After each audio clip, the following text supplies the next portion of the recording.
to another stream.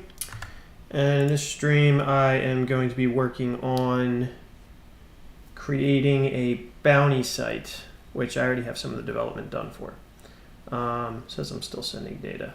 There we go. Okay. I'll also try to I will also try to answer questions in the chat. Let's go to twitch.com. Actually, I think I have one link that just takes me right to Twitch chat, or like my channel.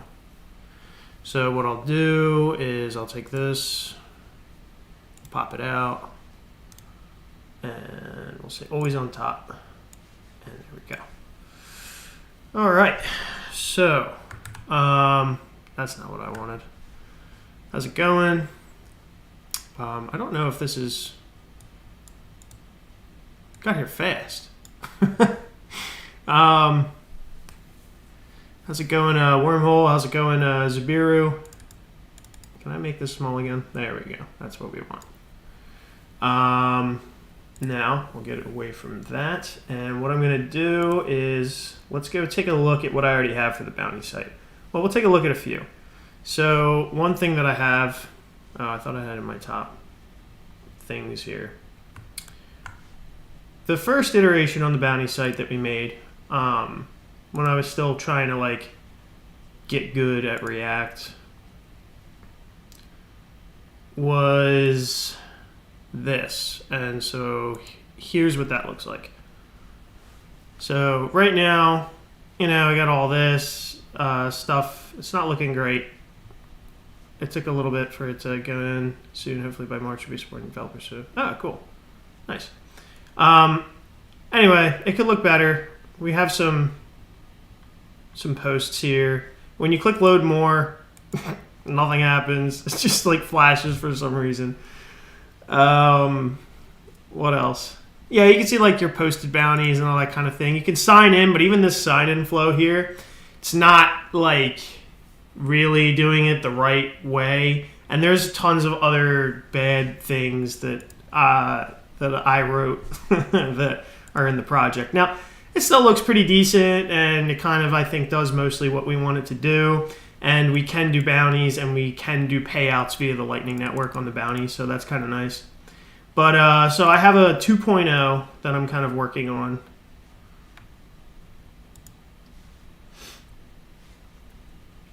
And this is going to be a desktop app soon in the future as well. Okay, let's go here. What did you use for auth login? There, I'm literally just saving. I'm saving like the public key, and I think even the private key. If you log in with a private key, just directly into like into the session. So not great. But I'll show you. I have a much better way. I'm using Nextauth in the other one. Hey Carve, how's it going? I'm doing pretty good. Today I actually have to, I think, deliver on something that I have to do. Like I have to move this hackathon I'm working on. I have to move that forward a little bit. So I have something called Resolver Test that I've been working on. I don't know why there's two of these. Why is there two of these in here? Okay, I would assume this one is good. How are they named different? Oh, that one has an E. Okay. All right. So now when we visit this one, we'll notice a couple things are better about it. It takes a minute for this one to spin up because this one's not like actually in production. Now, so this is the old one here, and this is the new one here. Okay. Now you can see there's some things about this one, like there's this tab thing here, but also if you like inspect very closely, you can see like this line is lit up, and that's because like just the state for this is just all wacky. And I'm like trying to manage this thing on my own, and it just like, it's so much easier to use something like ShadCN. This search here only filters, which is decent, you know what I mean? And maybe I'll put the filter in later. But like, I can't really search very easily on Nostr right now. Now, the other thing is, you click this load more button, obviously nothing happens. It all just flashes, which is stupid and whatever. We can do better. right? So now over here, I feel like this just looks a little bit cleaner than this one, just to start off with here. And the other nice thing is that when I click more, and I'll obviously like load more bounties initially and be able to load more bounties on more. But the reason I'm not doing that right now is I just don't want to like spam the network when I'm just testing things out. But when you click more, like the button, you'll notice goes into loading mode, and then you can't click it, and then it actually loads a new thing. So if I click this, see, it goes into loading mode, and then more come. Now I could also implement infinite scroll, and I have that working in another application, but I don't really know if this like necessarily benefits from infinite scroll. If somebody wants it, I'll probably implement it. Let's put out the rant about the current state of the web already. Should we start with that rant, or maybe we'll save that rant for later when I'm like mentally exhausted? I will be ranting every single day about how we need to get off the web, but even while I'm making web dev projects. By the way, not sure which chat you prefer, but you can pop out the YouTube chat as well. I'm trying to use the Twitch chat just because I don't know why. I'm just trying to use the Twitch chat right now. I guess I could have both. Maybe I'll have both in the future. I'm taking so long because I'm doing a lot of stuff from scratch. I'll be using headless UI to help me fasten the development. Yeah, I mean, right now I'm using. I would recommend. Well, I don't know if you have access, but Tailwind's putting out a new UI project called Catalyst, and it's going to compete with like ShadCN.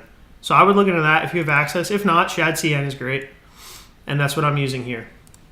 So we can filter by stuff. So if I click like Noster, it'll tell me it's loading, and then there we go. There's a bounty that's tagged with Noster, and we can go back to all, and that'll put these. And then also I can see which bounties I posted, which this logged in user has posted none. And assigned. Now also let's talk about auth for a second. Let me sign out here. Log in. With this login flow, now I'm using Nextauth. So you can see I have like this callback up here, this callback URL, which is nice. And then also I can log in with either of these, but also the login information is saved in a JWE. So it's saved in a cookie that times out after X amount of time. So now what I can do is I can just click with the Noster extension. It automatically signed me in as my user, okay? And now that's actually going to be saved in a JWE. And this is with a custom auth flow as well, which was like a huge pain in... Nextauth is so freaking confusing, dude. Like, there's a new one out that's even more confusing, and the documentation for it boggles my. I'm just like, I just can't understand how anything works. I don't know why. I don't know what is necessarily missing from that documentation, but like every single time I look at it, it just nothing clicked. Nothing ever clicked. Nothing. I never had like an aha.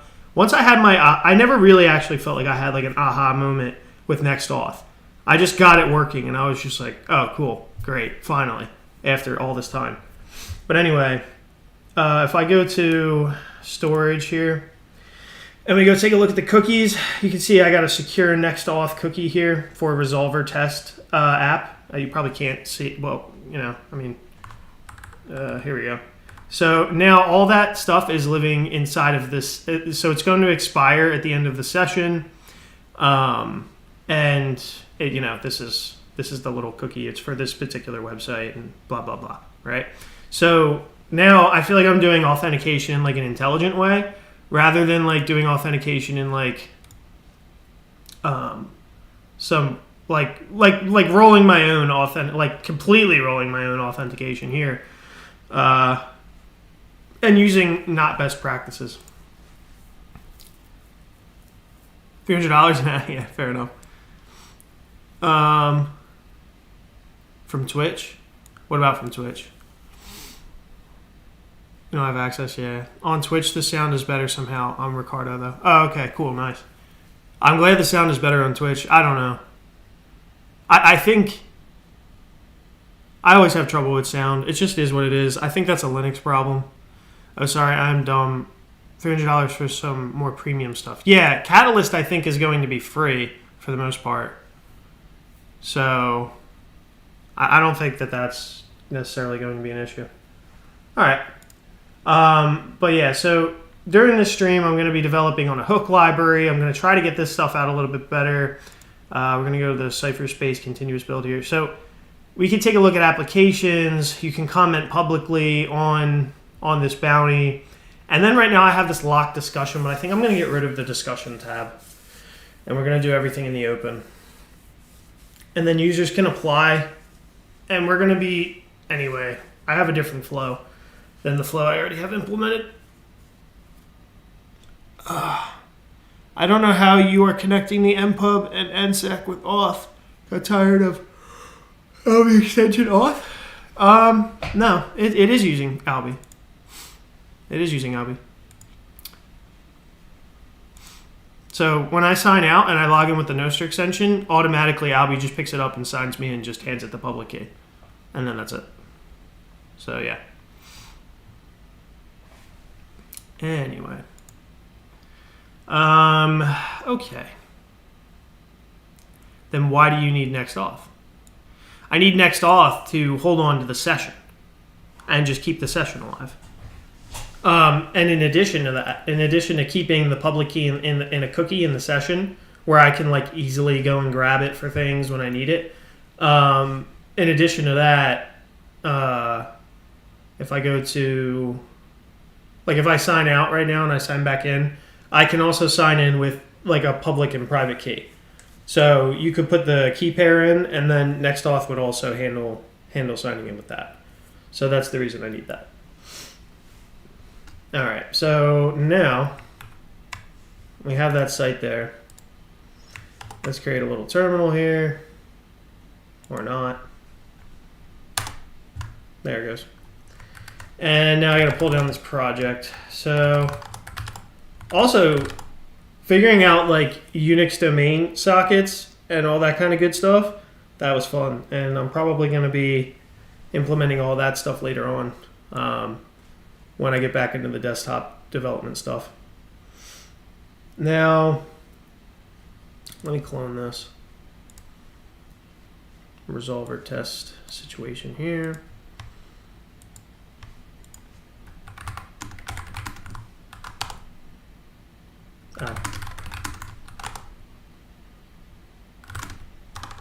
Now, in addition to that, I have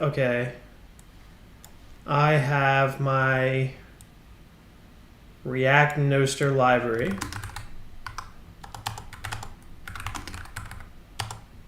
See if we got the latest.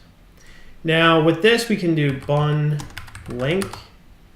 All right, and so now it's linked. So bun has now registered React Nostr. And if I want to use it in another project, I can just do bun link React Nostr. I really like buns linking better than PMPMs. It just is a simpler flow for me. I don't know why the other one confuses me. I mean, you can make it work with the server as well. That's the other nice thing too. Yeah, exactly. You're right. Sometimes I forget why I do things and I need to be reminded of like specific contexts for the reasons that I did things. But the other thing, the nice thing about the cookie is that you can send that cookie up to the server in every single request for a page. And you can check if a user's logged in or not. And then you can do specific things depending on if that user's logged in. So that's another good reason to use something like NextAuth. Already has support for React Server components. Are React Server components, like, are they difficult to understand? I've seen a lot of people post about React Server components and talk about how difficult it is. I feel like, I don't know, it's ugly. I don't know, maybe. I definitely feel like it's complicated for most people. I kind of feel their pain. It took me a while to like understand it from like a point of view where I can develop on it. Other people are spending like hours like trying to explain it, hours trying to learn about it, and they're like really good React developers and they still can barely explain it. But like I know I can use them for the most part. I think the things where things get really fucky is like the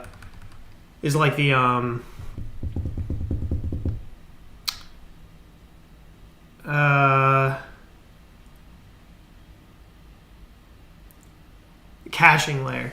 I'm like completely drawing a blank. But anyway, yeah, like the caching layer.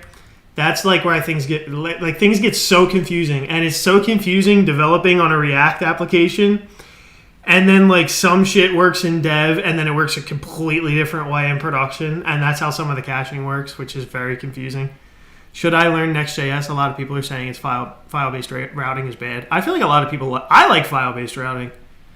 I feel like that's just like that might be more of like a preference thing. I don't know if there's like a good technical reason to dislike file-based routing, but I'll explain to you why I like file-based routing.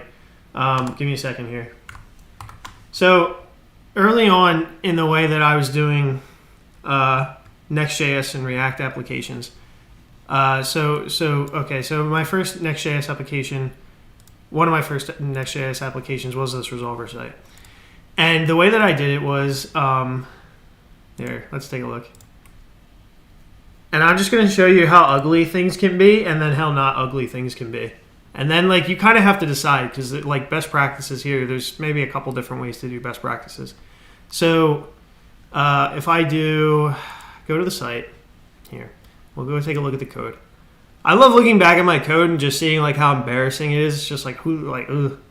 So let's take a look at this code versus this code. And this will be useful probably to like any like mid-level Next.js developer.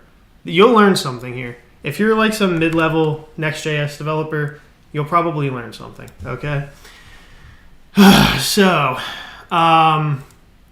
let's just take a look here at the root directory. Clearly, we have all of these beautiful config files, which are great, and I love them. It's just this one has even more than this one. They're great, right? Now, one thing you can do is you can choose to put like a source folder or not when you're creating a Next.js application. Now, if you don't create a source folder, then like all of your stuff typically will live. I mean, it doesn't have to, because you can put everything in the app directory, right? Which I'll say is bad practice, but you can, which is what I did here, which was stupid, okay? And so typically then you like in a good sense, like a mid-level sense, you would have like app, and then you would have components, and then you would have styles, and then you would have store maybe, and then you'd have hooks and blah, blah, blah. Now what I did wasn't even that good. What I have is I crammed everything in the app directory. So if you go to the app directory, we have like components and lib and stores and types and all this shit, which is terrible, right? Now, one reason you might want to use a source directory is once we get into the source directory, now it's nice because now all that stuff you'd expect to be there is right there, right? And when I look at it within this context, there's no config files to contend with, which is nice because then it's less noisy. So I'm looking here, I'm like, oh, okay. I mean, you can ignore the snowsecurity thing because that's like a special thing I was working on. But like we have app, we have components, we have context, we have hooks, we have lib, store, styles, and types, right? So now like this is my app. Like this is like everything inside of my site, right? Now not seeing the context with like configuration files and shit like that. Okay. So if you didn't do that, all of this stuff would just be living at this layer with all of these config files. Or you could do it like a real dummy and you could just shove them all in the app directory. Now, let me tell you why that is. Well, that's what I did, but let me tell you why that's stupid. The reason that's stupid is because now what I do is in the app directory, I only keep like paths. I only keep like, this is like my router, because it is a router basically. So I think of the app directory just as my router now, right? So when I come in here, I have layouts, and then I have like a not found page and like a head, whatever. But then I have my layouts, right? And then I have groups, So these are like route groups in a way, right? And so then I have my site route group, which is just my regular site. Like this is what the site. This is all the pages for the site when you log in. And then I have an auth one. The reason that I have these two separate ones is because when you have a layout, I have like a root layout, and in my old root layout, I was putting a header. And then it's just like, well, how do I get rid of the header when I'm logging in? Because in the login flow, I don't want to see this header, right? So if I sign out really quick, okay, like I show up to the site, I see the header. So this is the page that's under the site here. But then when I go to login, I want that header to disappear. But like, how can you do that? Either you're going to have to conditionally render that, but that gets more tricky once your header is rendered on the server, because then it's really hard to know. You know? So instead of that, what you do is you just create these route groups, right? All right, and the parentheses are just special syntactic. You need a PhD in Next.js. To be quite honest, you're going to need a PhD in Next.js to do shit like this. Like, you're not coming in like fresh and going to understand all these concepts unless you're some whiz kid, right? So now, all right, so now we have like this auth group, and now, okay, great. I don't have to render the header, because if we look inside the site group here and I look at the layout, I have the header, right? And if you go to the auth and then you look at the layout, I don't have the header. So this is how we get around that. So let me sign in. So then you're signed in. Okay, great. Now, if you look at the other way I was doing things, in the app directory, it's just an absolute nightmare mess. So if you were thinking you were going to come through here and you were going to like, you want to know like, because this is file-based routing. So technically I could put a page.tsx under components, and then like that would render if I went like, you know, app/component/ whatever, you know what I mean? And then like I could put like a catch-all, I could do whatever. And then like this would actually be rendered as in the router. So that's really bad practice, I think, to put shit in here that just isn't routing. But this is what I did. And I don't know how many other people are doing this who are like new. But I would say that this is very bad practice. So now the deal is that you come in here, and then these are only routes. So like if you go into create, for instance, you just have a page.tsx. You go to settings, you have a layout and a page.tsx. If you go to like this tag, you have a page.tsx. Like this is just me routing, and that's it. Now, maybe you might bundle some specific components only to that route and only to that page. You may bundle that in here. But I'm not at that level of complexity for my project yet, and that's not how I personally like to do things right now. So you might go in here and you might bundle some stuff in there as well. But anyway, so that's kind of just how it is. Now this page right here is just like the root page, which is also a server component. So this is how I'm doing it now, where the app router is just all file based, which I actually really like. The reason I really like it is because I can show up to this directory here and I can know what you want to call it, maybe topology. I don't know. Maybe that's a stupid name for it. But like the topology of my site. I can come here and I can know these are all the routes for my site. This is what my site looks like. You go to b/natter for bounties. You go to the create section to create a bounty. You go to the settings route to change your settings. You go to the tag route to see a tagged bounty. You go to the U route for a user, which is represented by this npub thing here. And then this is the layout for everything here in the site. And then this is like the main, like this is the root, right? So that's why I really like file-based routing, because I can just look at this directory structure and I can know what my site looks like. Now, if you do it like you're stupid, like me in the past, then you can't know. Then you're looking through this and you're like, what's going on? Is stores part of my routes? Is types part of my routes? Probably not. What about globals.css, right? Like, you're looking at this shit, it's a nightmare. So don't do it this way. I've made the mistake, so anyone who wants to watch this in the future doesn't have to make this mistake. Do it this way. That's my recommendation. Now, when we're talking about file-based routing versus, I don't know what you would call the other kind of routing, but I know what it is. Like if you do like next React DOM router, whatever it's called. TAN-stack router, I think you can do a file-based solution with that. That's like new, I think. Some of the stuff that came out with that recently. And then the React router DOM stuff, that is a thing where you're not going to be using file-based routing. But then the way that your routes will work is you're probably going to have one component and you'll click in on that component, and then like all of your routes will be in code, and you'll look at that code and then you'll see how your routes look. So it's just a different place that you're going to look for like a source of truth for how your routes behave and what they look like and blah, blah, blah. Me personally, I actually really, really, really, really like this way of doing routing. So I don't know. Hopefully that helps. How's it going, Andrew? Let me see. So you have a parent server component, then a child that is a client, and the child can have a server. The child can only have a server component if it is wrapping the server. If you pass that server component as children.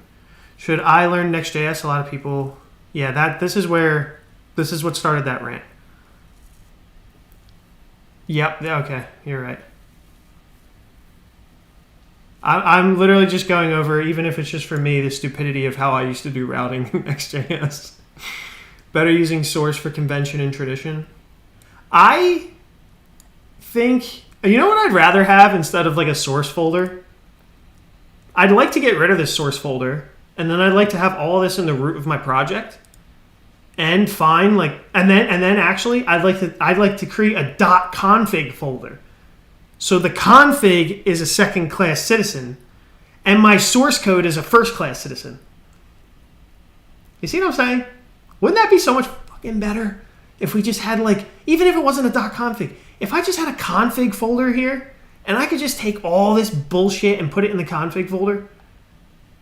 You know what I'm saying? And then no source folder, and then all my source code is right on display, and then in that source code that's right on display is a folder here called like config or .config or editor, not editor config, project config. I don't give a shit what you call it, but just some conventional name.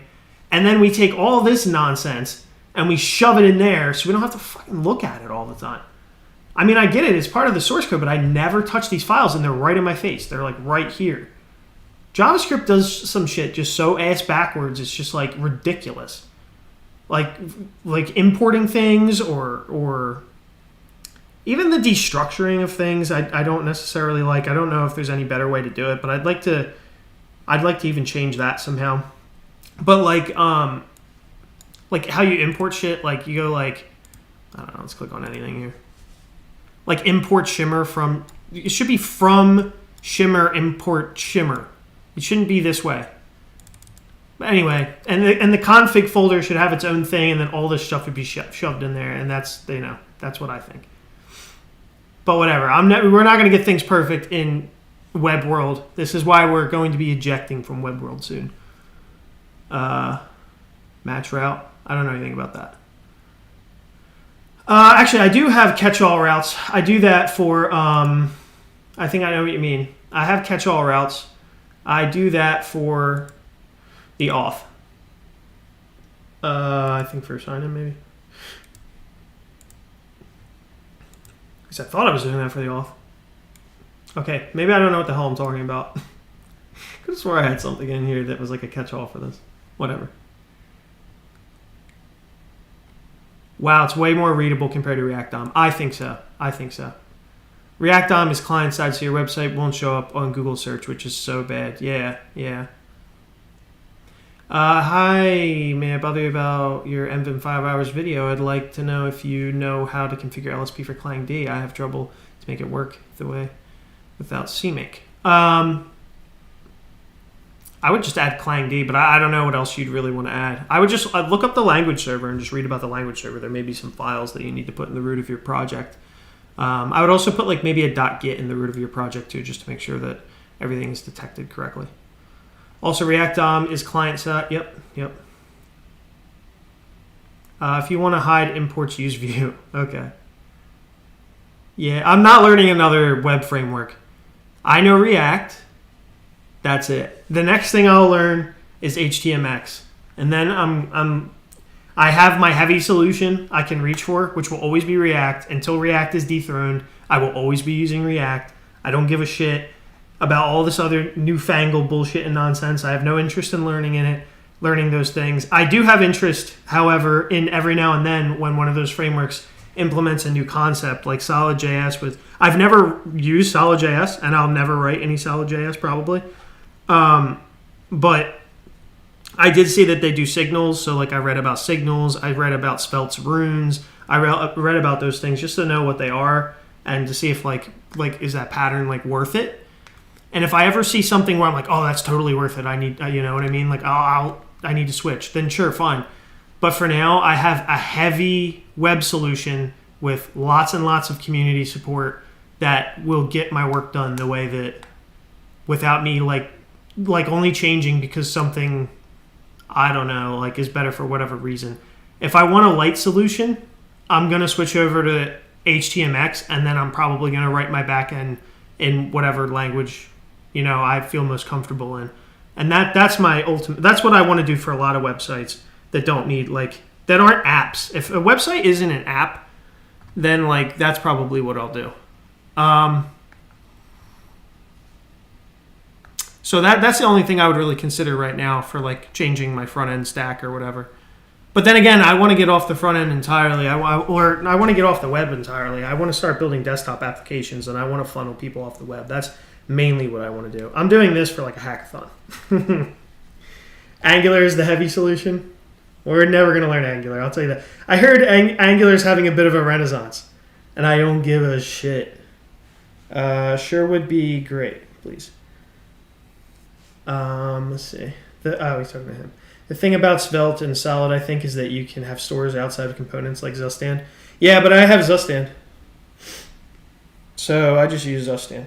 But I do like that. It would have made writing my React hook library a lot easier, I think. React, in my opinion, has best conversion work, money in prod. Yeah. I mean, that's the thing. It's just I'm going to get the most bang for my buck with React, especially in a space that I just don't give a shit about. I don't care about front end programming. Oh, I know it's Zustand or something like this, but I'm not going to sit because there's too much setup for me to put my tongue and my lips in the right place to say Zustand. So I'm just going to say Zustand because I'm an American. I don't give a shit. Web components are quite cool, and now you can build Rust to WebAssembly and execute it without JS in browser. That's the real future. Yeah, but it's not, as far as I understand, it's not really there yet. I haven't really seen anybody do anything here that just has all the... No, the real future is not the web. I don't give a shit about WebAssembly. No, WebAssembly can go F itself too. I don't give a damn about WebAssembly. The real future is getting off of the web browser. The real future is escaping the web browser animal farm. Sustand, exactly.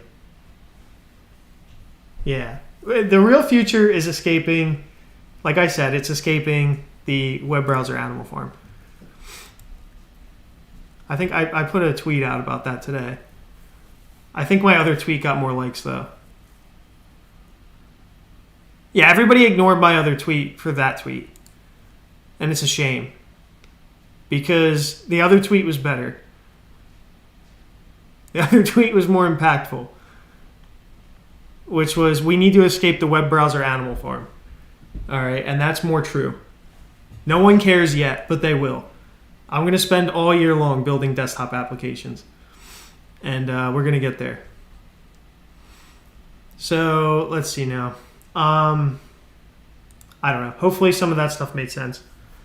So I use React. My hot take about React is that it's taking a worse direction than Angular was in the past. Imagine them in 2014 mocking Angular for its complexity, and now you have 200 hooks. Yeah, I mean, I think hooks was better than the class-based solutions. I think you probably just never used the class-based solutions if you don't think so. I did class-based React back in like 2019 when I worked at Lockheed. And I really, I did it, but I didn't know shit about React then. So I was really just slapping something together just from like a Brad Traversy video. And then I was like, all right back to my back end. And I was like much happier in back end world, like doing AI stuff and like working on that before AI was like ChatGPT AI. Class components were terrible, yeah. They were awful. There is a MIME type application. WebAssembly just needs to respond with a binary. Are you telling me that I can have a binary on my computer and... I'm confused. I don't understand WebAssembly.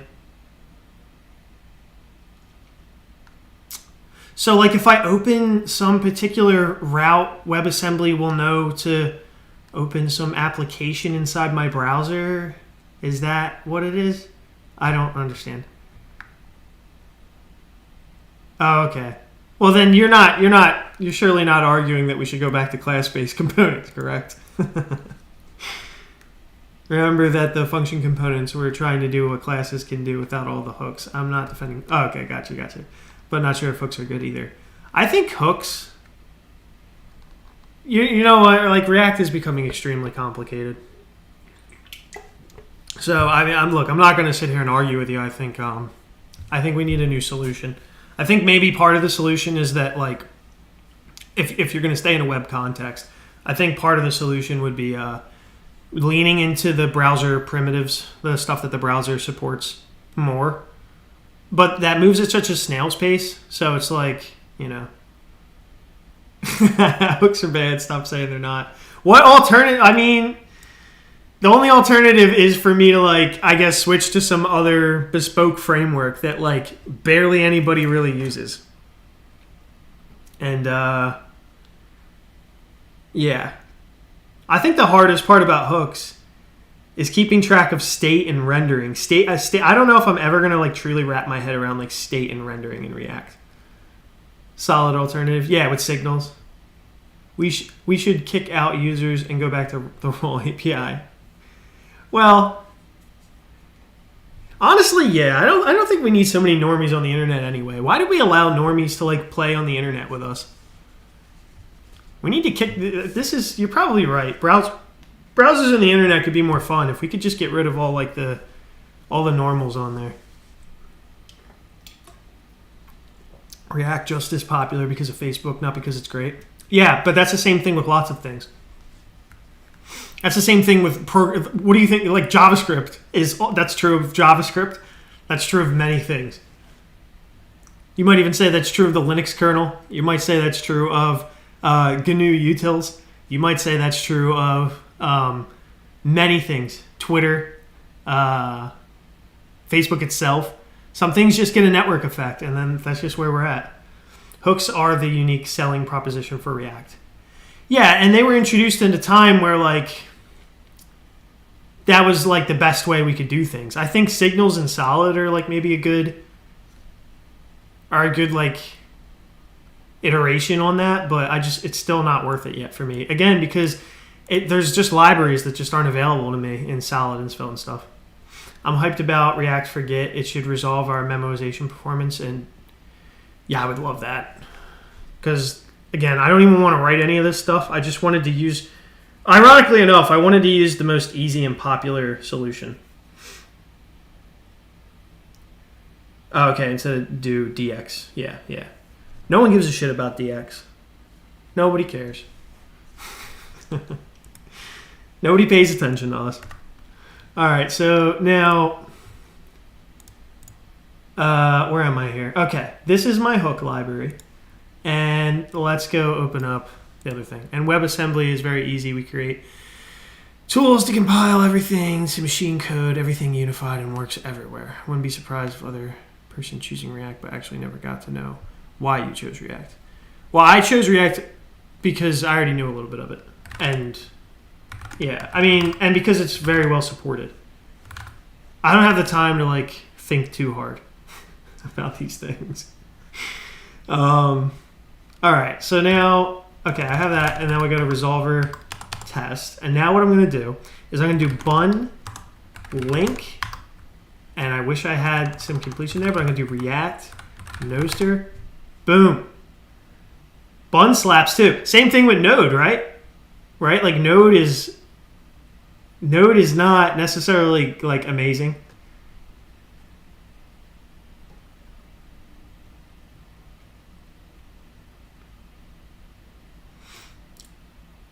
Oh, I think it went through and installed everything for me too. That was smart of it. Job market is one big factor and big community. Yeah, I'm not necessarily worried about the job market, but the big community is very helpful.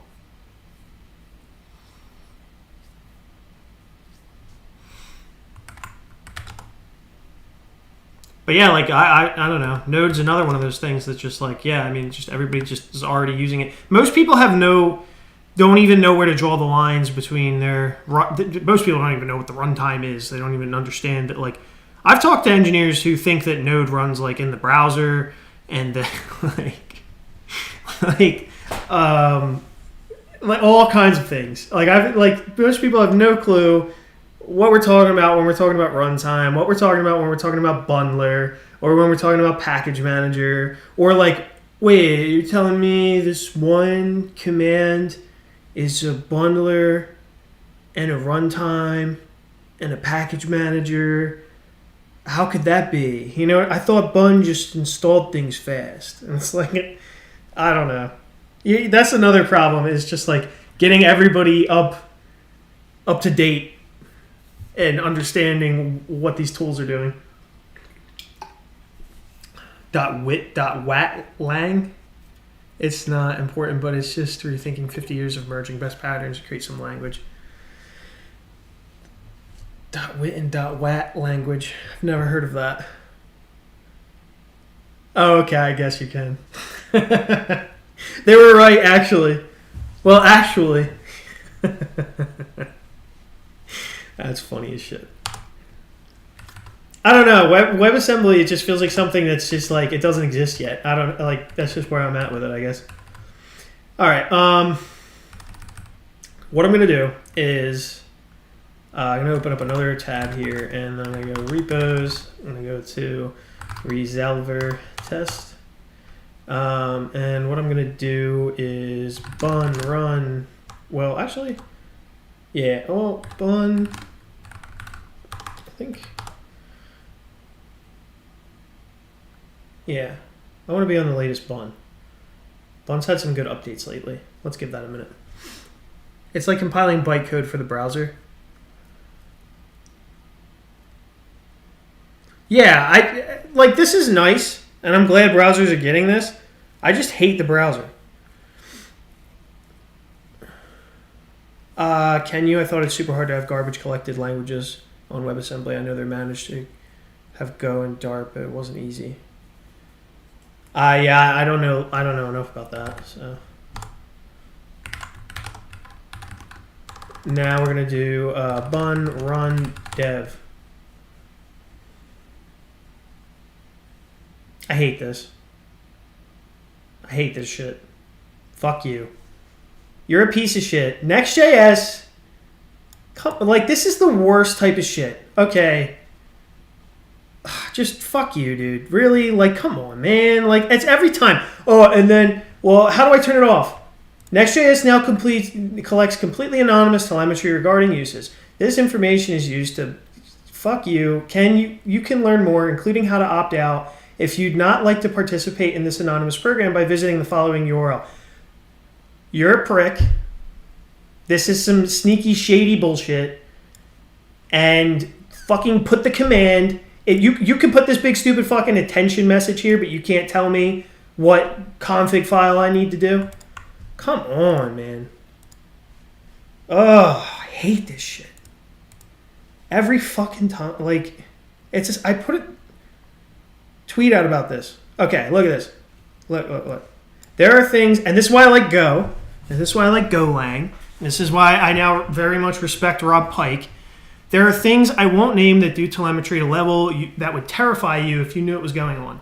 Sometimes it's like keystroke level stuff. Rob Pike. Telemetry, and then I said telemetry should be opt-in in most cases, and we should be made explicitly aware if not. And so that's fine. They did make me aware.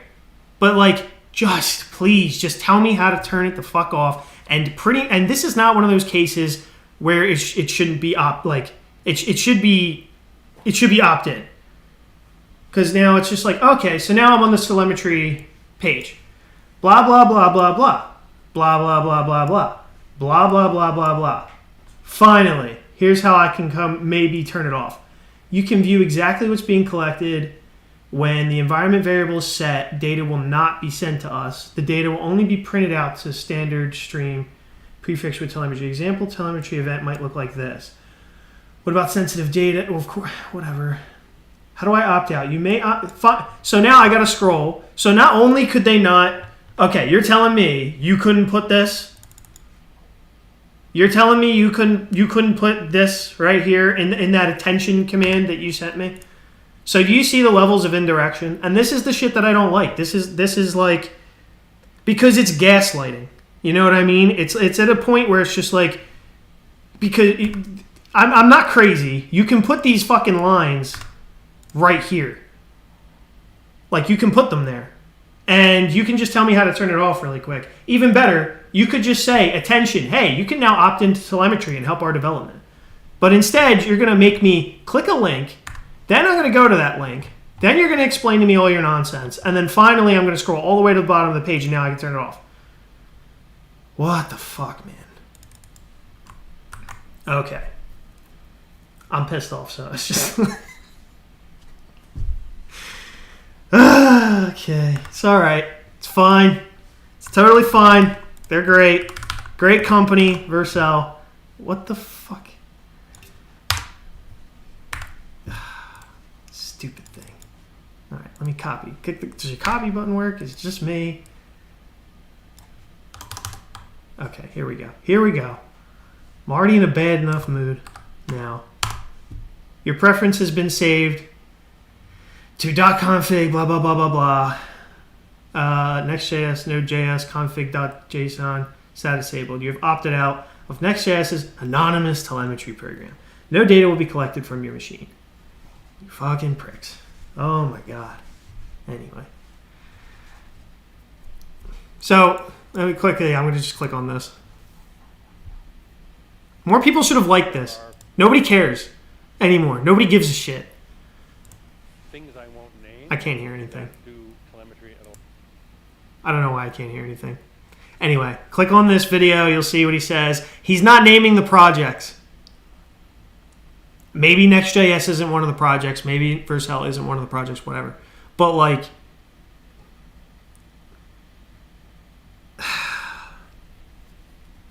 there are some, and he won't even name them because everyone's afraid of like doing what I did here, which is just like ranting and cursing and just being like, I hate you. It's like nobody wants to like, I don't know, make anybody else mad or have strong opinions. But I have the strong opinion that stop fucking spying on, just stop.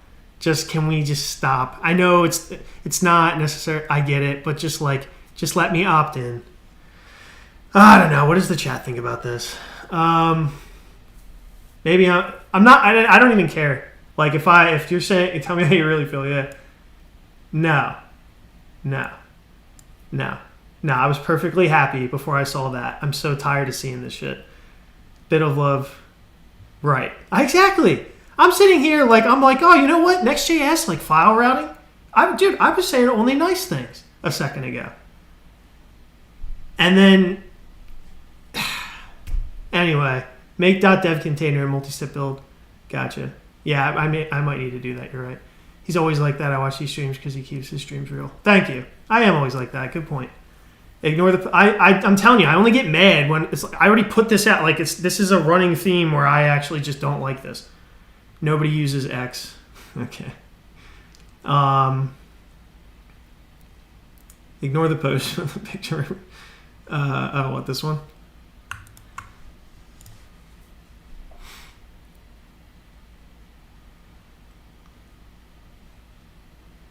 Yeah. I was triggered real quick when I saw this. This was me. That's hilarious. But yeah, no, I just, dude, it's just like, I just want, this is again, another reason these tools, I got to get away from them. I hate them. It's fine. It is what it is. Being a software engineer in senior year of university, JavaScript frameworks, and web dev in general makes me sick. Life, man, they don't even teach us shit. Yeah, they won't. University is mostly not where you're going to learn most of your stuff. Where you're going to learn how to actually be an engineer is on the, you don't even really, like going to school was almost a waste of your time. All you really needed to do was like learn, probably the algorithms classes were worth it. Definitely the algorithms classes were worth it. Everything else you could probably just learn on the job and then it's fine. You're going to learn most of the stuff that you learn about things on the job or via open source or something anyway. We need a meme website other than Discord. Yeah, we got to get away from Discord too. It just sucks. It's just like, I don't know.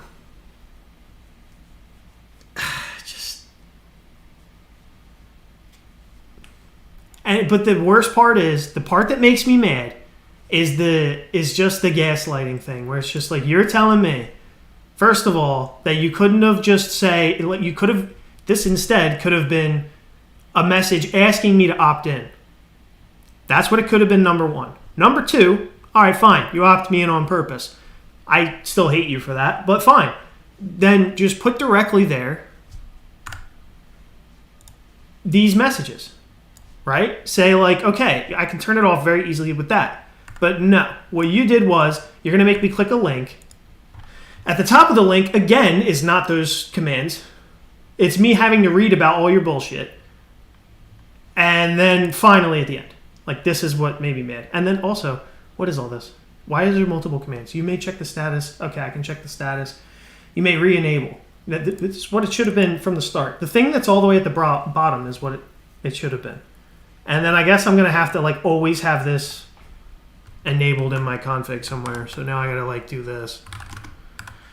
.config, zsh. Man.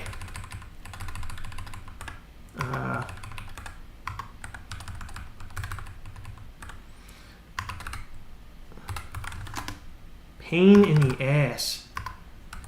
There we go. Export. There you go. No more projects are going to have it. I'm not going to have to remember to turn it off, at least on this machine. Please make video about how your terminal. I finished your MVim video. 5 hours.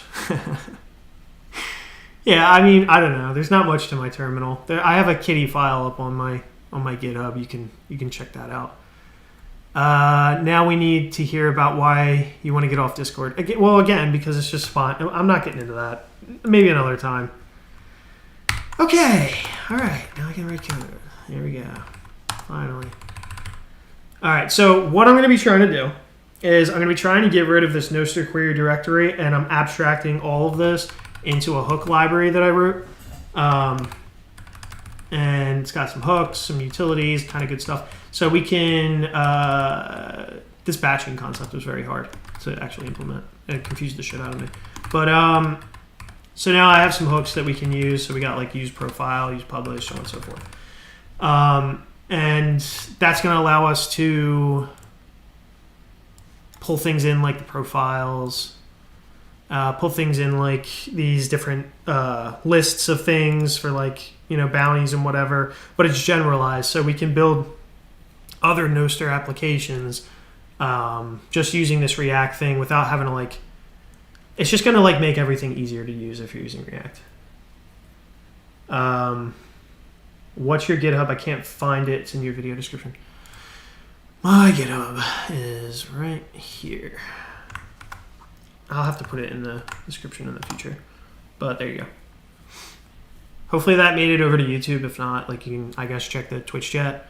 But that's my GitHub. If you want to find all my dot files and things, I have 148 repositories. You can search through those. Go to mock files, and it's this one. So you go here if you want to see like my terminal set up. I think I have it set up there. You go to Kitty. That's the one I'm using at this moment. Do I have it set up correctly? Yeah. Font features. Another fun thing. You can look into those. But you can probably ignore pretty much all the font feature crap. And all the rest of the stuff will be useful for you. Just make sure you just change your font family to whatever font you want to use. You probably don't have this particular font. So, yeah. Also, there's weird things about symbols and shit like that, which is another thing you probably need to keep an eye out for when you're doing this kind of thing. One question I have is why the f they need telemetry. Isn't the issues on GitHub or user? That's the thing. It's just all so like that was like a whole thing that they had to implement and that they have to do all this stuff for. Like a lot of development hours went into like making sure that their telemetry system works. Like just make your framework better. Just make your framework better. Just use that time that you spend on all this telemetry bullshit. Use all those developer hours. Make your fucking framework better. And stop automatically collecting shit. And just, yeah, like, we'll show up in the issues. It's fine. Like, we'll let you know when things are broken. And no one's going to sway me on this. You're just not going to do it. If someone wants to like opt in for these things, that's fine. Like that's on them though. Let's see. But I still don't even think, what doesn't matter. Let's move on. Now, what I got to do is, yeah, I have to kind of painstakingly go through here and update everything. Just kind of is what it is. So, open bounties. This is not what we want. We want to go hit localhost. Am I running this thing anywhere? Okay, that's this. Never mind. Yeah. Okay. Now, okay. Here we go. Ready. That's all I want. That's all I want for my dev server. Thank you very much. Good, great. See you. Localhost 3000.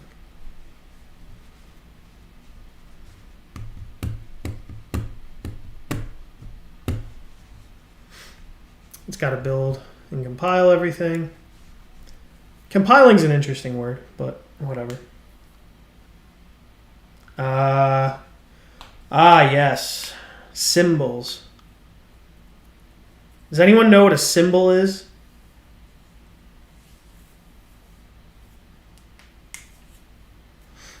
In, I think it would be a JSON object, a symbol.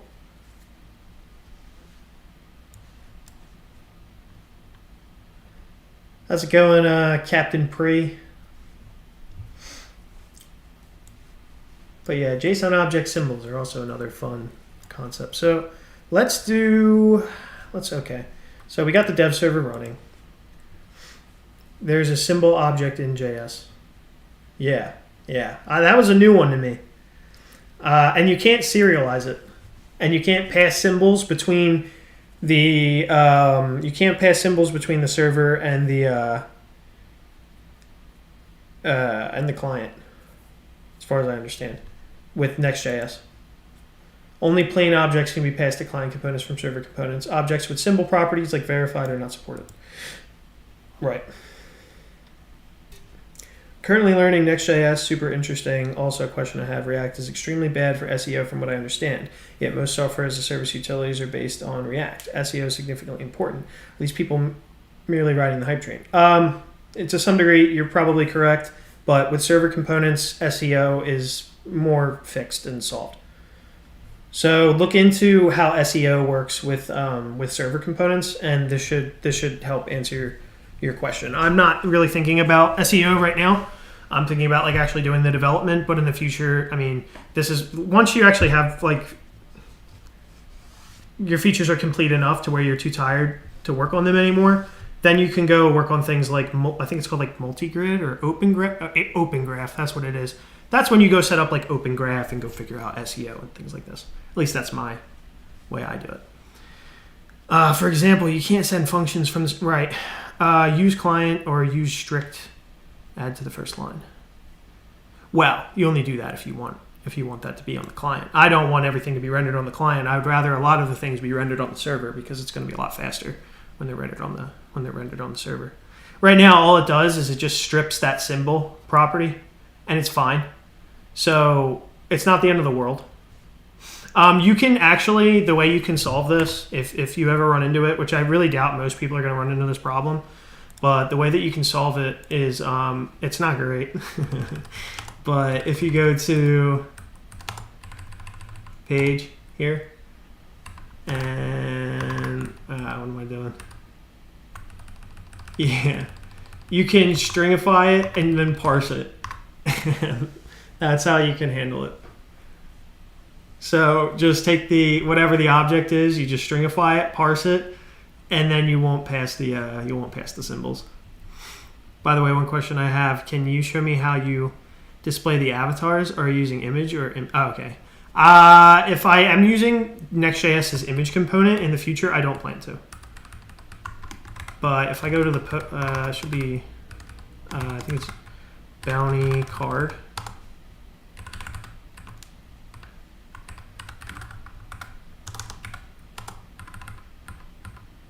I think I have it in like a profile component now. Yeah, this is kind of ugly. User, yeah. What?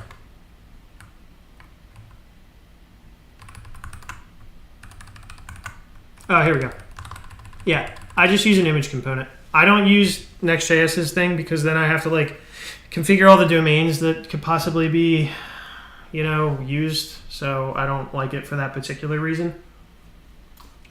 If you have some static assets, then, or you only want images to come from specific like places on the web, then you can use the image component. And it's nice because it's optimized. It's good. It's good for other reasons. But yeah, so. Are they legally forced to inform about their telemetry collection? If not, it's likely they won't disclose it and you'll never know. Even if someone is legally required to do so, there's also the opportunity for them to mess up their ability to not do it, right? Like I could opt out and they could still technically be getting telemetry from me through not even because they want to, but just because there's a bug in their system that goes, whoops, that bit flip didn't work. So actually we're still collecting all of your telemetry. Whoops, sorry. You know what I mean? That's number one.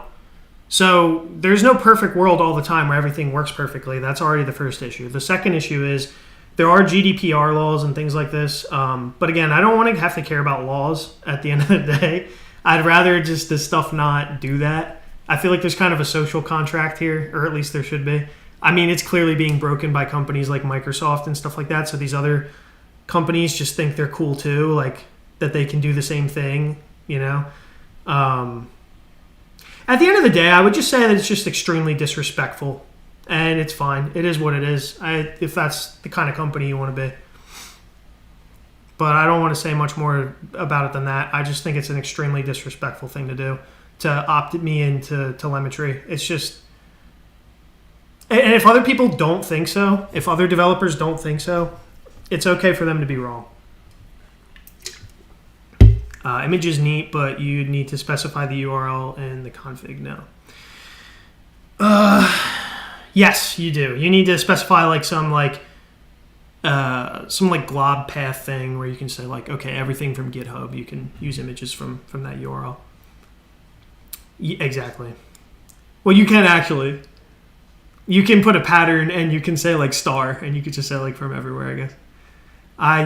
In case it comes everywhere, there might be a solution too, but I'm not sure. Yeah. Anyway, I just use image components for now, like the regular. It's fine. It's fine. There's better ways, but it's fine. It's not I don't like really optimizing everything so much up front. Okay, so what I have to do, I kind of need to do this. I need to look through this entire thing. I need to look where I'm going to be using NQ.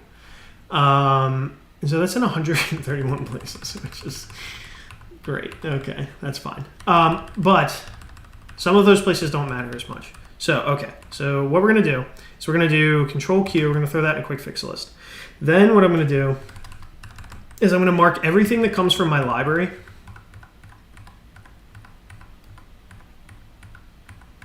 Okay. And not that one, though. And yes. Okay. And I'm going to filter those out. And now I have this quick fix list of everywhere where I'm using not my library to do things. So I'm going to go through and I'm going to fix this. Now, let's see here. I'm going to just probably start here, I guess. That's fine. We'll get rid of this. And then we have to figure out, like, all right, what is it that we're trying to do here? All right, we're trying to use this tag situation. So we want to be able to grab nq.tag, which I rewrote in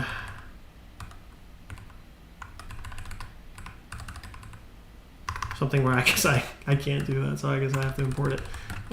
Import, and this is the next thing. Oh, imports from React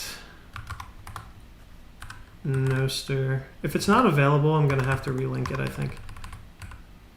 Is it available? It looks like it is. And we want to get tag. There we go. Yeah, nice. Okay. All right, so now we can, okay, so now there's another concept called tags. So I don't know if I've implemented that yet. So I'm going to go through here and see where I've implemented tag. I think it's in utilities. Yeah, okay. So now what I'm going to do is I'm going to go take the Noster query code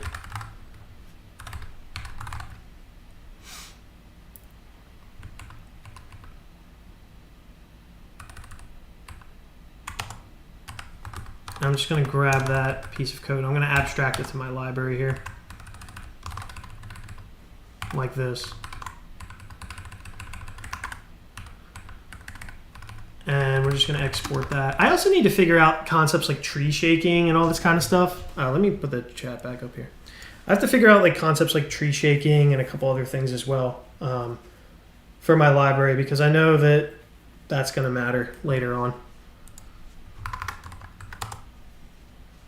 Yeah, but you can specify, yep. In case it, okay, good. Yeah. Chat pause due to scroll. And there we go. All right. So now, okay, we can probably drop utils, maybe? What is this? Where's that coming from? This is in utils. Oh, that's from Noster tools. Gotcha. We don't need it though, so we'll get rid of that. All right, jump back over here. Oh, and now I'm going to need to build it. So then we're going to do bun run build. And I'm a little disappointed that I can't use bun's built-in bundler and I have to use tsup or tsup. But tsup is great and it works fast and it's nice. So, and it lets me compile to both ESM and CJS, and DTS, which I'm not even sure really what that is. And it also supports IFI too, if you're into that. But yeah, tsup works pretty nice. So I like that. I think it wraps ES build, but I'm not sure.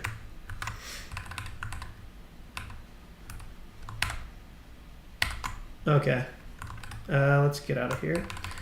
So now we have tags here. So what I'm going to do is actually I'm just going to remove that from this library. Show documentation. No. Okay. Yeah, and everything's just going to break until I fix it. Right now it's being exported too, so I'm going to fix that as well. So we're going to import that from there. Okay, I think it is being used, but I don't know what the problem is. any value.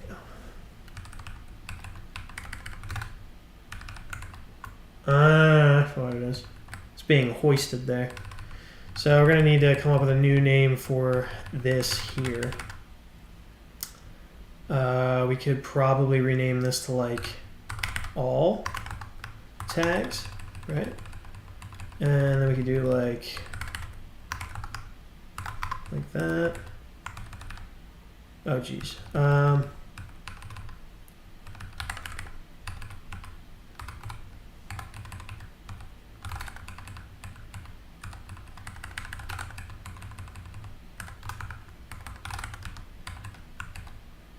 There we go.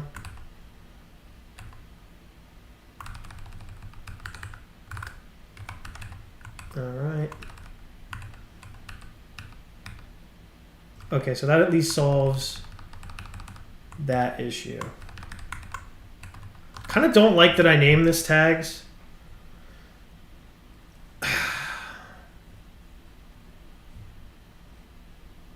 I can't think of a better... Naming shit is so freaking hard. Okay, so we have like get tag here, but I didn't want to call this get tag because I want it to be short. But I'm not sure I really want to call this tags either. So yeah, it's looking for some particular key for a tag. I could probably call this function maybe like all tags. And then I don't have to, and then I can still continue to like use tags as like a variable. I don't know. Call it. For 15 minutes trying to name a page. So that your, one second. DTS, okay, thank you. DTS are type definitions for the JavaScript files. Okay. So that your users have types instead of untyped properties. Gotcha. Yeah, I figured they had something to do with types, but I didn't really know. That's something that still eludes me a little bit. I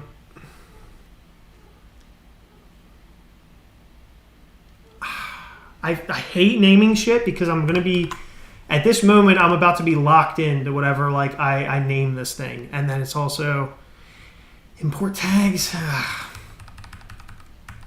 I want it to be short because a lot of the time you'll end up just like inlining this inside of your JSX.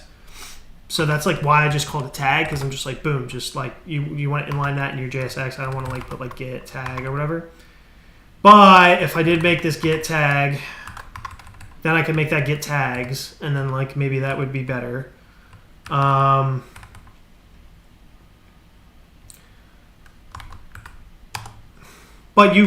the other thing with the API design here is that you're rarely going to use this. Like very rarely are you actually going to want to use this. Name of the method is describe what you're doing. Well, yeah, I'm getting all the tags. But I'm not really in love with like putting get in front of like the thing. I don't know. It just...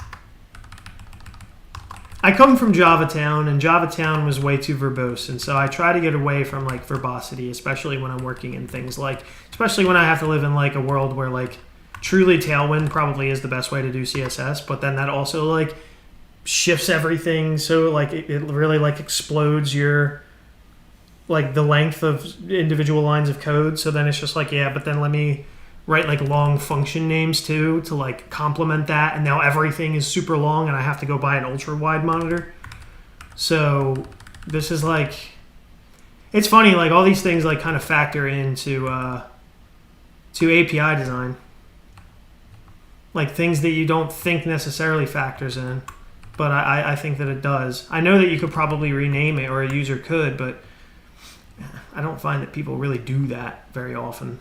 So anyway, we're just going to call it all tags. That way I can still use tags as a variable in the same scope. So whatever. Let's build that. You're from Java too? Yeah.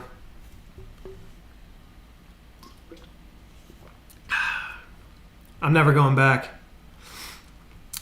Name of you're not getting our import them. What do you mean by that? Oh, you're not getting our, like, I'm not importing them. I'm just like getting them from an event. An event has tags associated with it. And so I just want to like get all of the, and they have keys, so it'll look something like this. Like it'll look like T would be like a tag, right? And then like the value might be, okay, fine, like something like that. And then like it'll also be like an array like this. Like that. This is just how tags work in this. So it'll be like this, okay? And so then you'll have like multiple T's, but then with like different values. So then you'll have like next. Can we not? What are we doing here? Anyway, so you'll have like next, and you'll have like, I don't know, like view. You'll have like I don't know, test, and then like, you know, whatever. Like this is what you have, and then you might have some that are like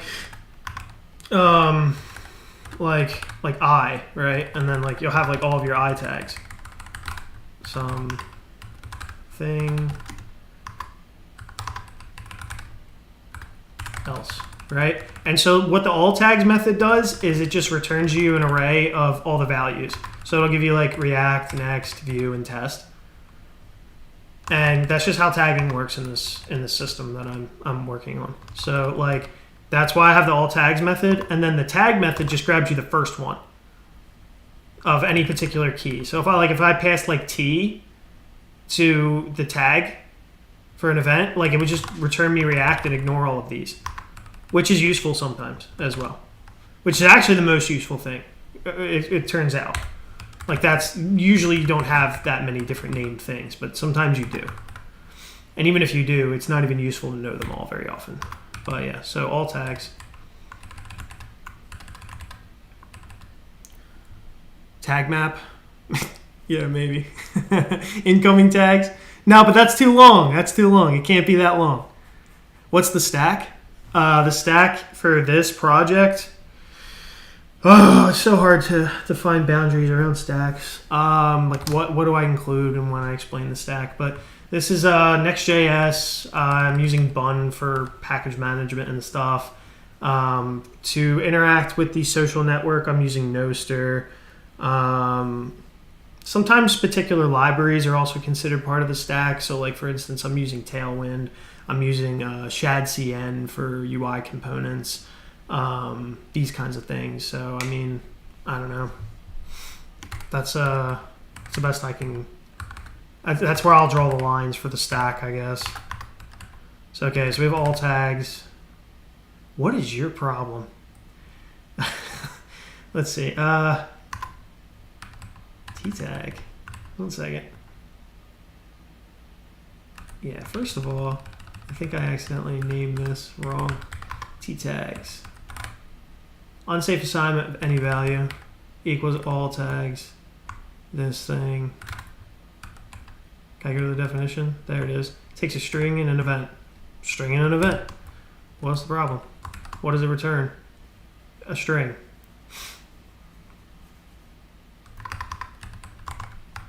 Sometimes I blame it on the language server. Like there are times where I have to supersede the language server and be like, I'm pretty sure that you've lost the plot and I need to restart you because I don't understand why this would be a problem. And it is the case that this time around, TypeScript language server teams lost the plot, I think. Yes, it did. So there you go. It was that. So now we have this and that and this and that, and that's fine. Tags is not defined. That's fine too. So now let's go over to Node-TEC query.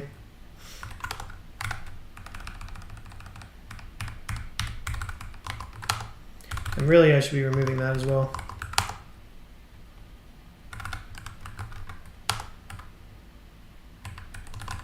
And I'm just going to like slowly strip back this library and abstract all of this stuff over to the React library that I wrote. Some of it is custom utils. A lot of it is just hooks. Yeah. So this bounty site. This is the bounty site. This is what I'm going to be like currently working on. It looks better here. Let's go here or here. Yeah.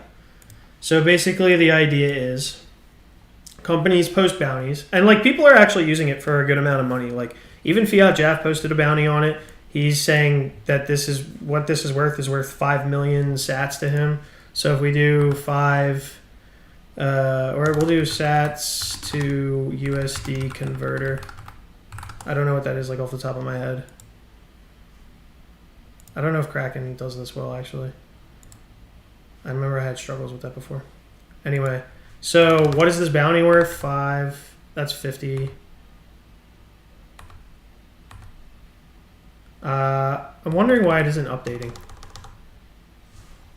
Maybe it was Kraken that worked and it was Coinbase's that didn't. Here we go. So 100 million, 10 million, and I think this. I guess he's giving out $2,000 for somebody to like do that thing. Yeah, that's 5 million sats.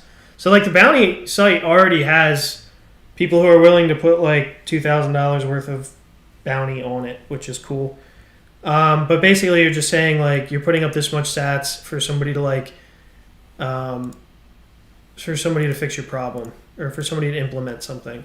The Albi development team has put 80,000 sats up for this. Cypher Space Continuous Build has put up 100,000 sats for a particular bounty.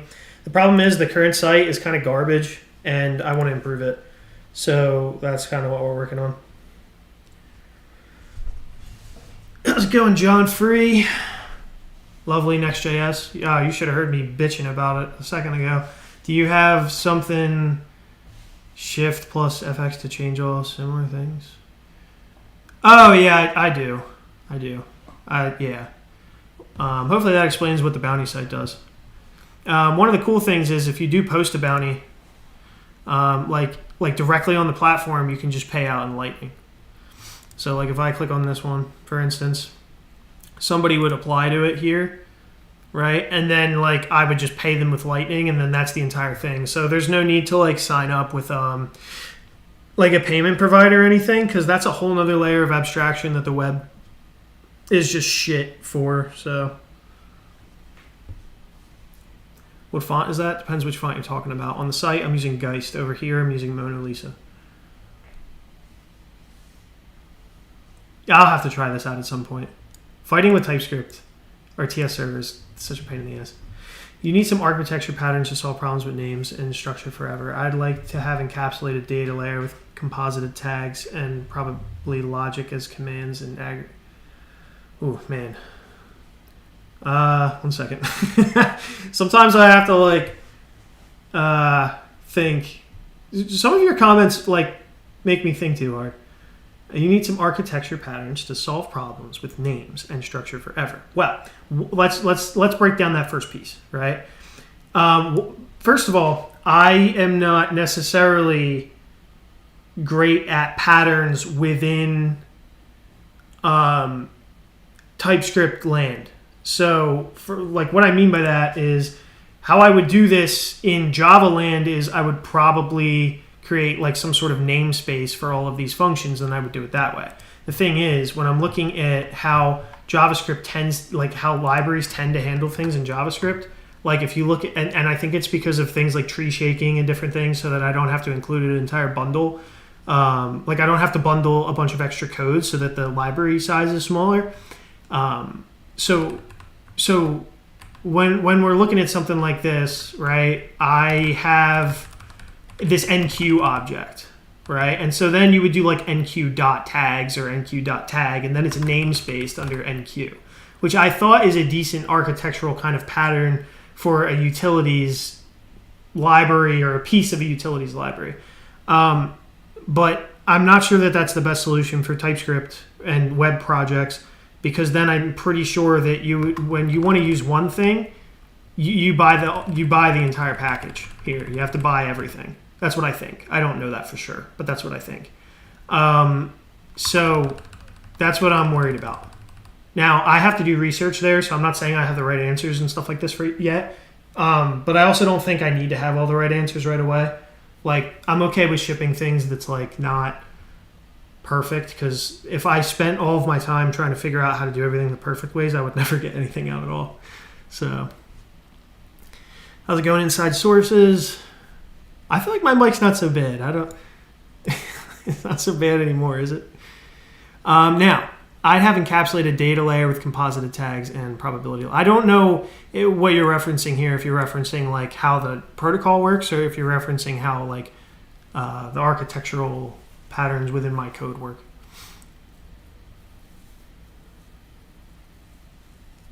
Yeah, when I start designing systems, I stop even looking at, do you mean at JS and TypeScript? Gotcha. Yeah, I mean, I think there's just different contexts, right? Like, when you're in a web context, it's like, it's just, I don't know. Anyway, have you ever met some people from security team? I think you're saying, have I ever met some people from security team? What security team? I've had long conversations in an enterprise context with security teams. We actually had to have, I think, quarterly meetings with them where we would go through and we had to implement a bunch of shit in our CI. I was a part of like a really big, I think it was Log4j. They had like a massive security hole, and I had to like, dude, it was such a production nightmare. Oh man. But anyway, I don't want to talk about that right now, because you put all in index.js. Yeah, it was Log4j. It was a nightmare. Oh, man. The reason that I put that there is, in this index file, is just because I was testing things out. This is me inside of a context where I hadn't built my library yet, right? And so then I just exported it all from here. But I still don't know what you mean by security in this sense. I'm not really 100% sure. Because a lot of this stuff all this is compiled anyway, or transpiled into JavaScript. So I'm not 100% sure. Maybe, but there's also a chance I have no idea what I'm talking about. So there's also always that opportunity. Let me see. Where do I have an error here? I have some error with identifier. That's because the tag thing no longer exists. Okay. Well, yeah. I mean, that's going to be something that isn't here anymore. Create natter is already abstracted, though. Into the thing. Okay, fetch invoice. So this stuff is going to be important later on when I do zaps. I mean, could someone call get methods from enqueue? Oh, you're talking about... Well...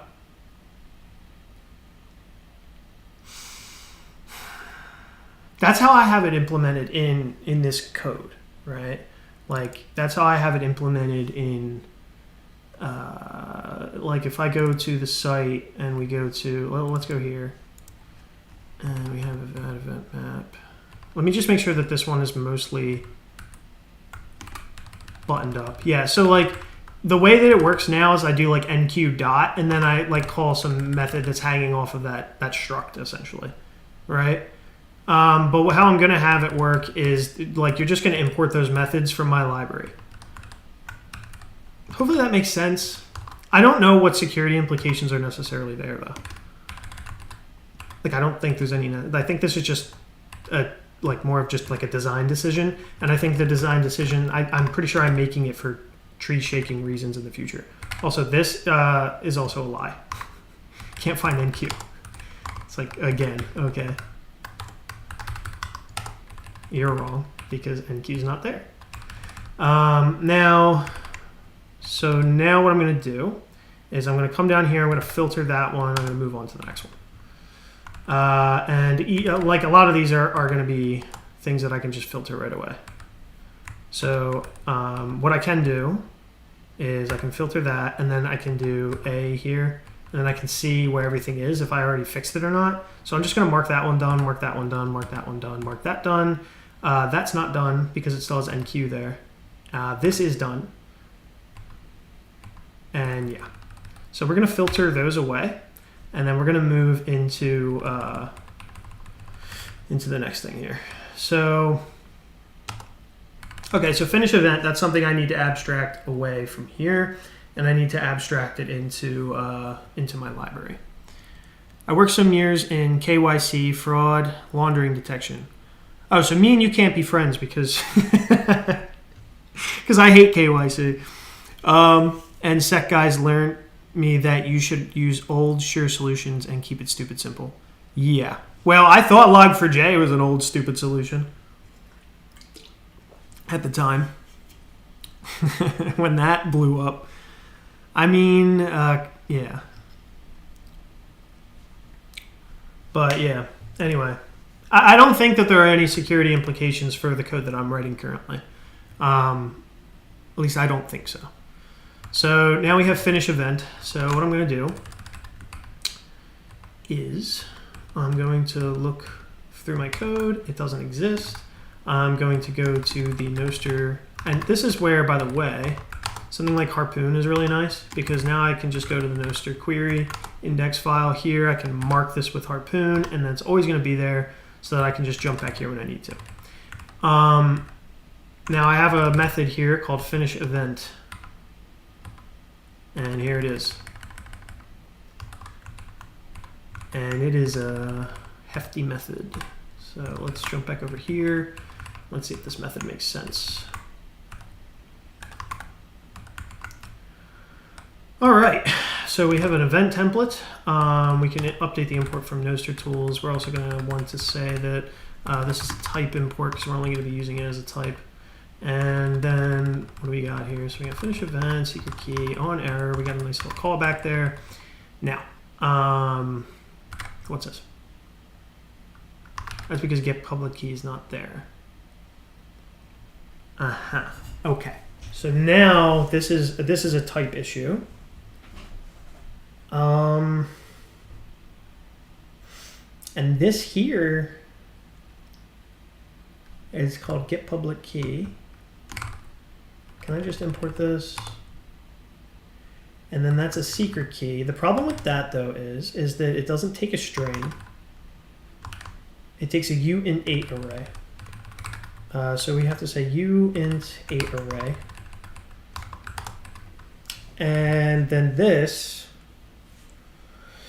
is a type problem because we can expect that the Noster object is available in the window. So we have to add that. Harpoon saves lives when you're working on big projects, definitely. Yeah, I'm a big fan of Harpoon. When you're fresh meat in a new team and you don't know much about the projects, definitely. Yeah, Harpoon's great for that because you can just mark all the places where you're just like, oh, I don't want to lose this file. Because if I lose this file, I'm going to lose all context about how shit's working, and like it's going to be a nightmare. So, all right, let's export that. I fully agree. Harpoon saves my ass all the time.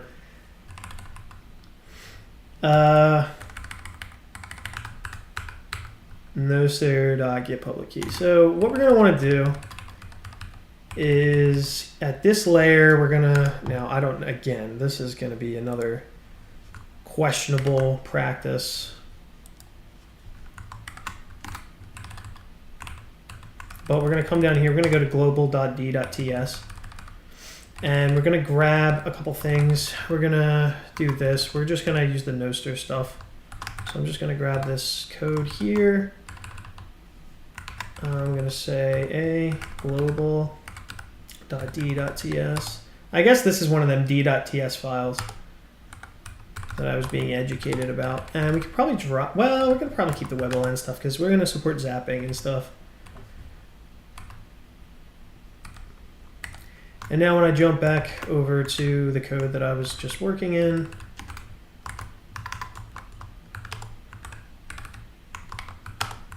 Save this. Let me do like a LSP restart here. See if it's cooled down now.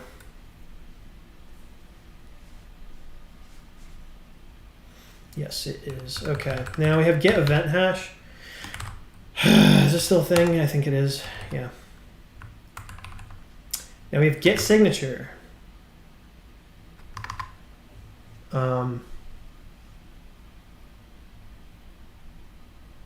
This is my own finish event though.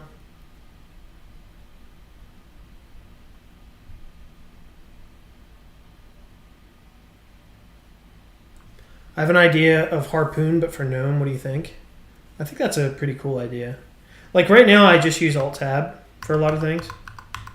You know? That's kind of like my Harpoon for GNOME. So I can just switch between things. But I don't think it's a bad idea. It might be interesting.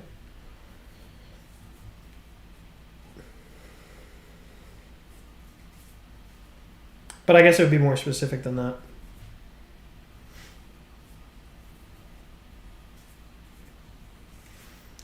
Okay, I gotta think about how to do this. What's the EXP? Exception? Oh, the problem here? The problem here is that this method no longer exists in the library.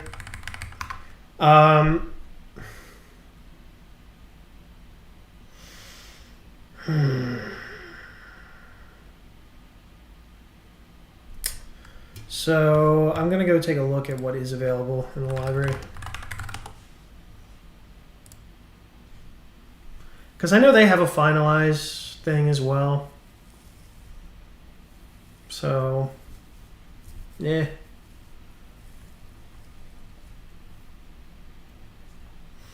I may create a new one. Because, yeah, they skip right to finalizing the event themselves. Which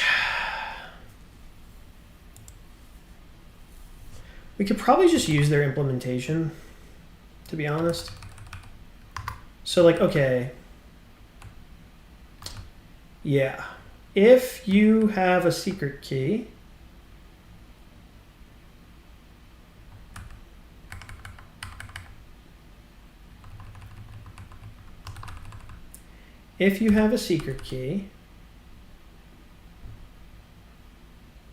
do that, do this. So then if secret key, and then we'll do event.pub key is that, and then we would do you know what, you don't even need the public key because that can be derived. So if secret key, you would do finalize event, pass the event template,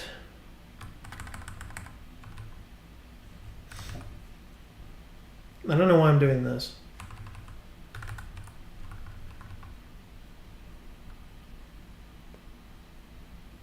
And you would finalize it, and then you would return, you basically would return that.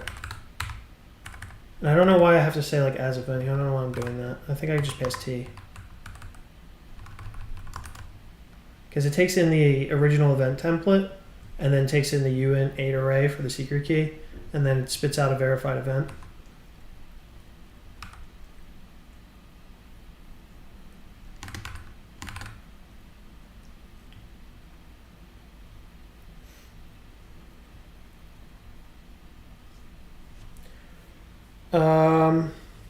What is the protocol for message transfer? Noster. That's funny that we based all crypto on the fact that processors ineffective in divide. Yeah. You're going to take advantage of it when you have a bunch of projects and tasks simultaneously, and you have to check out between branches projects. Git work tree helps you a lot. Oh yeah, definitely. Should you upgrade the React version on an old project? Depends. I mean, like if you want to read, if that depends on so many factors that so many questions really do depend on so many factors. Like for instance, imagine that there's a new feature. in 18, and you can't do anything trivially with 16, and that it's an easy upgrade path. And so then you just jump right to 18, and then you're good to go, and then you can implement the thing you want to do. There's no issues with anything else, and boom, bing, bang, boom, you're done. But imagine that there is something that will break if you update it. Imagine there's a shit ton of code that you have to rewrite. Then maybe not. Imagine that you have a new team, and you have that one crazy engineer guy who wants to like get everything on the newest version and blah, blah, blah. And he's like a really good developer. And you want to use him because he's such a good developer, but he'll only work on it if he's on the newest shit. Well, then maybe you do, just because he wants it that way. There's so many reasons to update something or not update something. It's too hard to say. Okay, so this returns a promise.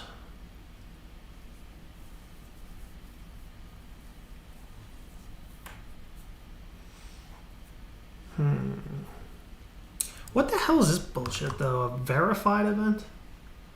What the fuck is a verified event? It looks like you can publish them.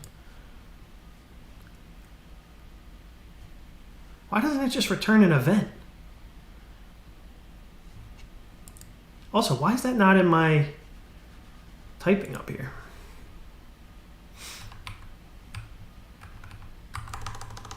If I say like if I do like const verified event is equal to, that's a verified event. Return that bitch like that. Doesn't seem to update this. What if I explicitly type it like verified event like this? It still considers it an event. I wonder why that is.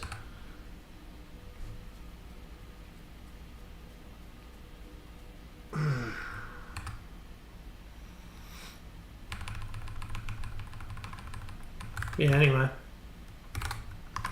We can probably just return this outright. And else, we're going to get the public key, get the event ID,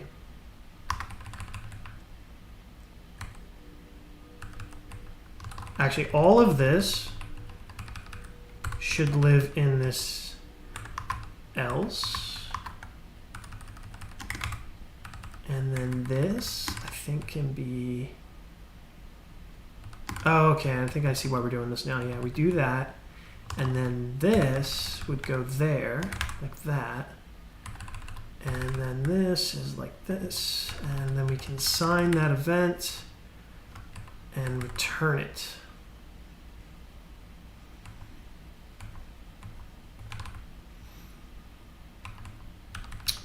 And then if that doesn't work, then we have an error. We have an error here as well. Now, is this actually an error? I guess if not Nostr, because we're only going to get here if there wasn't a secret key passed. That's when we're going to check this. And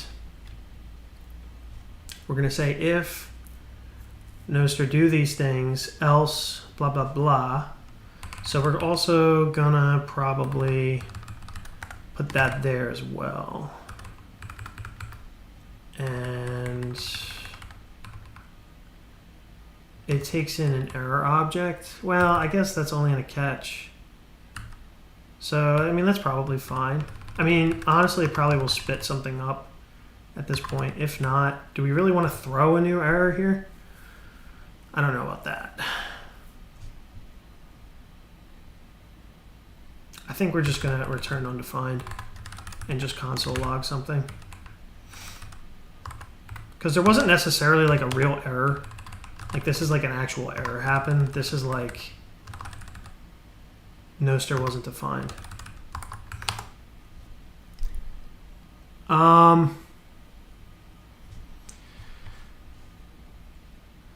Thank you. I'm by myself on this one. I'll evaluate. Yeah, it's just some stuff like that is just so hard to like actually answer. I think you need to like sit there. Like what I would do if I were you, I would get a whiteboard and just pro and con it. You know what I mean? And if the pros outweigh the cons and it's something you really want to do, then yeah. I wonder where event hash in memory. I don't know. Let me see. And do you know about the story behind elliptic curves? Fermat just wrote that he don't have enough space on margin to write interesting proof, and then he died. He spent 130 years. I do know a little bit about elliptic curve. Elliptic curve cryptography is like super interesting, especially because a lot of people look at that curve and they don't realize that we actually like truncate it, and then like all the points end up in this like really weird, random looking situation too. I haven't delved into elliptic curve cryptography for a little bit now, but it is super, like, that's the stuff I wish I would have studied more in college. Is this for work or a personal project? This is for a hackathon where I'm trying to win some money, and also potentially for a startup that may exist in the future. I think we're already starting a nonprofit though, since we won the last hackathon. We won like half a Bitcoin from the last hackathon project, so that was pretty good. And probably next year there will be a Nobel Prize for discover the perfect encryption algorithm based on quantum physics. It's just impossible to compromise without a key. That'd be nice. Yeah, a lot of people don't look at it that way with quantum. They think like everything's going to break, not that like we're going to have new tools to actually encrypt things. Okay, so now I have this finish event, finally. So I'm going to build this. Okay, we'll jump back over here. Jump back to where we were. Then I have this finish event here. And I'm actually going to remove this big mess. And I'm going to get rid of this. I'm going to get rid of that. Jump back here. Okay. Now this is what for a zap? Oh, this is me still being in here. Now what we're going to do is we're going to get rid of that. I'm going to see if I can import this. Import from React Noster. And the reason is the secret key is not the correct thing. Neither is the event template, I guess. And it's still telling me that enqueue needs to exist. So, okay. Yeah, secret key.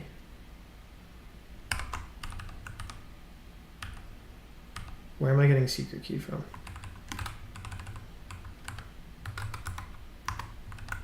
Okay, so I have this use auth concept here.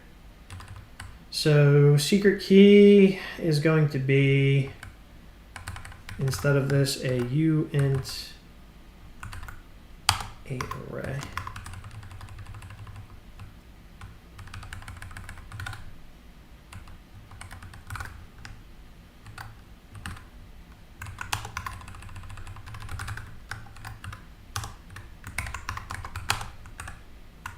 There we go.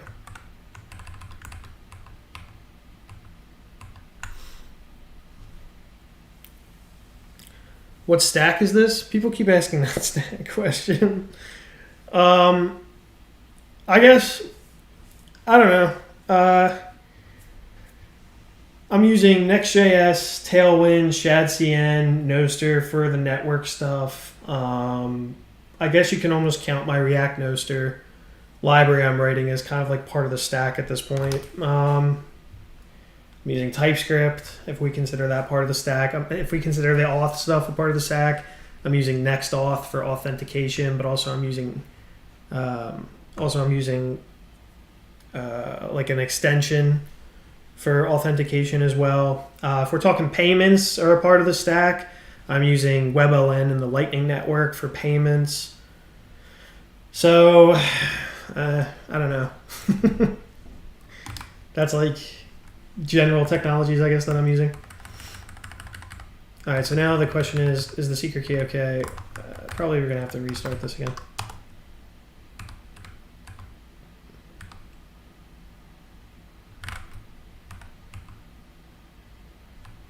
Are we working now? Are we cool? Nah, it's still reloading.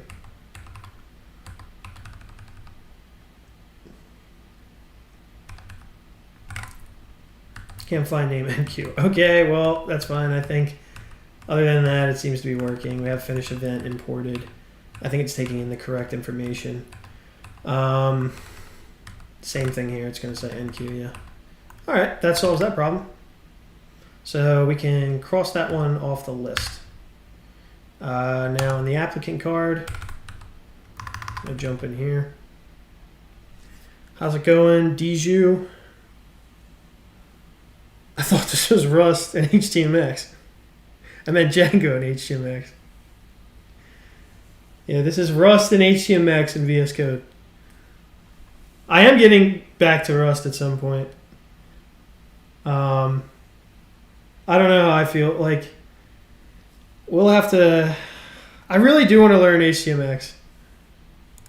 I'm so tempted to, like, just use HTMX for everything. I want to see how many people... I want to see what people are saying for this. Yeah, that's got a good amount of likes. You should create a tech stack with those, right?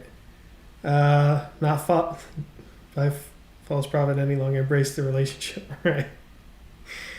The struggle's real. Trust the right. I feel like these people are shilling for HTMX, but I can't tell when people are shilling for HTMX and they're serious or not. But I really want to use it just because I feel like it just simplifies everything so much. What has the data and the state and everything? The server. And I don't have to think about all this other nonsense and React server components and hooks and all this kind of bullshit. Very tempting.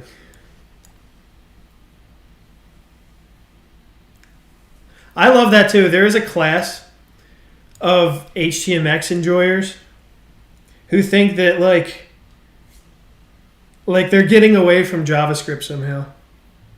You know? But they're not. Noster, not Blue Sky. Yeah, you're right. You're right. We are using Blue Sky. I forgot.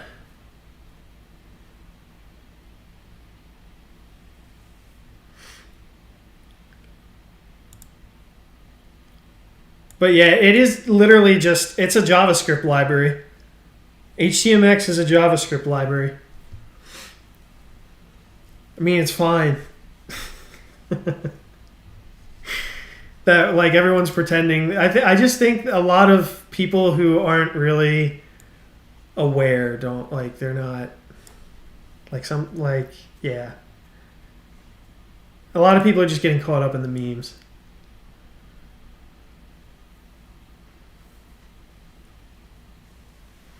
All right, so let's see. NQ. Profile content. I think we have this one built in already.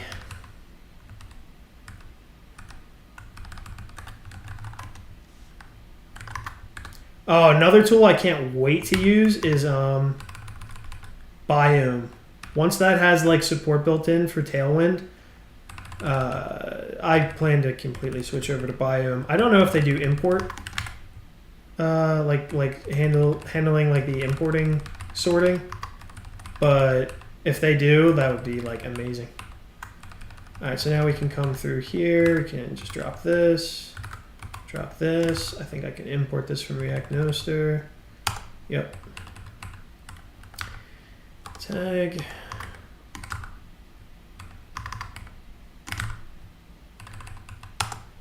Update that import.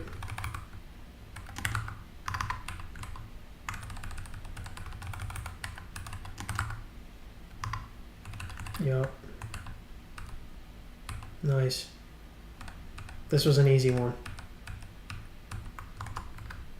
Still gonna have to come back here and update the hooks, but that's at least that done. So we can mark this, mark that, mark this, mark that, mark this, mark this, mark this as done. Moving on.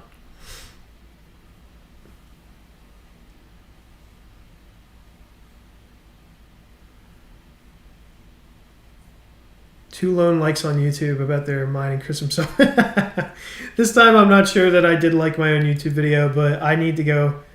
You need to be your own biggest fan, you know? Let's head over to the channel and make sure we like the video. There's more people watching that have liked the video. We should be liking the video. See? It's so easy to do. And it helps get all, this information out to other people. You guys can hear me. We can get information out like cursing and screaming at Vercel for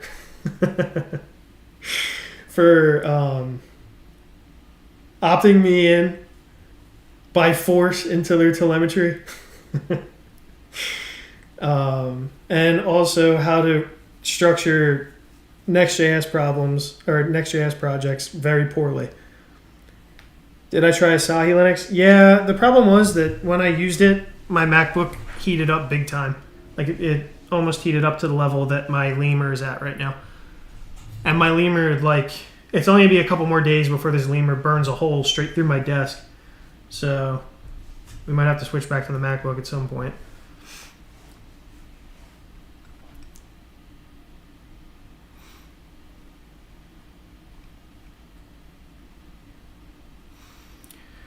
Must remind we started from handling state on the back end and call back end, and it is the much nicer solution. We rediscovered it 1 to 2 years ago. Yeah, and front ends are amazed. I know. It's very funny. It's funny how that works. I mean, there's some real benefits to using the back end, though. There's some real benefits. Like server components have some real benefits. That caching layer, I mean, while it is, you need like a PhD in React Server Components cacheology to understand how caching works at that layer. While you do need that, once you understand it, you can do some really powerful things with caching at the server layer. And that's why I chose Nextjs specifically for this project, because you can do that. See, I can say nice things about Nextjs. And I can say nice things about React. But I won't just say them. They're not paying me any money, so I can be mean.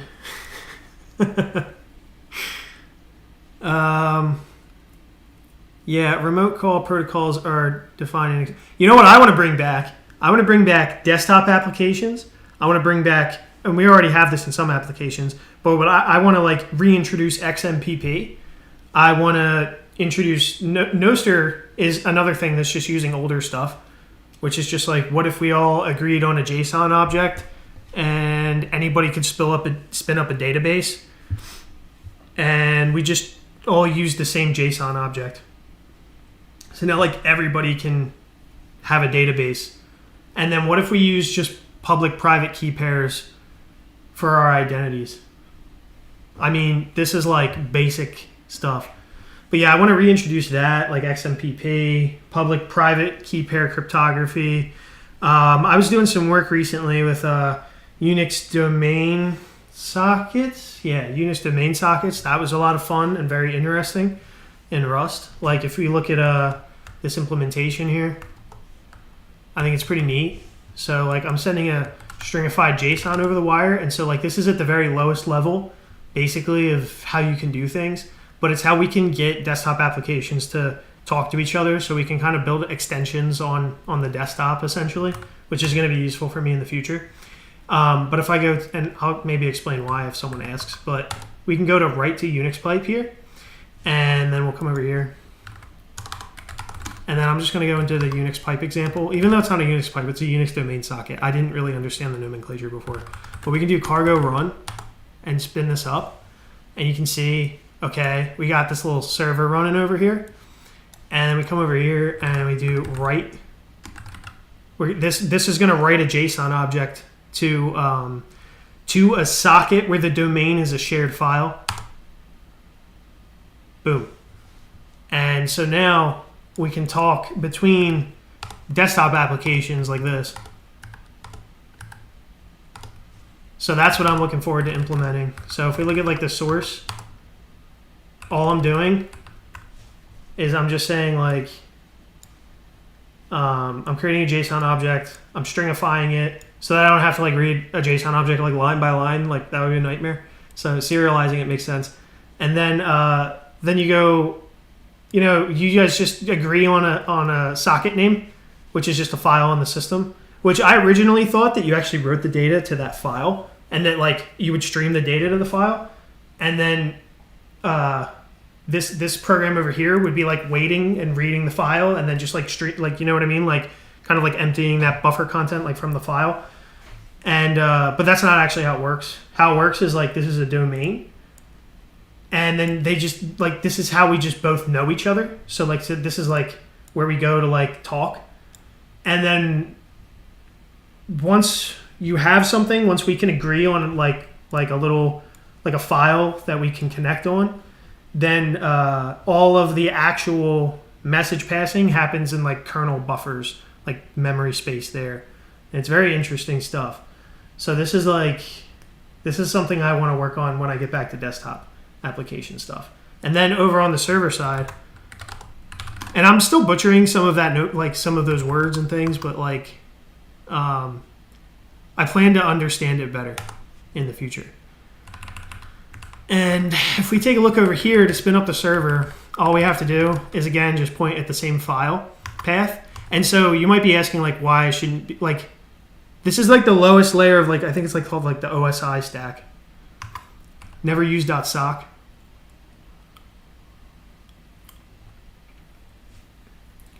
Serverless. Maybe I'll use something different than .sock. Ode wasp top 10 as I remember, or some top number.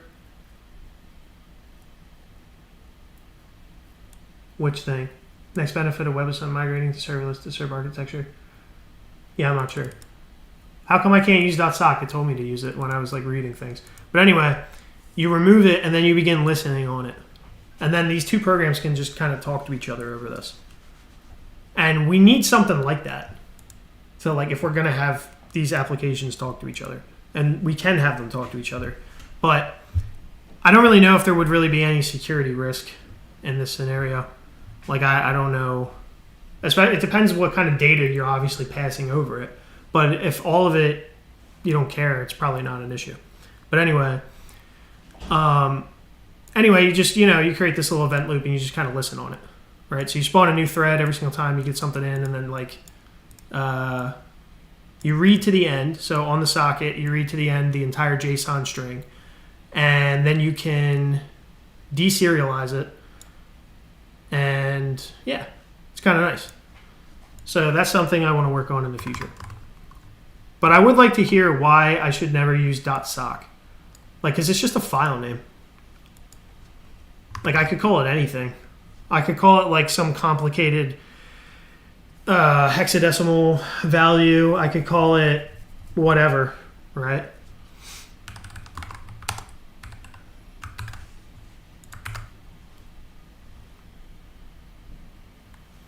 So now I gotta get back to what I was doing.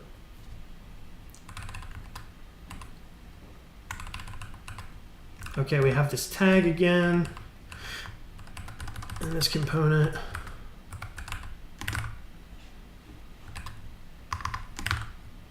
Import from React Noster. Anything else? All right, this one looks good. If I remove this, okay, here we go. Create a tag. All right, let's see if that one's available to us yet. Don't think it is. So let's bring that into the library.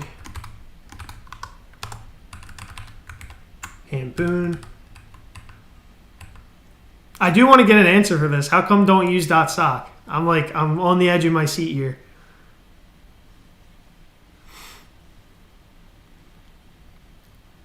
Ruining React ecosystem? Or running in the React ecosystem? Ah. Did the stream die? Is that why I didn't get an answer?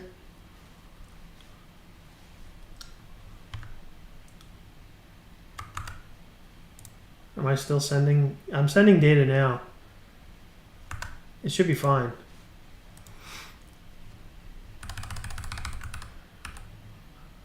We're here? Okay. Well, listen, Hard, come back. Explain this problem to me. .sock is OWASP. You have got access to everything with the same privileges as uses KV database with restricted privileges to not escape. I don't know what that means. I gotta figure that out then. Can I save this somewhere? Oh, you know what? This is gonna be saved in the Discord. So like if you go back to the Discord and you want to see like some of this stuff, we can go here and then we can go to the live chat and all of see this .sock wasp here. And then I'm just gonna like quickly pin this for myself. Because I don't know what you're talking about at all. So I have got to do a little bit of research on that clearly. Privilege escalation attack on .sock, 5 most common attack in the web. But this isn't necessarily on the web though, right? That socket connection is just running locally. There's just something about being on a coding or hacking live stream. Are you trying to add the signing? Yeah, that's how I'm going to do it. That's how I'm going to do the signing. I'm going to pass everything over that socket connection on the desktop. And now you don't have to, I mean, I can understand a better security risk than that is pasting your private key into all the desktop applications, right? So yeah. Oh, send that idea too. I'm all open for ideas. As far as I understand, when I was looking through all the different IPC possibilities, the only ones that are truly available to me for this are in any normal sense. And if I want to go down to the lowest layers rather than going to the network layer, is using Unix domain sockets, named pipes on Windows, and potentially message queues on Linux. And there's a POSIX MQ library in Rust that I could use, but I think I'm gonna go with Unix domain sockets on the desktop, and then I think I'm gonna go with the named pipes on Windows. I don't think there's any other options on Windows. Noster App Store? What Noster App Store?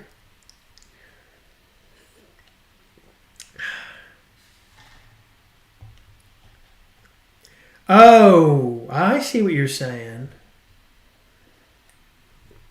Okay, build a Noster App Store. And then install apps with the signer. That's kind of a cool idea, actually. And then like you could just so people can see the apps that you can use. That way you have like this one centralized place where you like keep in your key. And then you're downloading applications that work with this signer. Yeah, I like that idea a lot, actually. That's a really cool idea.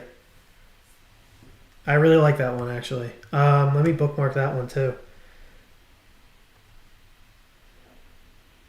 Noster Store and Event Signer. Pin message. Oh yeah, pin it. I'm definitely going to have to look into the sock thing. I don't know if that applies to me because I'm not doing any socket connection at the network layer.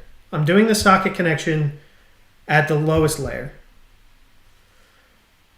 Try making an IDE like NVim and Terui. Oh, maybe. That sounds like a monumental lift though, so... I'm going to let the Cosmic people handle creating the new thing. I need to ask them to like put Lua plugins into Cosmic Text Editor. It takes a minute to start up because it's like, I don't know, like it's still like heavily alpha. But actually, I don't even know if it's going to start up. Oh, there it goes. Never mind. I think it started up just behind my other stuff. But you know, they already have Vim support. So they just need Lua plugins now. And now I can get like a GUI text editor.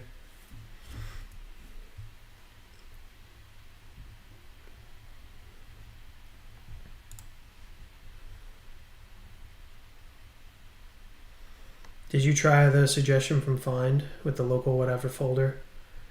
What's plus gRPC? No, I haven't really tried much except for just stringifying a JSON and passing it over a Unix domain socket. Like that's about as far as I got. And then once I got there, I was like, okay, I think that actually solves my problem. Yeah, but it's JS. It's broken in 1,000 places, and protecting all simple attacks would take years. Probably we even don't describe all because it has no sense. You can run anything with hidden entry point. Yeah, but this is no JavaScript.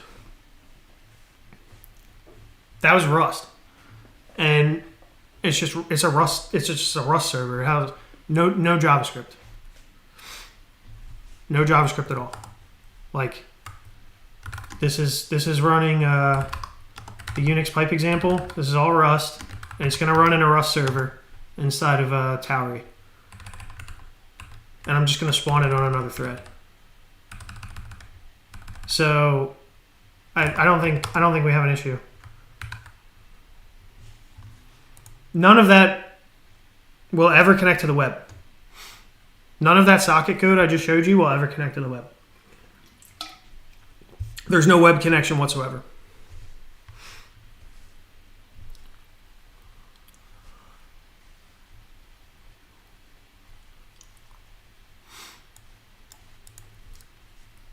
If that's what you're trying to say.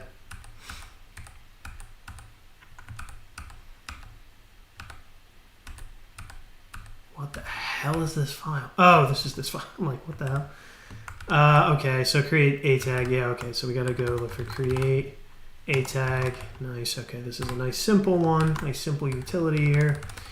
And let's look for the create natter. These two kind of just go hand in hand. So this returns just the value for the a tag. That's what we want.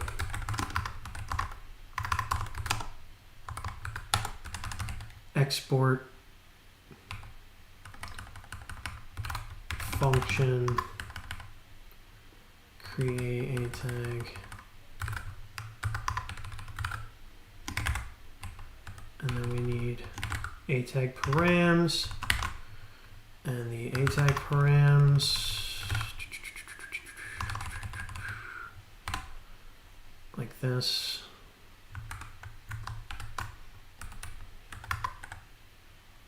Actually, we're going to just pop that in types.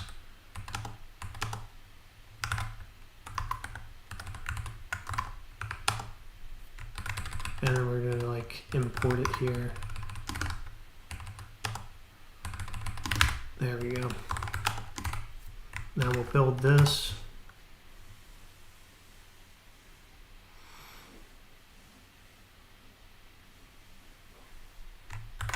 And we'll move on.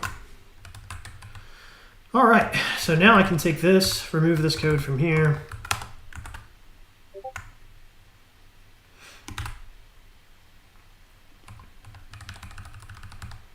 And then we'll jump back here, and then we'll import it from React Noster, and we'll move on, hopefully.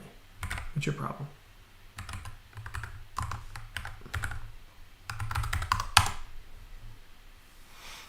I feel like that should be fine. I don't think there's any errors there.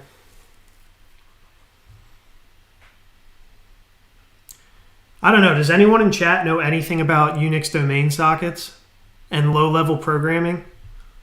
I didn't even really know until recently. I didn't even really know how to conceptualize a socket. It took so long to do the animation I sent you in Discord. You sent an animation? I'll take a look. I'll take a look.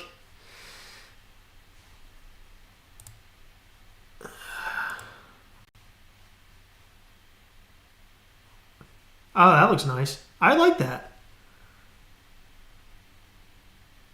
That looked really cool. Are you using framer motion for that?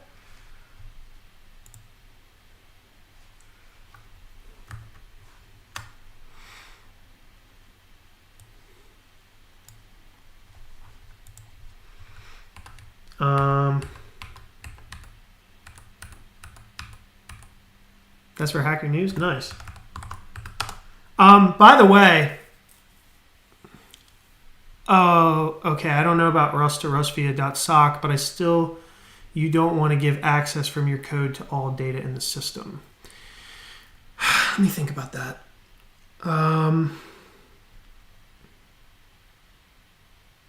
Where I'm planning to put it, right, I don't think is necessarily all data in the system. The only place that this socket will go is in temp.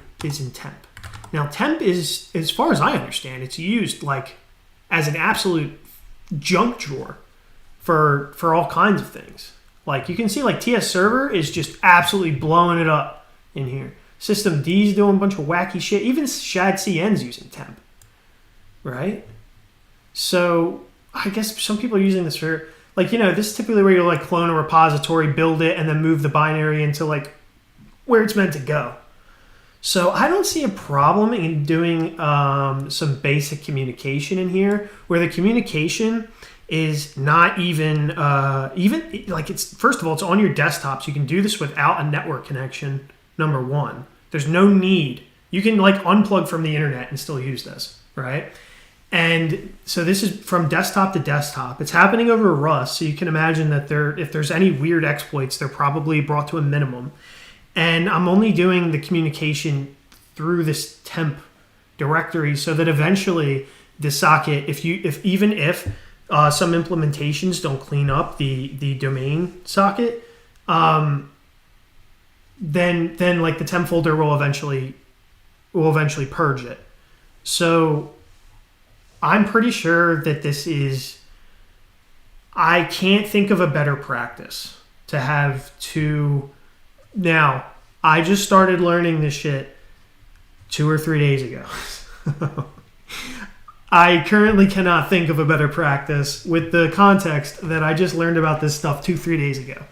So, but I am open. Like, if anybody knows about this kind of stuff or has any pointers or anything they want to let me know, like, I'm definitely open to hearing about it. I'm extremely interested. Again, like, I just kind of learned, like, I was always kind of confused when people were saying socket, what the hell they were talking about.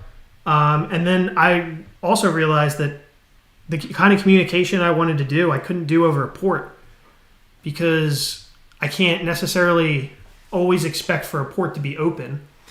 And then also you'd have to scan, even if you wanted to do over a port, you'd probably have to either scan over some port range or you'd need some sort of message broker. And I also didn't want to do anything that complicated either. Anyway, that animation looked pretty sick. Definitely like that. So I don't think that doing it this way gives access to all code in the system or all data in the system. But again, I'm open to thinking about this. Using a download JSON animation and a special player is from Airbnb. Ah, you bastard. Is this a MacBook? No. This is my lemur. Yeah, I'll show you. I show this once a stream, so it's fine. Pop OS, System 76 Lemur Pro, 40 gigs of RAM, 11th gen Intel processor. Should have got the 10th gen because I think you can disable the IME on that one, or at least kind of disable it. And yeah, this is my system specs here. We are on Wayland though. Lottie? The hell's Lottie? So I know about the concept of apps having a local place to store their shit. It's like a sandbox. How to communicate exactly, I don't know, but apps at least on macOS can communicate. Right. That's the understanding that I need to figure out. Now, macOS is a Unix system, so this Unix domain sockets will work there. Lottie is for animation. Oh, gotcha. I'll have to look into that. You have access to .sock with the same privileges as you running code. Yeah, but I don't have to call it .sock. Like, okay. Like, all right, let me just really quick.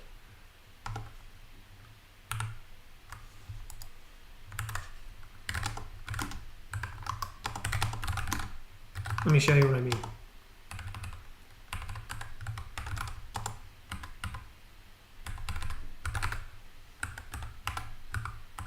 Is that how you spell potato?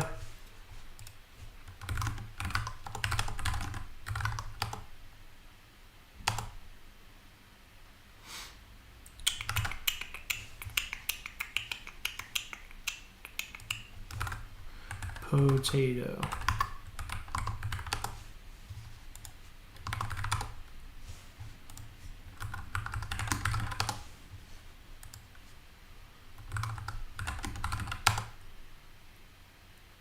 See? I mean, I can communicate over a dot potato. Like, it doesn't matter that it's called dot sock. See what I'm saying? It's just a domain so they can agree on a place to speak. It's like if I was saying like, hey, I'm going to meet you at the bar. It's called, Shady's. We're going to go to the bar, meet me there, and then we're going to talk over a different protocol. We're not talking over like, you know what I mean? Like we're just going to meet there. So we can do dot potato here. We can do dot bananas. We don't even have to do dot anything. I just put dot sock just so you know it's a socket that's being communicated. Like just so you know that like the communication is done over a socket. But again, a socket, I feel like a lot of people, when they look at a socket, they immediately think like there's port numbers. But port numbers are only relevant at the network layer. They're not relevant for a socket that communicates not via the network layer, but is allocated in like kernel space, because we're having this conversation via like memory buffers in the kernel. We're not having this conversation in the network stack via ports. So, yeah, anyway.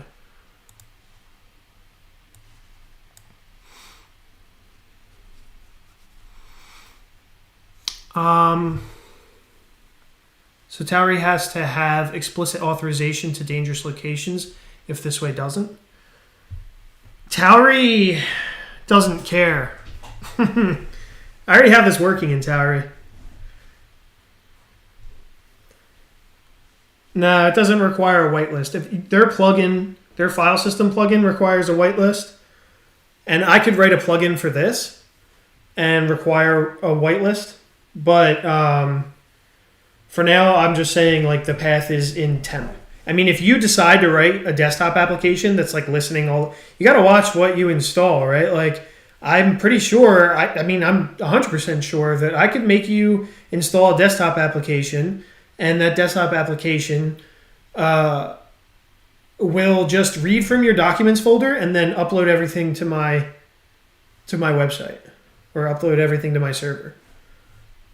I mean, that can totally happen, right? So you got to watch out for what you're installing.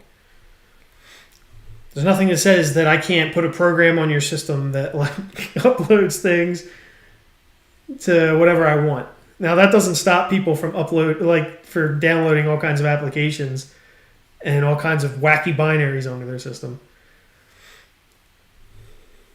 Also, everything is a socket when it comes to communication. Yeah, I'm pretty sure you're right about that.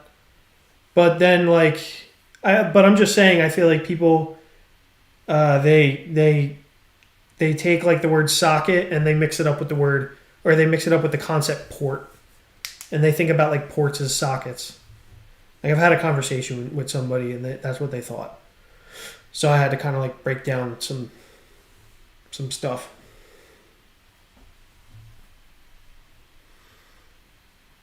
Try to access documents without having to put it in the config. I mean, no matter what on Mac OS is gonna gate you. It's gonna sandbox your program, and when your program tries to access the file system, it's gonna say, "Do you want to give this program access to this file path on your system?" If it's like a compromising file path. So Mac OS will cover your ass there, but I'm pretty sure that I know Linux as a concept won't, right? But then it would come down to like the desktop environment, I think, might have to intercept that and make those determinations. But I really don't know how that's done. Attacks are successful because you believe what you think about everything. Right. Yeah, I know. Well, yeah. I mean, again, that's why I'm asking. If someone wants to attack, he will think as long as needed to find a vector. If OWASP says no, just better listen. Yeah, that's fair. That's fair. I don't know what OWASP is necessarily talking about in this case, but maybe I should read OWASP. And maybe I'll just make sure to have the conversation over a dot potato. I don't care. Like, we can always have the conversation over a dot potato. Why not? Nothing wrong with that. Anyway, so, okay, that's done. But I do like presenting these things to people when I show them, like to whoever's in chat, so that you can bring up stuff like this, because I'm definitely interested in OWASP now, because maybe I can like learn something about this.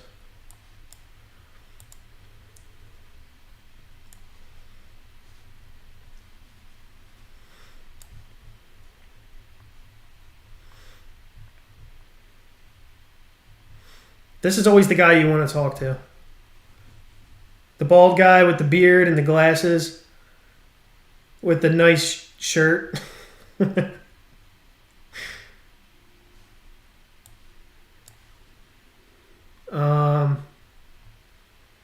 Let's see here.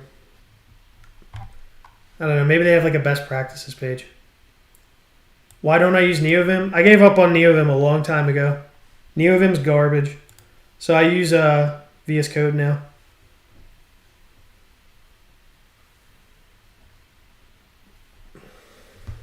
What I want to know is Towery has a config file to give you permission to access some things. I want to know if you don't put FS there, if it still lets the file system. Yeah. If you use Rust file system primitives in Towery, you can access everything you want. So you're not beholden to that. I mean, it really is just running Rust code on your system at the end of the day. That's all Towery's doing. The file system, again, is just a plugin stuff. So the plugin puts the barriers, but the core Towery desktop application does not put those barriers there. So that's something you should know. Native apps and from app stores, they have a manifesto file or a manifest file, and that's how users know in advance what an app has access to some stuff. Okay. Yeah, it's not that fancy, no.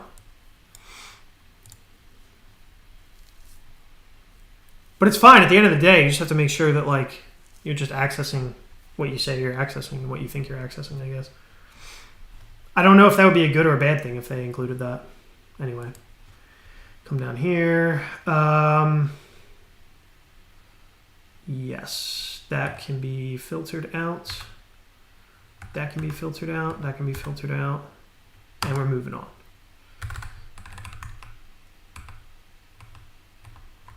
Okay, we're back to this pattern. So laggy.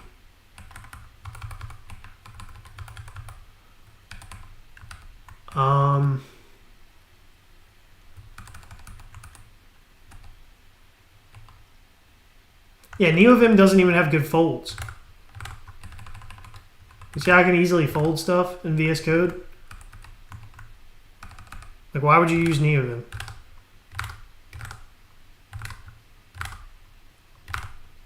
Like, folding's so trivial.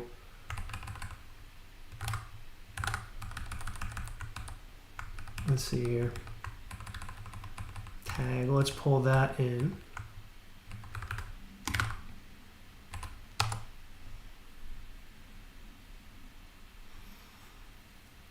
Something like other app stores, read the manifesto and tell the users from the Nostr app store. Something like this app can access your file system or other stuff. Ah, yeah, I see what you're saying. Yeah, that would be nice. How can you use NeoVim in VS Code? Just install the Vim plugin like this. And then you can just use Vim that way. All tags. I'm going to import this. React Nostr.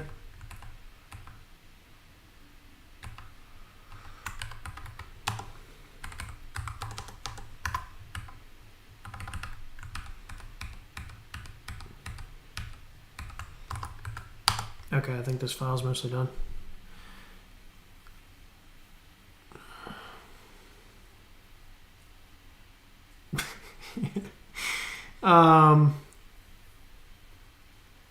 What extension? I don't know what you mean. Mod told you to change the folds to the third row instead of the Git icons. The third row instead of the Git icons. What? What do you mean? Oh, like in the bar over here? Maybe I will. I don't know.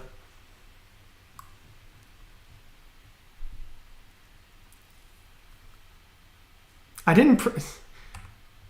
Yeah, if you do this.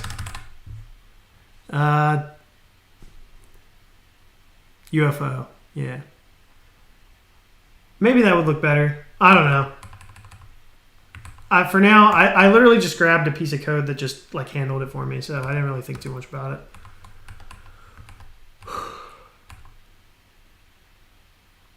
Telescope for code actions. Maybe I should use telescope for code actions, but I don't know why I would use telescope for code actions. This would be one, another, and another. All right, let's filter all those and keep moving. We've got a long way to go though. Jeez. That's just because I keep bullshitting in chat.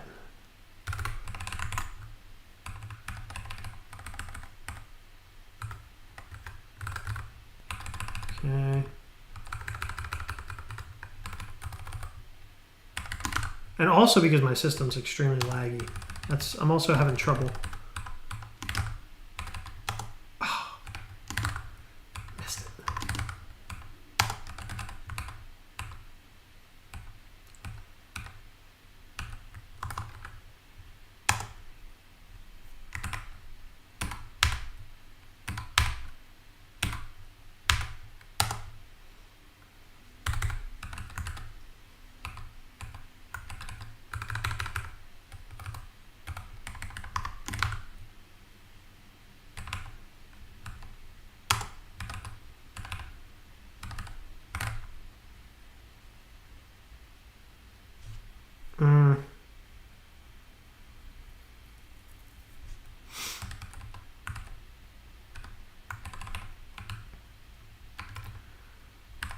Wait, how come is secret key needed? Or private key? Where's finish event coming from? That's coming from Nostr tools.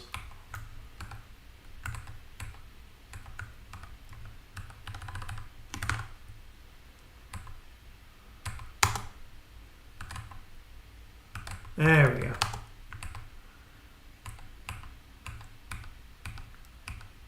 But I also probably want to grab the secret key and pass that in as well here.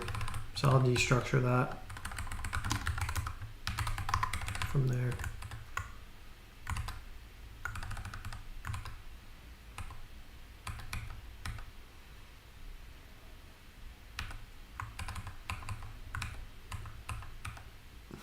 Where the hell is this? Finish event. There it is.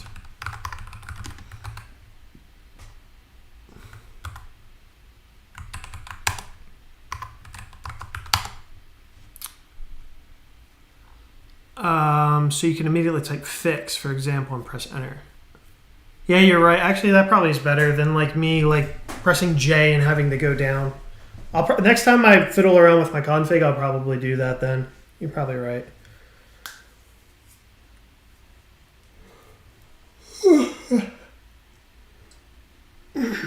Okay.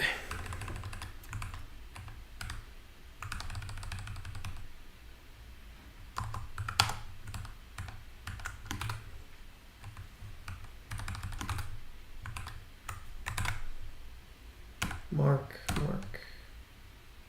filter.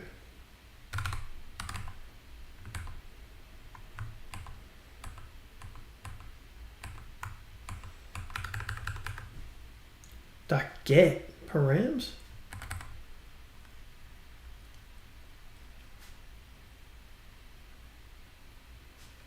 The hell's .get do?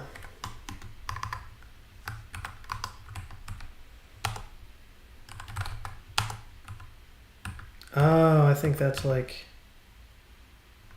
yeah.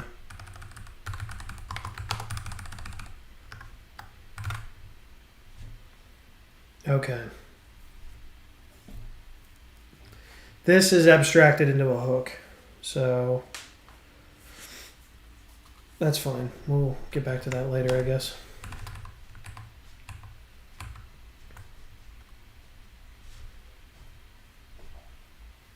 Is your config the local one the same as the one on GitHub? If yes, I will PR just one single line for UFO and maybe the telescope actions.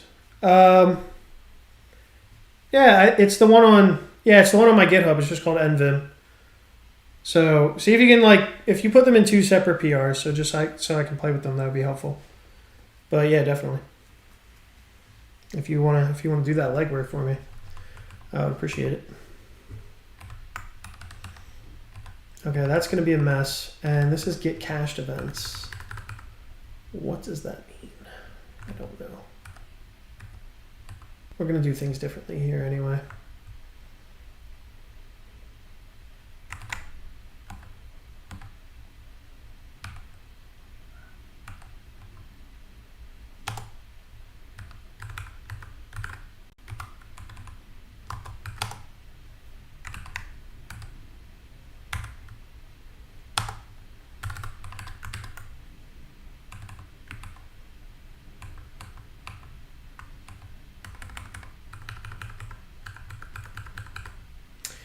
Okay, so this is why I exposed these things like this, because this is on the server, which is another thing. Yeah, so we can't use hooks on the server. So that's going to be another thing I'm going to have to figure out.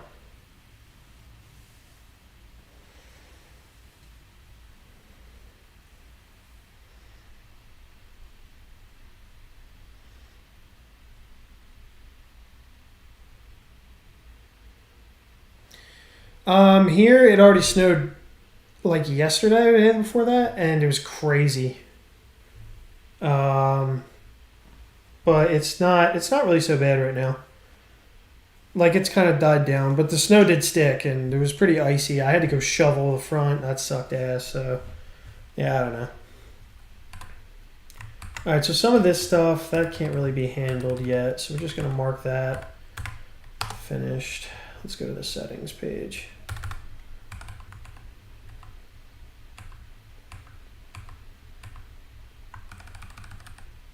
Profile content.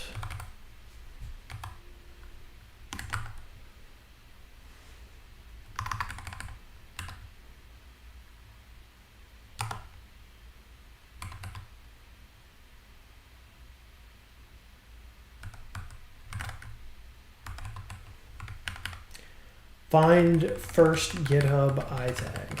That is kind of a specific function, but I feel like we kind of need it.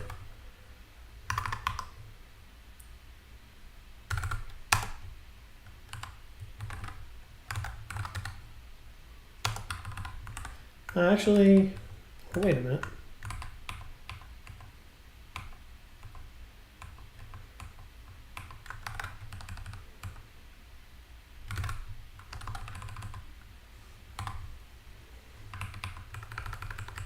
Tag I starts with GitHub. Yeah.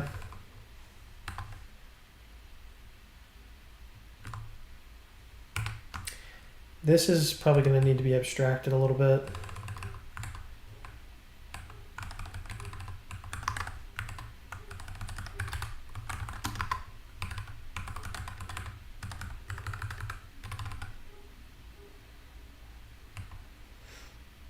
That's the tags. It's the argument. Okay. So in addition to tags,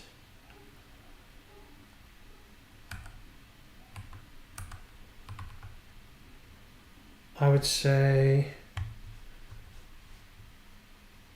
oh, I know, I hate that shit. The Lucent icon that's named link, and then you're in, I know, and then you're in next, and you're trying to or whatever, any router, and you're trying to import the link component. That's very annoying. No stair dips.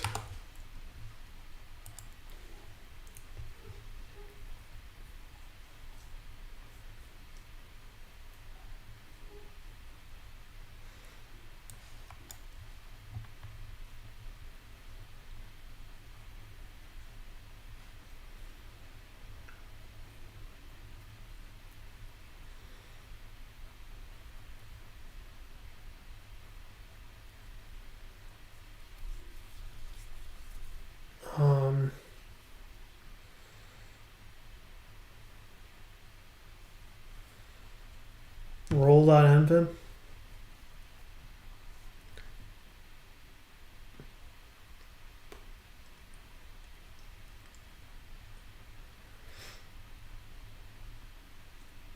I need something. Oh, file storage integration? That's kind of interesting.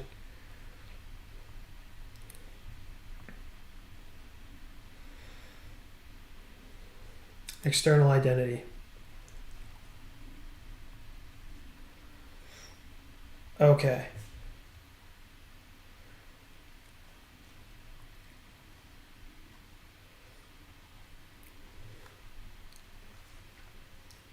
And then we're calling this the identity, platform identity. So platform and then identity. So this right now is find first. Starts with that. So I'm going to say find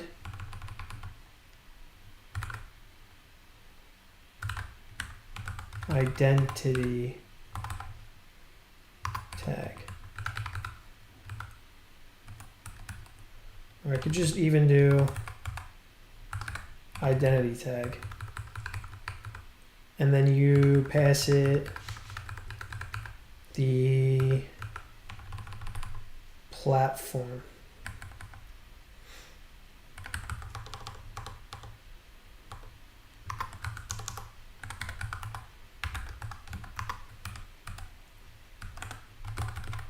Oops. So we'll pass it the first. We'll pass it the platform, and then we'll pass it the tags.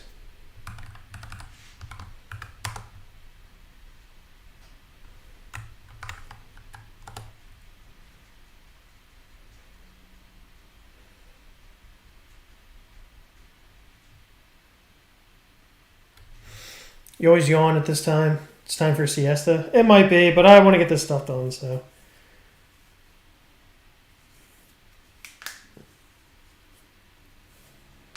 What was rolled on it? Oh, the thing that like makes me try different color schemes. I tried that, remember, and it just for some reason it didn't work. If it works, then I'll try it out. Let's toss this function here.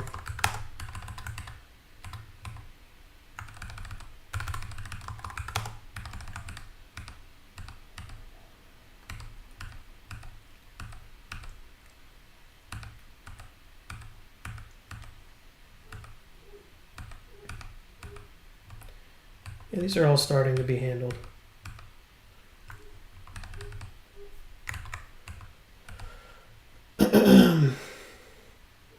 Validate GitHub.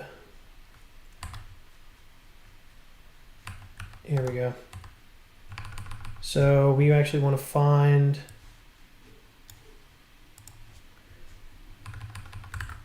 we want to do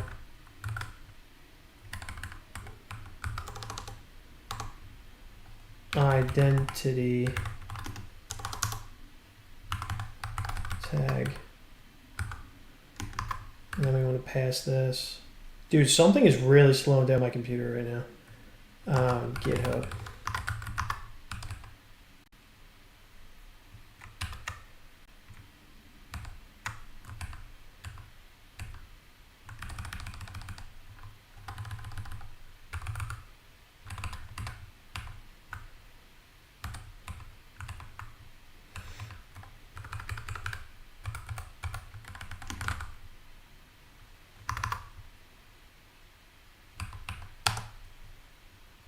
Today I can't think, but I will read it tomorrow. Oh, okay. I'm 99% sure that you gave me enough data and time to access your user file if I read only OWASP documents. 1 month ago, someone told the access to.sock from offline app give also sudo access. Sudo access.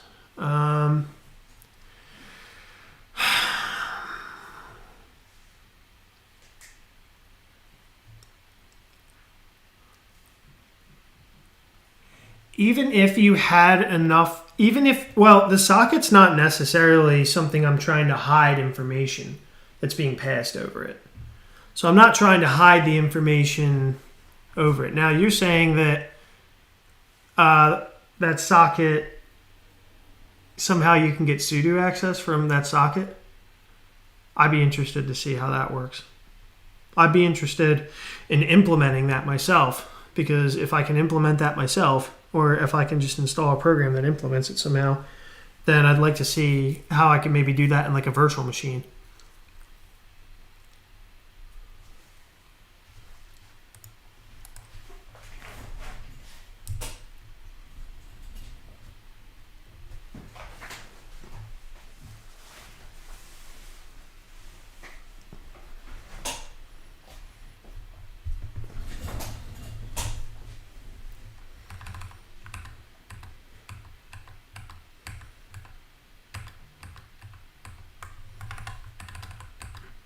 Okay, I think this file's mostly handled.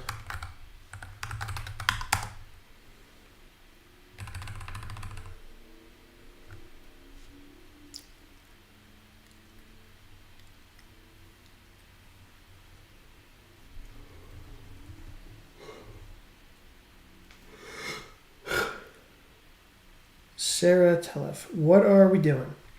Well, so right now, what I'm doing is I'm rewriting my bounty site that I wrote for a hackathon recently. I'm also fighting with lies from TypeScript server. Unless I didn't import those. 1 second.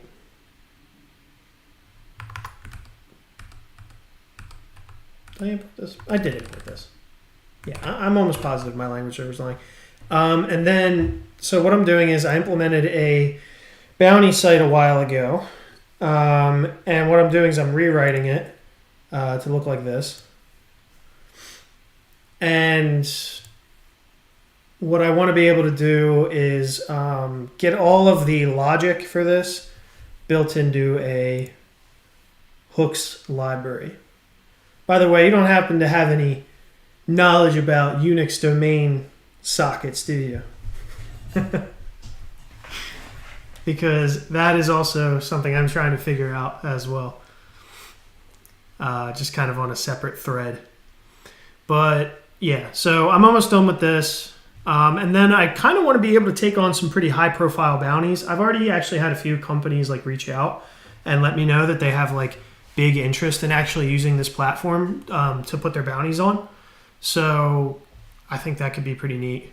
I'm really looking forward to actually building this out as like probably like, you know, like a startup project or something like that. What's the stack? I feel like I'm forced to learn web dev to get the interview stage, but decision paranoia. You know, it's funny, like you're the third person to ask me what my stack is. Can I ask you why you want to know? And then I'll tell you. like what is what's making you feel like you want to know what my stack is? Like what specific piece of it? What do you want to know about the stack? Do you want to know like why I chose like specific tools? Or I don't know. Not really on the Unix domains? Gotcha. That's all right. Because it's kind of cool. I'll see if I can maybe pull it up. Basically what we're doing, and anyone else who shows up to the chat, I would also like your take on this. Anyone who's even watching this back later on, join the Discord and tell me about it. Actually, we're going to go back. We're going to go to the right to Unix pipe. And then I'm going to go to Unix pipe example. So I'm going to spin this up as a server. And this is running on, this is running using Rust. And so I'm running a little server that's listening on a Unix domain socket. And then over here, and I call it pipe here. That's because I'm stupid. I didn't understand the nomenclature before. But I'm actually writing to a Unix domain socket. And so now I'm going to do cargo run. And now you can see that I have two separate Rust processes, two separate Rust programs, two separate desktop like programs that are running on my desktop speaking to each other over a Unix domain socket. And so specifically they're talking over this file, rust.uds.potato, because someone told me I shouldn't use .sock. So I use .potato instead. and that seems to be working just as well. So what I'm trying to find out is what are the best practices in this space and like with doing these things. I don't know. I'm kind of one of those dumb questions like, is this LunarVim? All the different JavaScript tech is annoying, but also interesting. All right. Yeah. So, well, with this stack here, I'm using. I'll answer the question. But yeah, it's just interesting that it's like one of the probably like the most asked questions I get. So anyway, the stack is basically just React, Nextjs, Tailwind CSS. I'm using Bun for package management and for like running things, so it's kind of like my runtime in a sense, but whatever. I'm not using that in production. I am also using, for payments and things, I'm using the Lightning Network and WebLN. For network stuff, I'm using Nostr. That's probably not something that really matters as much to you.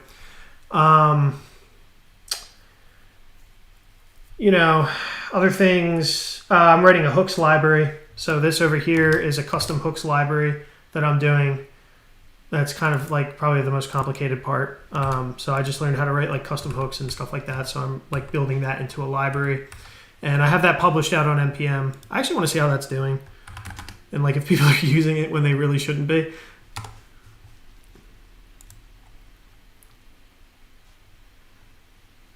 So if we go to like React and Nostr. It's not even like available to like see. But I know some people found it already.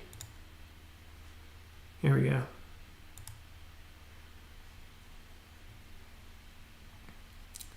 It's pretty wild that this has 130 weekly downloads. I don't know who the hell is downloading this. Like, just the fact that it has 130 downloads, like, blows my mind, because I've only downloaded it, like, a couple times. But yeah, so I'm using this. This is something I'm kind of building out, and while I'm, like, learning TypeScript and hooks and all these kinds of things.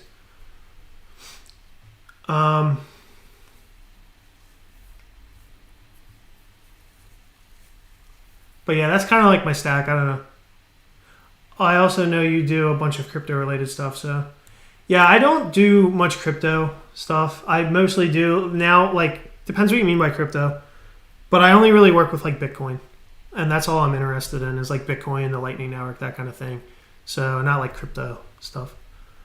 And that's only because I need a payments layer for my applications. And the best payments layer, the most internet native payments layer I can think of is Bitcoin, and not anything else. And definitely not Plaid and Stripe and all that bullshit.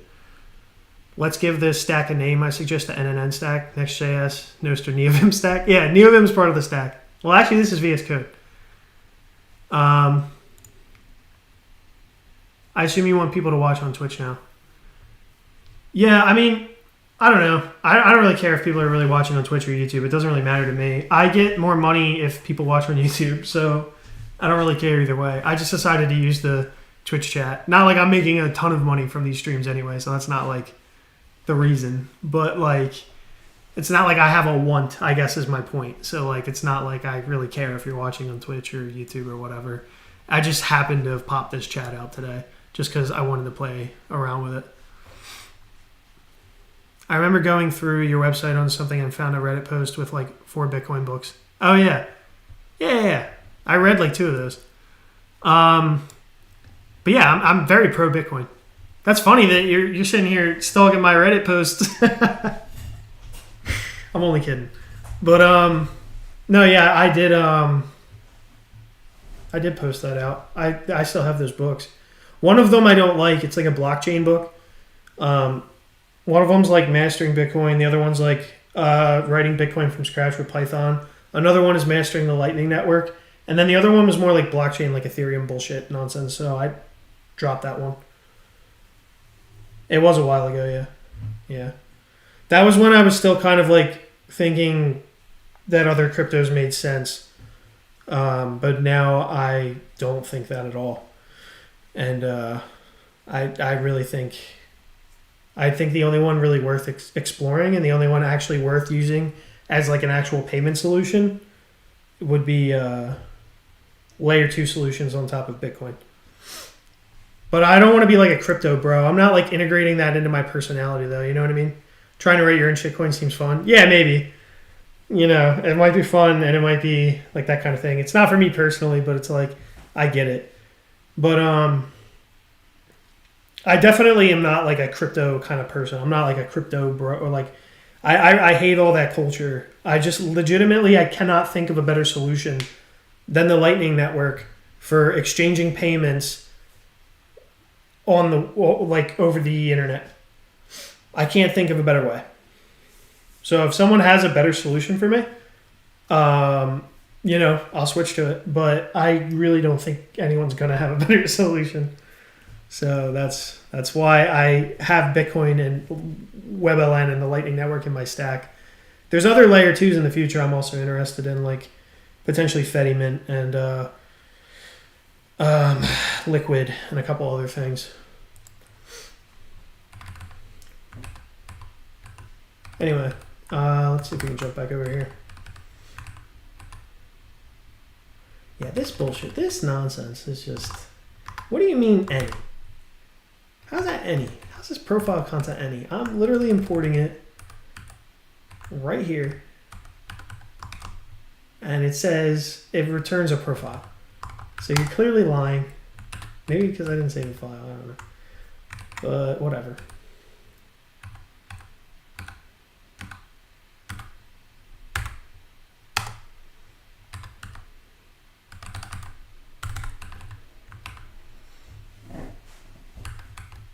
Okay.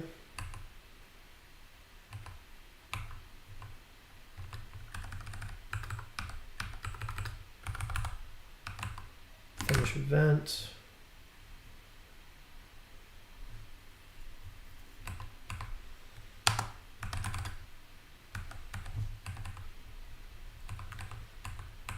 I feel like this computer is about to explode or just catch fire. Okay, there we go. I think that sums it up for this one.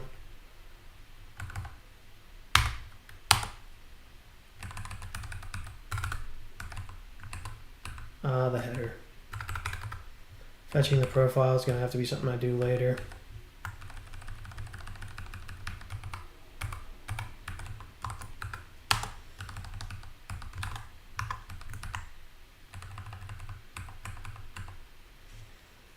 And this is at the server layer. So yeah, that's going to have to be something I think about.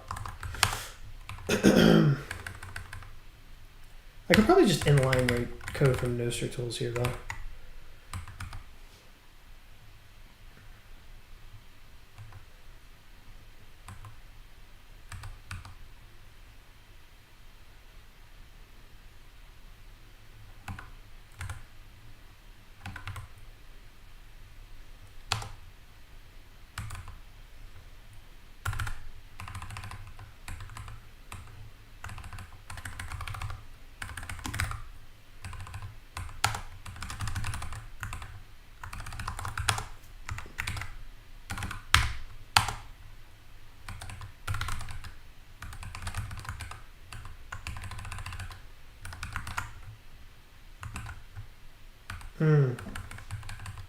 What is this? Because that doesn't take a U8 array. That's fine.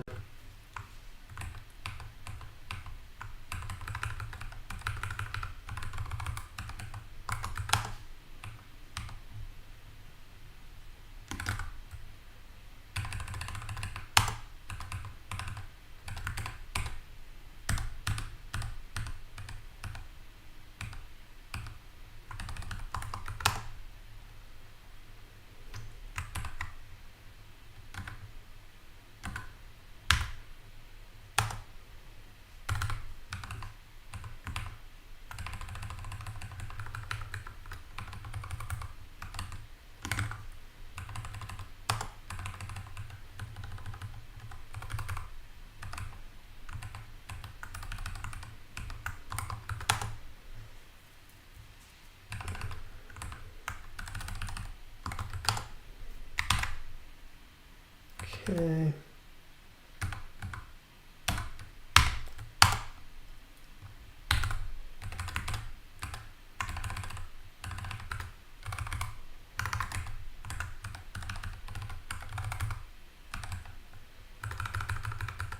Hopefully this will all pay off soon, going through and getting rid of all this junk.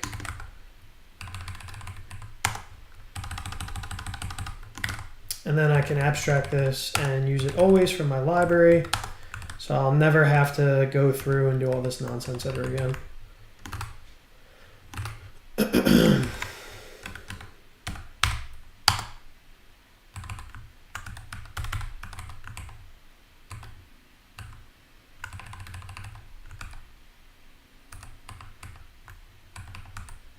Get signature, signing event. Why are we doing this? Where are we using this?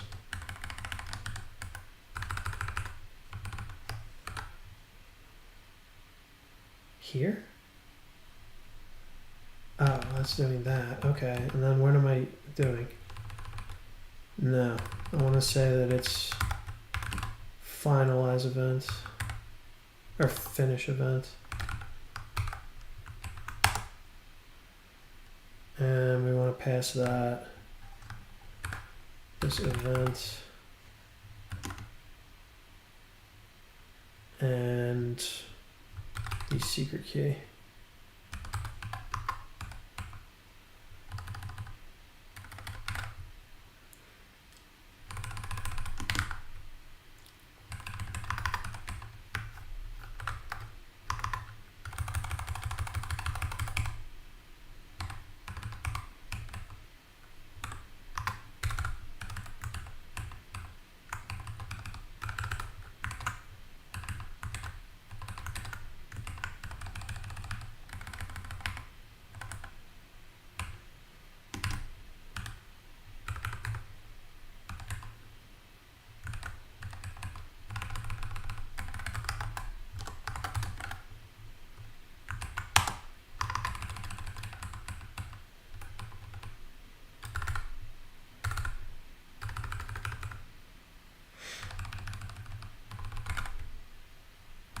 Mm-hmm.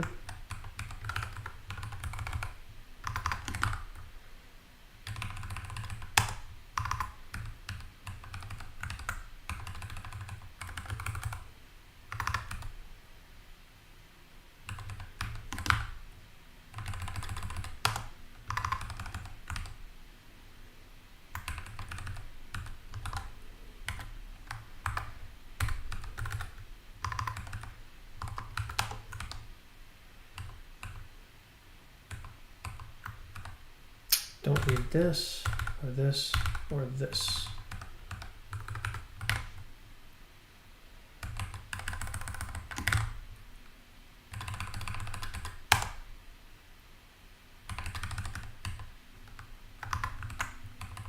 So event is equal to that. Right. So this should be T.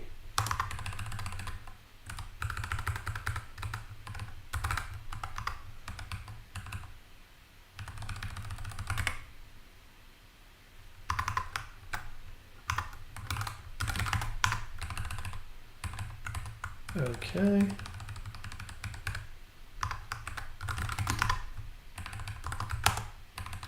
There we go.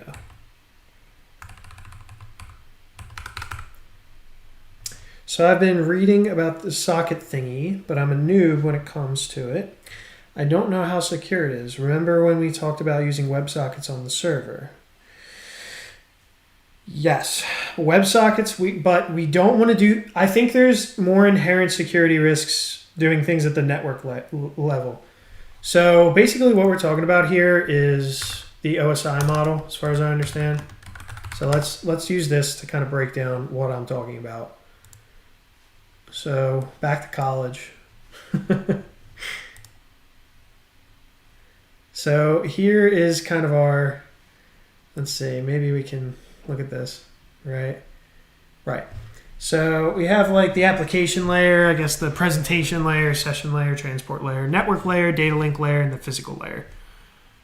I'm pretty sure where we're at is at the physical layer here rather than up here at the network layer. Potentially at the data link layer. Maybe we should look at some attacks here. Right. But yeah, so we don't want to use the network layer. The network layer is where we're going to have to start talking over ports and shit like that, right? Where we're at like, I'm pretty sure the physical layer. And so if we go look at the Tokyo stack, for instance,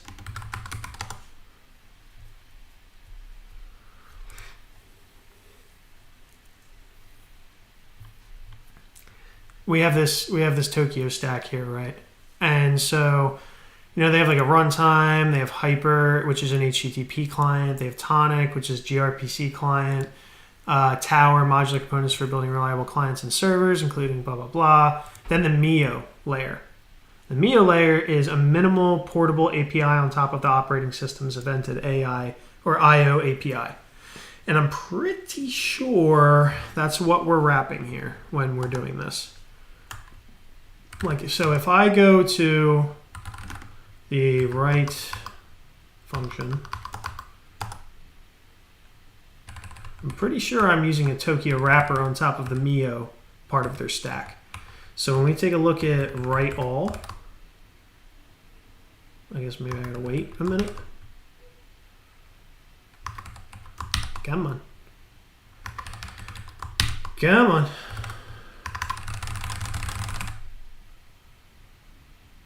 God, I hate Rust Analyzer. I hate language servers.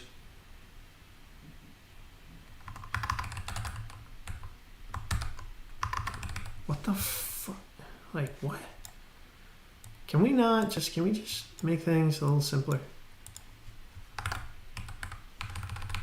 I guess I'm gonna try and, oh, I literally quit and then, okay, here we go. So, async write, extension, right? Attempts to write an entire buffer into this writer, equivalent to write all. Yeah, IO result.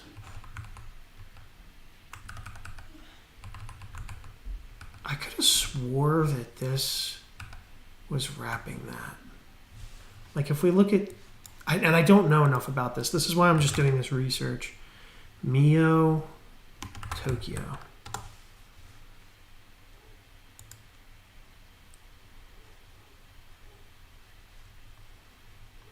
Fast low-level IO library for Rust. Yeah, like they have a net. And also we're importing the Unix stream from net, which maybe that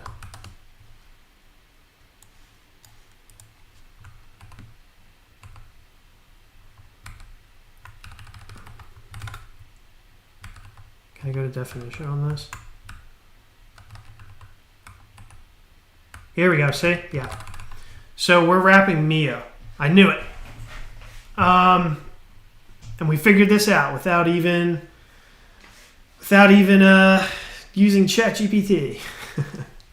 But yeah, so their Unix stream is actually just the MIO net Unix stream. So the layer that we're operating on is like they call MIO the metal IO. So this is like the physical layer, as far as I understand. Fast, low-level IO library for Rust focusing on non-blocking APIs, event notifications for building high-performance IO apps with as little overhead as possible over the operating system abstractions. So that's kind of what we're doing here.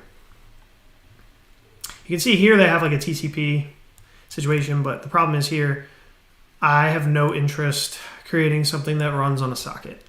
Or, sorry, on a port.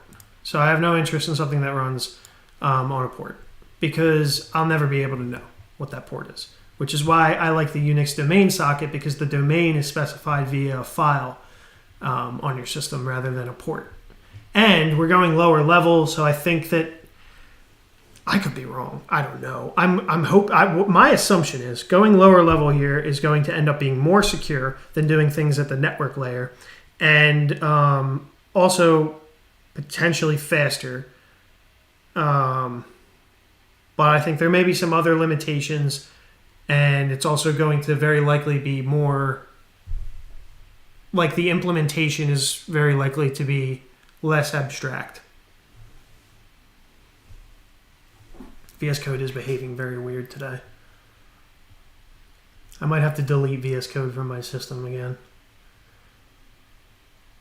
Also, for the App Store signer, you would need to develop a tiny API library so other apps can use it. Yes, and that's what I have. So if you look at I have a little Towery app called Keystash. It is not fleshed out yet, but let me show you something. So let me open up source to Rui, and we'll go to the source here. And so I'm just going to change this to potato. Like that. And now we're going to do, I think this server is shut down. The other server is shut down. So this is the write to Unix pipe code, and this is the Keystash code. So I'm going to do,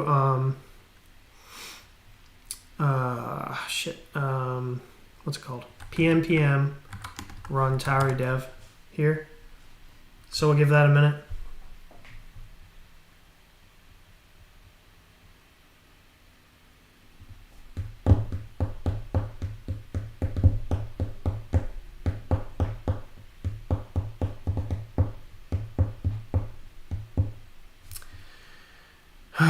Compiling. If my computer wasn't already hot enough. Okay, so now you can see that this is running in the context of a Terui app, and then if we're in the write to Unix pipe over here, we can do cargo run. Oh shit, what am I doing? Right to Unix. And it's not a pipe, it's just I have to keep saying that, but anyway, cargo run. See?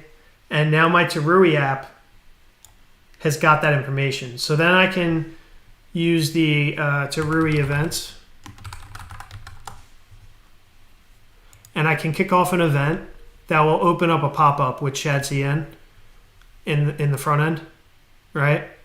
Let's say I'll emit some event. Well, this is emitting events on the JavaScript layer, but I want to emit events from, here we go, global events from the back end. So I'll emit an event that has the information, right? And then that'll pop up and it'll say like, hey, do you want to sign this event? And you'll say yeah or no, like yay or nay. And if you say yes, then it'll sign the event, it'll kick it back over the socket, and then that event will be signed. And the user can, use that signed event without actually having to have their private key inside of that application. Just as I said, there is a way to know how to access the port. No, there's no way to know how to access the port. I think one thing that was the problem was, in case you need another port, how are you going to report to the third app the port? Port can be communicated via an M variable. Nah, no M variable. We're not doing M variable because M variable is, no, that's not reliable enough.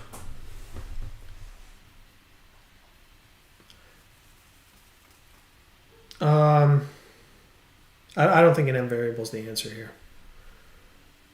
The network layer, if local, is quite secure. Yeah, but I think it's more secure to go down to the metal layer.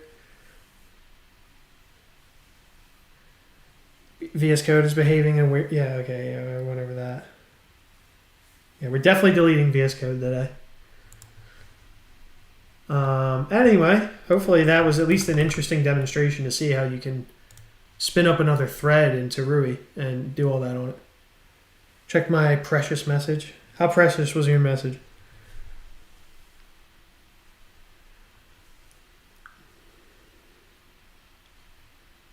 If you have something where you can make ports work, but I don't think ports are the answer here. I don't think the network layer is the answer. I think we're thinking too much like web devs when we're thinking about going all the way to the network layer for this. I feel like it's unnecessary overhead. You know what I mean? Like, I think we need to strip away all the web thinking that we have, and we need to get down to business with the Unix domain sockets. Von PB just tuned in. Worked a lot with Terui in the last year. Awesome project. Yeah. I'm a big fan of it so far. It seems to answer a lot of my questions. I don't know if you've seen, but like I have a Terui app. 1 second.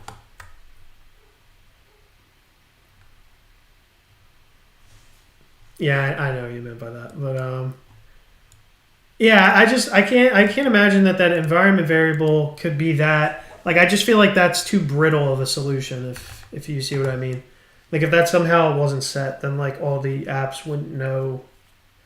Also, you might have to change because you might be in like you might have to allocate the port dynamically, which also is another issue. But if you look, I've been working on this blogging application in the blog app here. So pm run Towery dev. And now I just have to write a signing application for it, but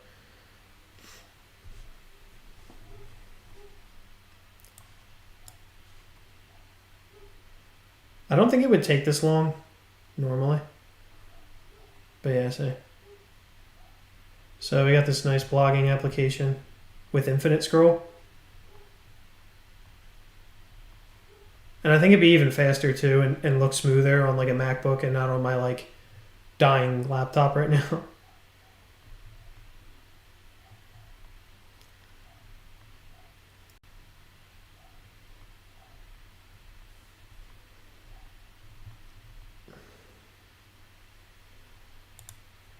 Here we go, tax filing season.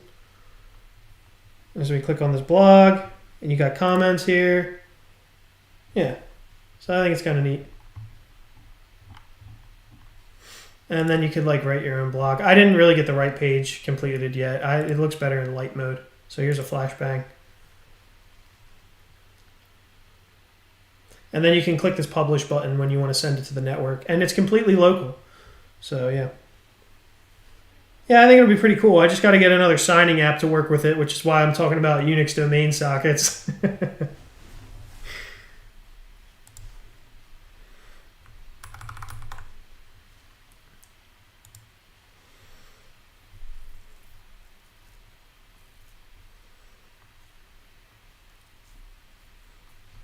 Even if they're right in App Store, you still need someone to see that the code or run through a program to check for malicious software being listed in the App Store. Yeah, that's true. Yeah, I mean, that's also taking on the burden of like making sure, like, you know what I mean? Like being that App Store. So then when like a user installs something through there and it's a scam, it's like, then you feel like you're liable. I built a measurement device that's controlled by it, so super nice Rust backend that runs 24/7 and does some really time critical stuff to measure photons. And the best UI, the research in the Research Institute. Interesting. I didn't know you did work like that. That's really cool. Right. Yeah. That's the thing. Like the React UI you can build with it. It's probably blows a lot of people away that can be a desktop app, you know? Like I built ShadCN into mine, and it's like, yeah, it's miles ahead of a lot of other desktop apps I've seen. So I think I'm kind of in a perfect space to like actually build stuff like that.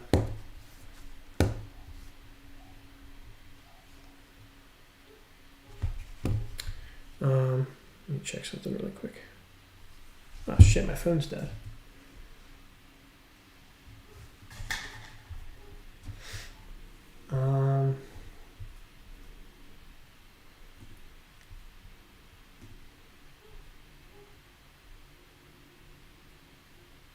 Okay. And I gotta check one more thing.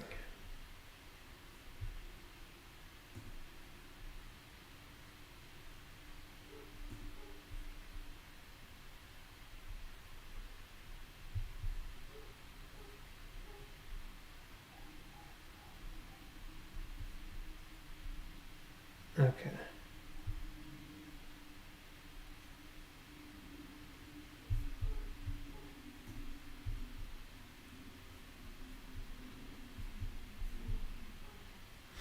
All right, so for native app, I still would go Flutter, but Chris has a Yeah, I do. Well, the other thing is too is I don't know. I've been hearing a lot of chatter about Flutter lately. Maybe one day I'll look into Flutter, but right now I can do the entire UI with a UI framework that I already understand and know how to work with React and ShadCN, so and Tailwind and all these other things. So it's just like, why wouldn't I take advantage of that? Like, it's a skill I already have. So just use it, you know what I mean?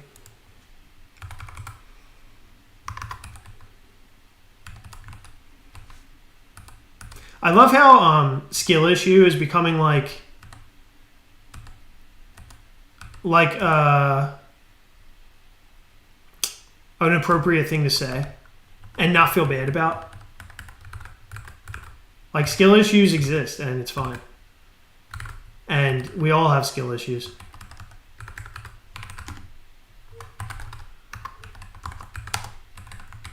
And it's much better to be open about your skill issues than to like sit here and like pretend you don't have any. Because then you'll never like get better at anything. You'll just be like that quiet guy, like pretending like you don't have any problems. Ah, this whole app is littered with this shit.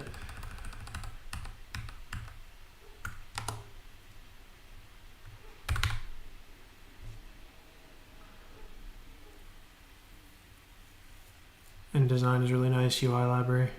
Yeah, I don't know enough about it. I just like ShadCN for this. So really good. I believe it. Yes, I'm not a native English speaker. I just picked the trend from gaming and YouTube. Right. Yeah, I mean, skill issues, what? It's just like, you know what I mean? It's just like saying like, yeah, I'm not actually good at that.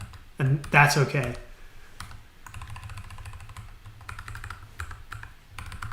Oh, whoops. Not this.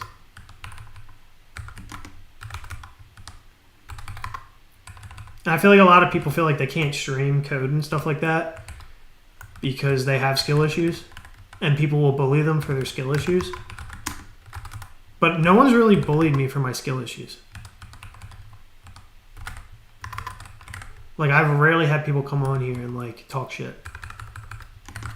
Usually it's like you could be doing something faster in Vim or something like that or whatever.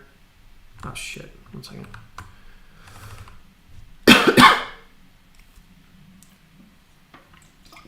Ah, dude, I'm like the human React skill issue, so. Like, trying to write these hooks, man, is so freaking confusing for me. And then also publishing them and then also bundling and all that shit is like just so confusing. And even like sitting there and just going, like, admitting to myself that like I have no idea how the package JSON works.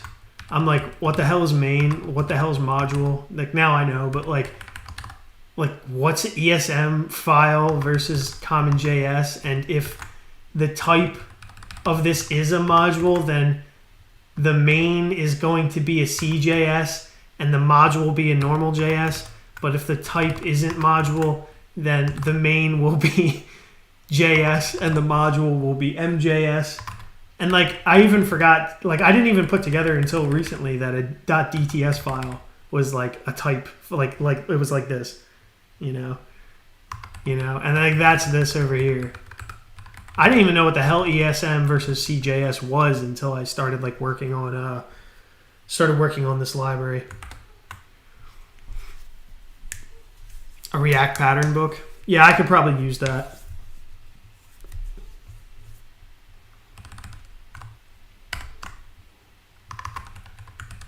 I think I'm about ready for that in React too. Like, I'm about ready to like start to think that way.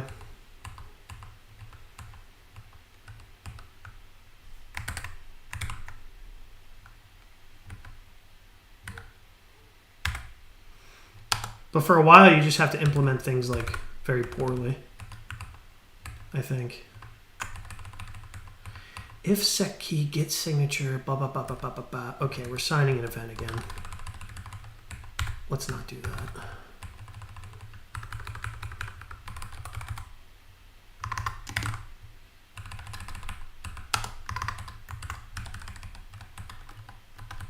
Oops.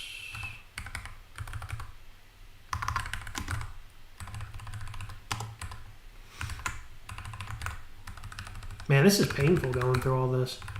Await sign event. We got to do the same exact pattern update here. But it'll be worth it in the end. This is...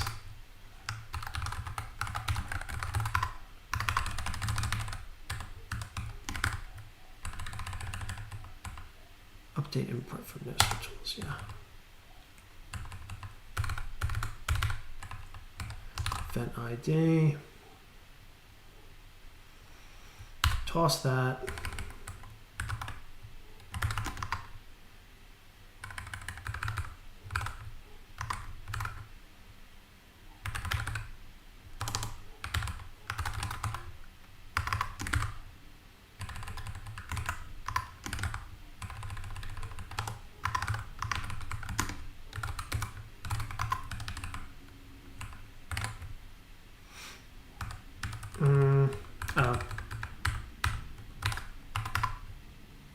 Penguin, JavaScript bad. I agree, Penguin.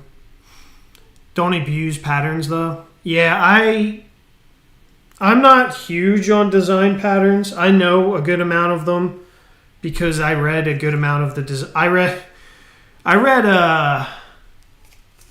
the design patterns. I forget what it was, what the name of the book even was that I read. But I read about a lot of the design patterns when I was reading Head First Java.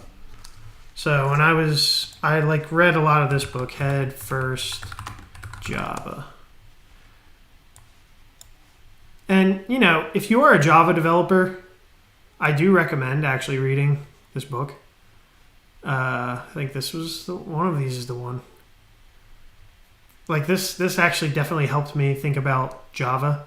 I think this is the one. And then what was the design patterns book? It's by Uncle Bob, I think. No. Because this stuff means a lot to Java developers. Like, if you're in the Java developer space, like, you care about this shit. You care about your factory methods, your singleton. Like, you really care about all this kind of stuff. I mean, you still care about some of these things outside of whatever. Like, you're still probably using some of these patterns and a couple things. You're sometimes using patterns and you don't even realize you're using patterns. But yeah, like I went through a good amount of these. Like, you know, like I really like the builder pattern. And the builder pattern, I think, like,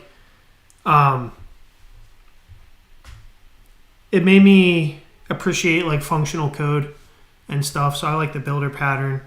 Singleton is just like a necessary pattern. Like everybody should really know factory patterns and stuff like that. Just wait till you get this. I've seen some factories. And then structural stuff. I haven't spent as much time here, I guess. Decorators. I hate decorators. Don't decorate. Don't ever inflict decorators on people. Decorators are possibly the worst, most magical design pattern I have personally spent a lot of time with, and I absolutely hate decorators. But yeah, you can go through these and read about them. Hate decorators. I like the builder pattern though. I like factories. Yeah, it's, you know, you can go through these design patterns. I would recommend going through and understanding some of them at least. Definitely understand the singleton pattern. A lot of stuff like singletons are handled for you in some languages. Like if you import a JavaScript module, it's a singleton by default. So if you new something up in the module, it's going to use that shared object across everywhere you import it. So unless you're newing it up, then you can start to look up like a factory pattern for something like that. And then builders are fun. I really like builders. Hate decorators. If you love decorators, then you would love Nextjs. I hate decorators more than everything in the world. on the same page. Show us the design. Oh yeah, sure. If you're still here, I don't know when you said this, but let me show you here. So this is the old design, and I'm working on a bounty site here. And again, I have some pretty high profile people posting here. I feel like already. And but it's broken and it's shit. It's garbage because you click the load more button, nothing happens. It just flashes everything. It's fucked. It's terrible. And then like this tab section here is garbage, and lots of other things that you can't see. And behind the scenes are garbage. The login is garbage. Searching is just filtering really. And yeah, there's other things that are garbage that I won't even get into because I wrote a protocol improve this stuff, and I'm not even following the actual protocol that I wrote, which is for bounties. So if you go to like Nextjs, you'll see like my proposal for bounties, but I think I'm going to rewrite it soon with like multiple takers rather than assigning takers. But if you look at my pull request here, I thought mine was NIP 47.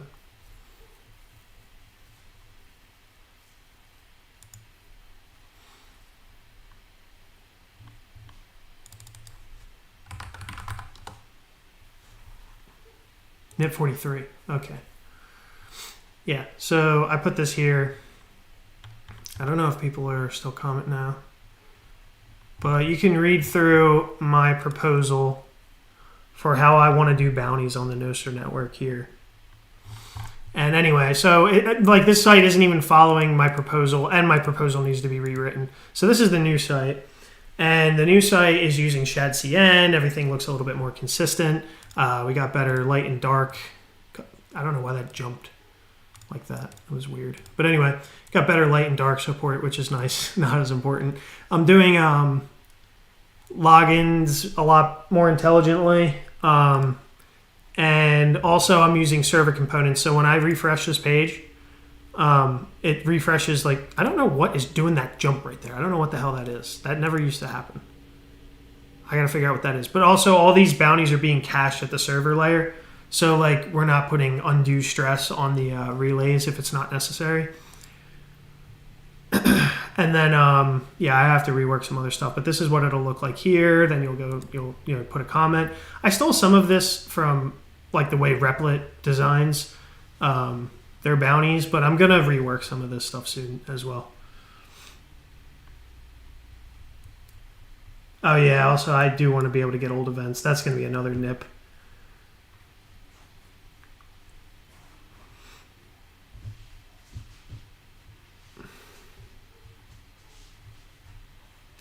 I only use JavaScript because I have to. Soon I'm going to be hopefully getting as many people off the web as I can. The React dev patterns? Okay.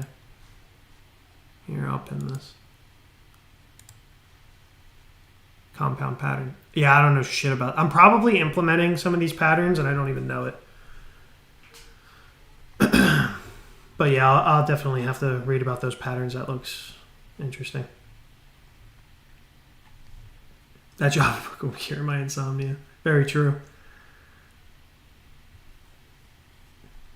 I probably hate Nextjs if they use a lot of decorators.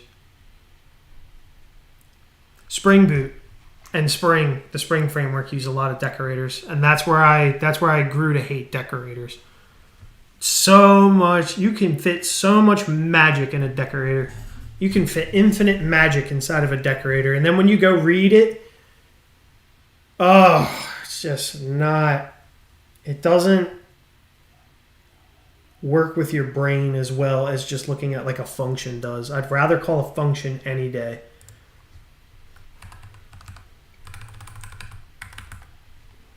Decorators are probably the most magic thing I've encountered in code, and that I mean that in a very negative way. What's the problem here? What are we complaining about? T is never. Oh, okay.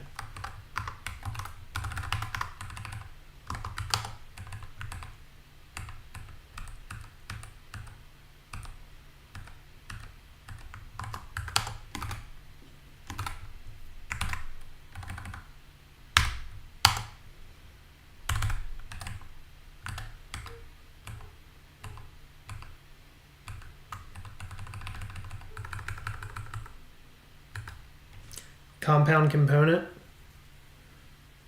Yeah, I'll have to read about that at some point. I definitely could improve my game, I think, with React. Like, just like my core React skills could use a little, not a lot of improvement. Like, I think I'm okay. I think I'm fine. Like, I think I could join a React team right now, and I think I'd be all right. But yeah.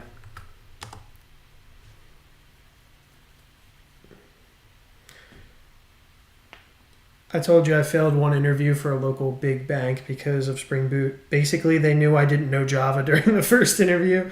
Learned the very basics in 4 days, and then they sent me the coding interview to use Spring. Yeah. When you code websites, do you try to keep it simple, fast response times, or do you like to make the site look really nice and unique? I go for simple and fast. Always. Always, always, always. Because all that other bullshit is great for a Twitter post, and then you post it on Twitter, and then your site does all this wacky animations and nonsense and bullshit, and then it was great for that Twitter post, and then no one ever uses it again or gives a shit about it. And then maybe like 5 people take a, like, you know what I mean? Like, it's just not going to be something people use. Whereas I already have users, and all I want for them is for them to have a very fast and good experience and consistent experience using the application, so that they can post a bounty, someone can apply for it, and then they can pay it out, and that's it. You know, I don't need a bunch of frills and funny animations and all that kind of stuff. I have no interest in that.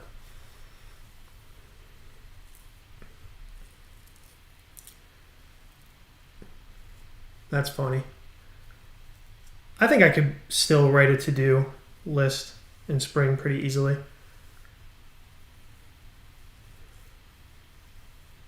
But dude, I've been in coding interviews that were, I think when I interviewed at Comcast, it was I did a double interview. So I did an interview with one team, and then I did an interview with the other team. They both wanted to hire me. One of them had me whiteboarding, and they were erasing my code. They were erasing the problem as I was whiteboarding coding it, because they said, like, they asked me a question, and then I was like, oh, like, I already know I could solve that one like really fast. So I started solving it really fast, and then the lead engineer walks up and he starts erasing some of my solution and the question, and he's like, imagine though that it was this. And then I'm like, oh, you bastard. So like, they just made it more difficult for me. I ended up getting an offer from them, and then I got an offer from another guy who was like, he just put like a text editor in front of me, and he was like, reverse this list, and or something like that. Like, can you use Java? I was like, yeah. And that was it. So I think I did a, what are those things, like Kayak is one of them. Like, it's I had to do something like that.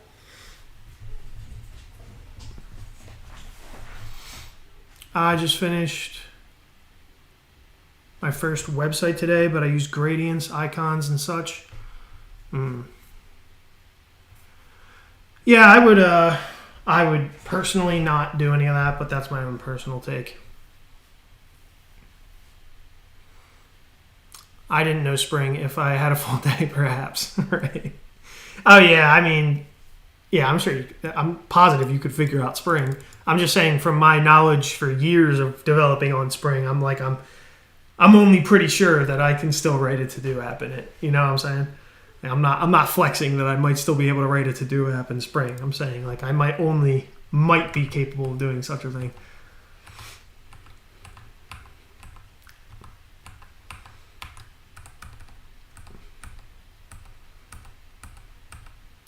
All right.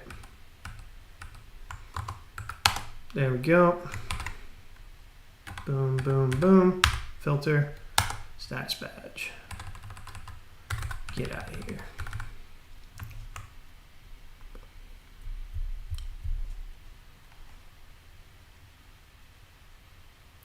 Lombok. Oh my God. A solution to something that shouldn't even be a problem. Don't bring me back to my Java days. I just want to let them lie. I really appreciate my Java days, though. I learned a lot about programming there. I learned a lot about some good ways to do programming, and I learned a lot about overly complex systems built by overly confident engineers. And yeah.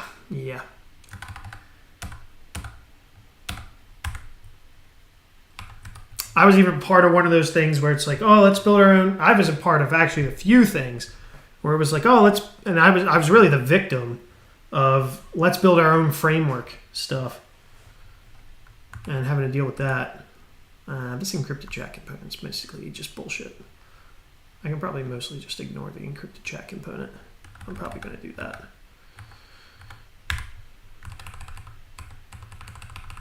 All right, we're almost done here. Only reason I spent countless hours rewatching your videos on how to set up Java for any of them. Yeah, no. Do you know the single responsibility principle? Yes. Yeah, I know the single responsibility principle. I don't think I agree with the single responsibility principle, though, because JSX diverts from the single responsibility principle. For instance, and Tailwind even really diverts from that concept. So like when I'm looking at like a component here, like I literally have code, right? So actually you could think of the single responsibility principle. I guess you could like think about like a button, and then like you could be writing some JavaScript in a separate file, and that file would like target that button and then give it its functionality. And then you would have your CSS in a separate file, and then that would give it like that. And then you'd be like, you know what I mean? Like you would have to you would have all these things with their separate responsibilities, versus I really like not doing that. I don't know what the other way is that I'm doing right now, but I'm much more like this, where I have JavaScript code, the element that I'm operating on, and then also I have inline its stylings as well. I like seeing the full picture of one component in one byte. Like I like to take one visual byte, and then I like to see, okay, this is a badge, this is its styles, this is what it does. If it does anything at all, this is what it does. Like if it had an on click, you know what I mean? And yeah, so I'm not a fan of single responsibility.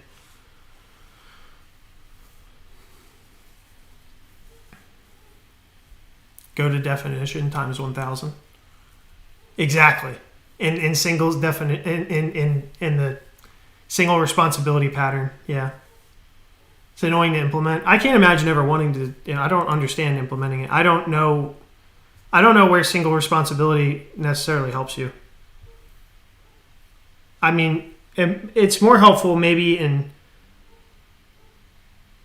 back-end abstractions, but on front-end abstractions, I'm not a fan. I'm trying to think about how it would be helpful in the back end, but I'm not really. Nothing's like striking me. So I'm not going to think about that any longer. But let's see here.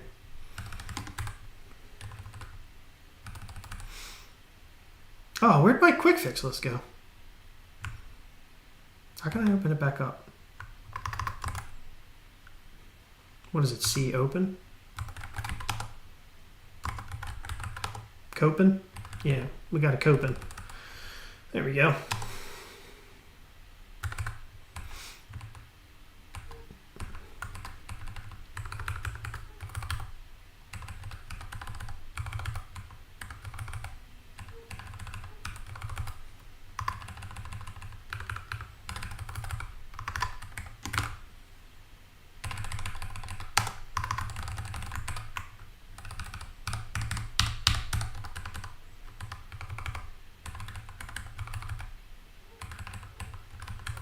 There should be a better way than to do it this way.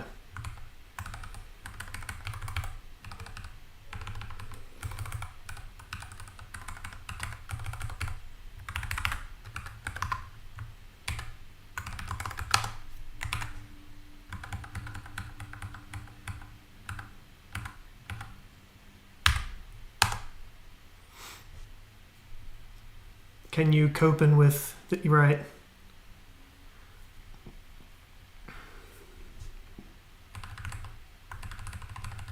Okay, this is going to be another instance where I have to get that identity tag. So we're going to have to do that again. Identity tag, yep, that one right there. And it takes in GitHub.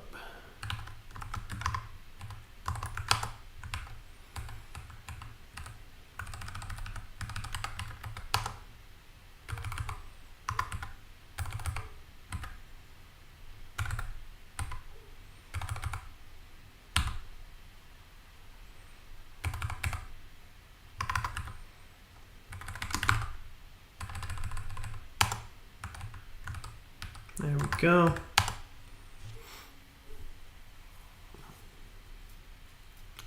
There is, oh yeah, I know, I could do that. But I like to, I want to go line by line. I want to see where it's being used. Like I want to see, like, okay, it's being used there, it's being used here. I want to know like which methods I'm using it for, so it's not like, I know I could just replace them all at once. But I'm going through and like reacquainting myself with this code base anyway. How many do we have left? Not many. Yeah, this was not necessarily a fun adventure.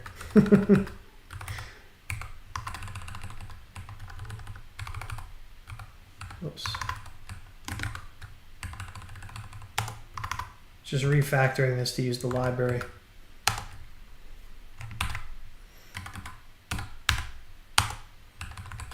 I think a lot of them are going to be here.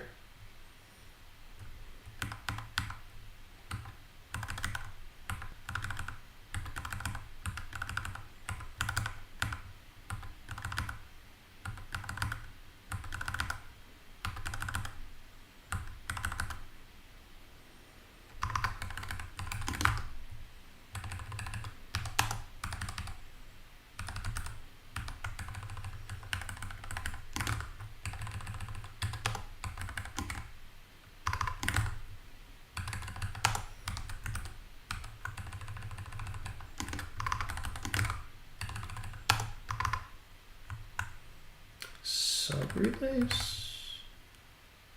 Okay, that's because that should be of type relay URLs, which we'll get to that later.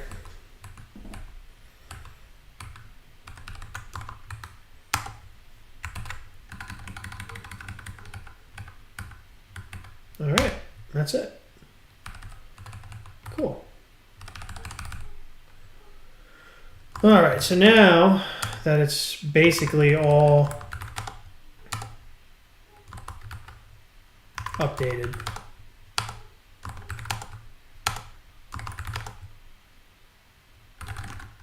I'm just going to close it because I feel like TS server is probably one of the things that's really slowing down my computer right now.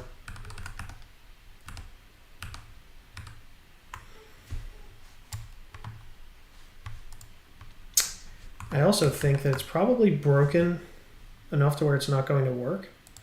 And that's probably begins at the server layer.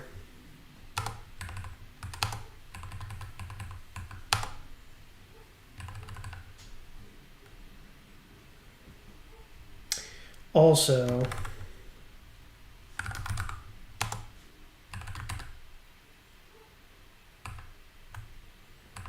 I need to update some dependencies.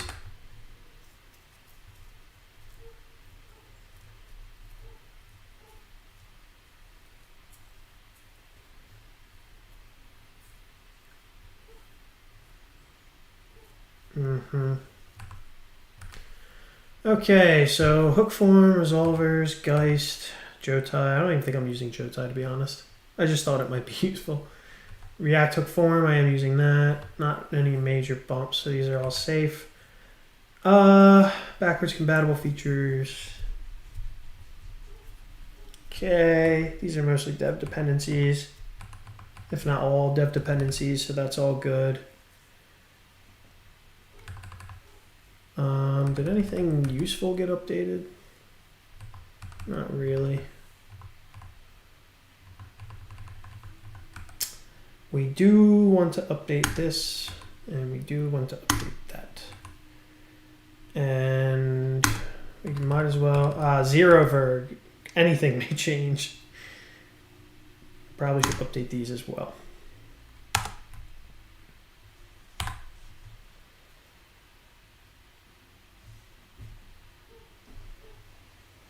What's the file where you have the code actions key map? That should be in the LSP config file. Yeah.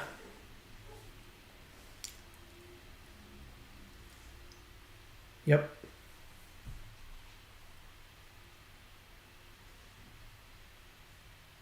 All right. And that is our project updated with the latest. The most important thing to update was Nostr tools, though. Now, let's close this, reopen this.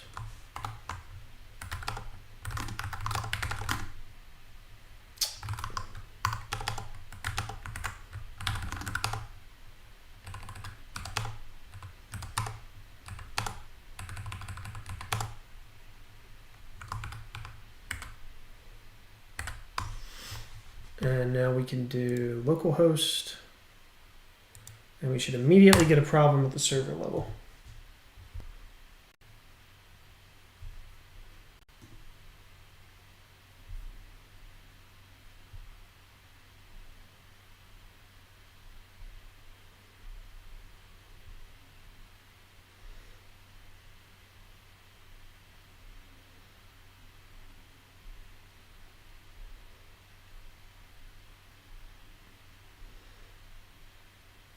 Okay, so,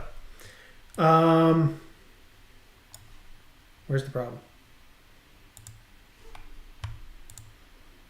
Yeah, let's just go in here.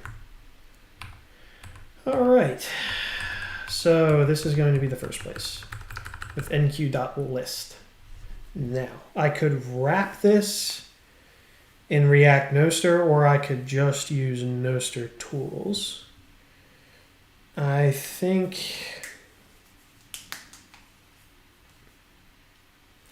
let's go take a look at how I'm listing things in my hook. It's with query sync now. Yeah, I mean, we might as well just do pool.querysync.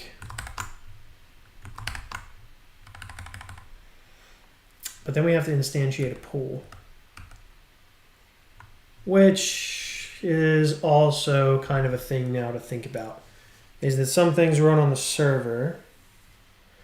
And since some things run on the server, they need their own instantiation for a pool, separate, which means that I probably would need a module that instantiates a pool and does all this stuff. And then I could give it to the user, already instantiated. I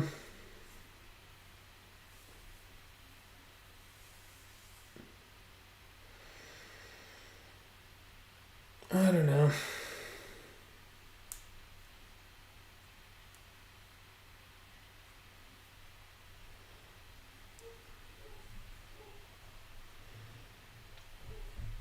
I gotta think about this.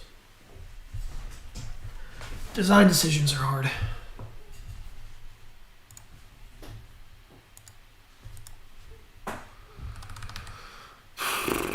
Because then there's this pool, and this pool comes from my store, where I instantiate it. So, which theme am I using? This is just the basic VS Code theme.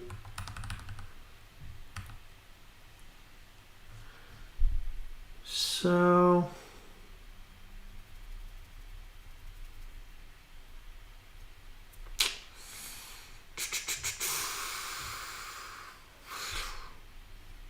like, should I create in this new server world, do I now need a directory called server, where I can just export some of these functions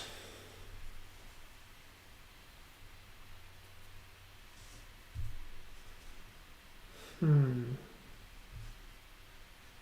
don't want to keep up with the underlying API though. But I also want it to be easier to use things on the server. But things are just inherently a little easier on the server. So I could just handle things on the server and just write that code imperatively there. And maybe create a directory called server where it has code that's only meant to run on the server, just so that I can use the same module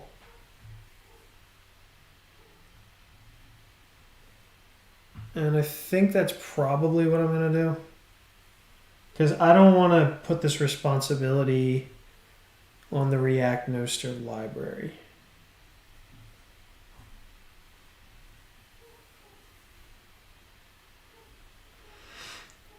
So yeah.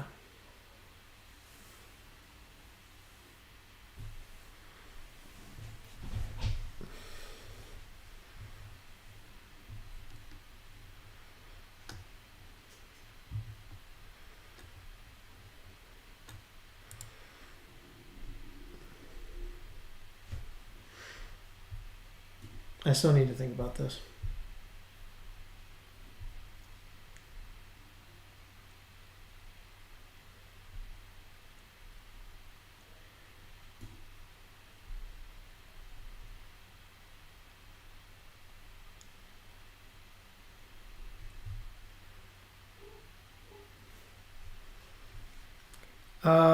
You can now merge the PRs. All right, I'll take a look at that.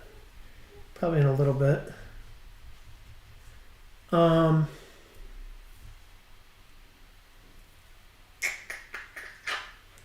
Thinking up like new patterns for this kind of stuff is just painful. Probably I'm just gonna do server like that, and then I'm gonna do I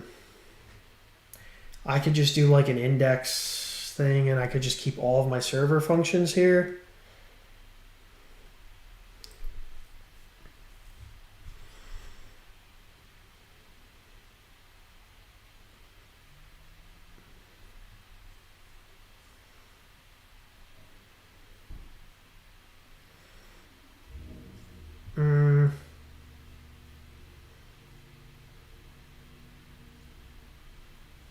The server functions live on the source-rs. What, like put them in RS folder?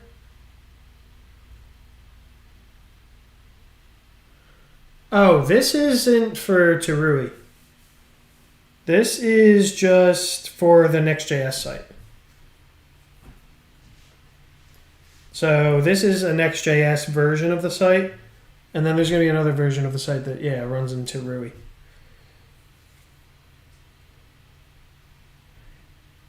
So my problem is thinking like, okay, I have server components, and I'm just trying to think of like a pattern for handling this.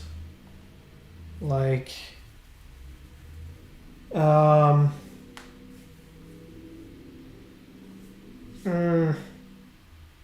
I don't know. It's hard to say what my problem is. Like, I want functions. I want a place for all my functions that only run on the server, so I can look at them and go, these are the functions that run on the server. So I think what I'm going to do is I'm just going to go like just, you know, server. And then what I'm going to do from here is a lot of the time I'll just put like an index file and these kinds of things. Maybe not in this application, like examples in this application, but I don't know, maybe I should put like Noster inside of here, and then we'll put .ts. And so these are Noster functions that run on the server. How's it going, Carl Fibberton? Lib server functions. I just feel like it's almost like you have hooks and then you have server. Almost. I mean, there are some things that you'll run as like normal pure functions, kind of like whatever, in the React code as well. But I need somewhere for the server to be. Now, I could put index in here, and then I could export a bunch of stuff. And maybe I'll pull this stuff into a library in the future. But this only really, I mean, the question too is, does this belong in a library? But let's find out, because we'll just write it in here. At least I can get rid of this entire Nostr query library that's in here.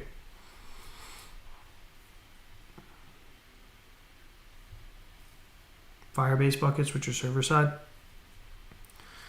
Yeah, I might call it something like that. But the thing is, I think I have to call it server. Or at least definitely specify that server, because at the top I'm going to put use server at the top. And I'm going to put use server at the top just so that we know everything inside this file is meant to be run on the server. So you can use it in either a Next.js server action, or you can use it in a server component. But you can't, this stuff isn't necessarily meant to be used anywhere outside of a server context. And then here I'll say const pool is equal to new simple pool, like that. And then I can begin exporting methods that will all be able to use this one instantiation of the pool.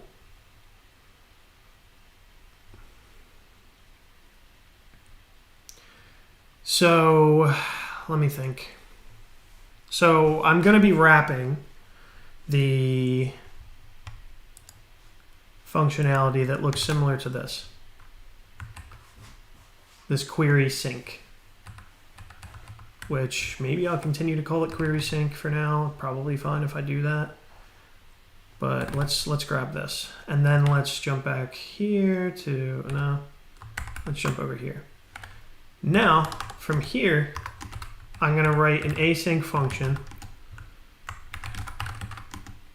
called, I could just call it query sync, right? And it could accept relays and filter. And then it would go like this, and then it would just return this, and we'll do that. And then this here would be a relay URL, an array of relay URLs. And this filter object would be filter. Now, these,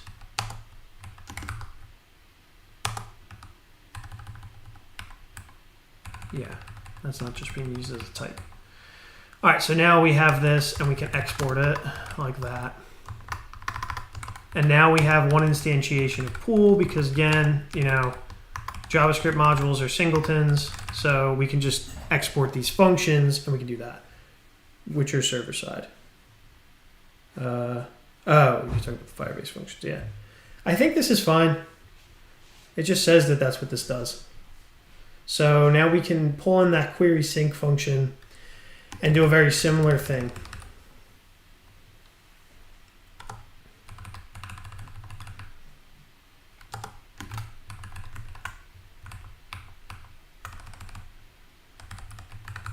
So what's this params bullshit actually? What are you doing? Params, list event params, it's being passed. This is the unstable cache stuff that Next is providing, by the way. Now I regret implementing it. But it's just such a useful thing to have. Okay, what's calling this? That. So then the params are defined here. Okay. So it takes in a filter and relays. So is it even really worth it to do that? You always need to pass at these things. So I don't know if we really need an object for this. So we'll toss that object. And then we'll say that get cached events takes in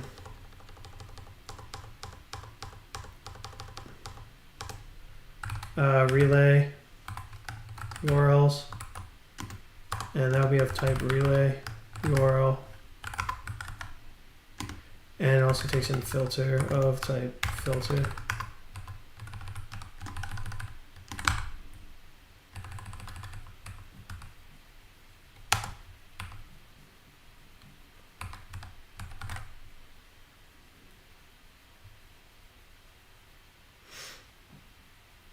Okay, and then we'll say that we're going to get an array of events back after awaiting.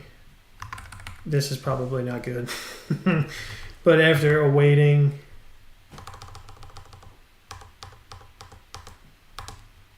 for from the server, we called it query sync, like that, and then we pass it those relay URLs and the filter.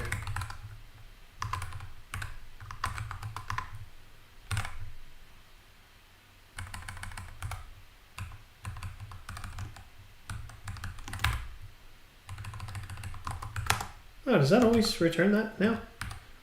Like maybe it'll just return like an empty list if nothing happens? Well, let's go take a look at that. So I'm gonna mark this. What's the type for this? Let's see, promise. Oh yeah, cool. Never returns undefined. So it'll just give me an empty list if it doesn't get anything. That's good. Okay, we mark this. Let's toss that. And then let's head here and then we'll mark this. Okay, so now get cached.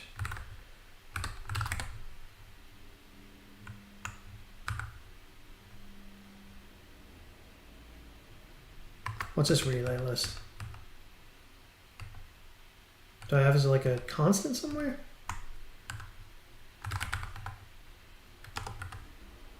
Relay URLs. Yeah, okay. Relays. What is this bullshit? I must have hard-coded them.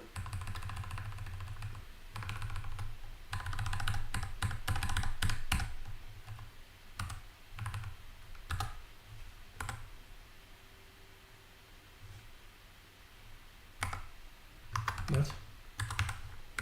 There we go. Okay, so we're gonna just say const relay.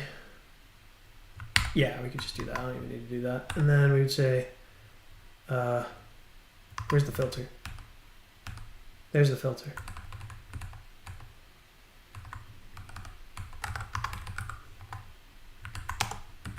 And then filter like that. And this actually can't be a string. I don't know, I guess I have to explicitly type this as relay URLs.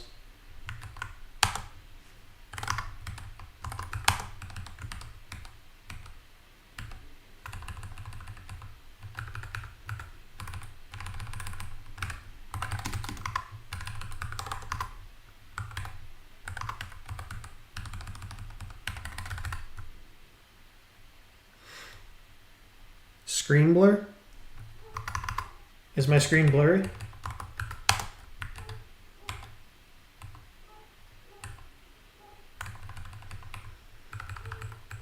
Now that's fetching a profile. Okay.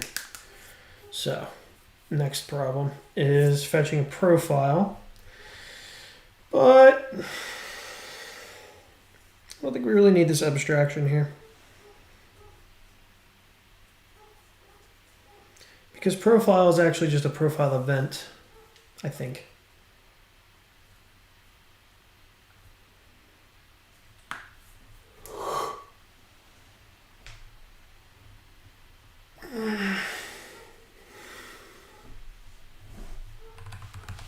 check the Nostr query.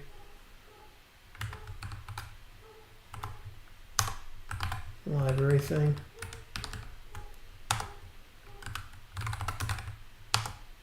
This returns an event. Yeah, okay, super cool with that. So we can just change this to an event, which means that we can use the exact same syntax here.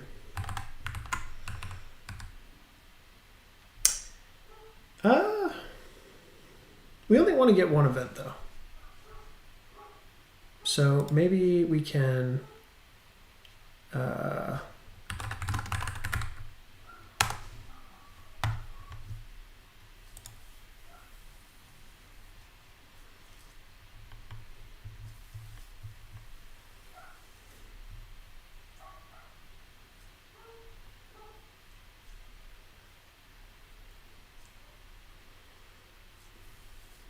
kinds.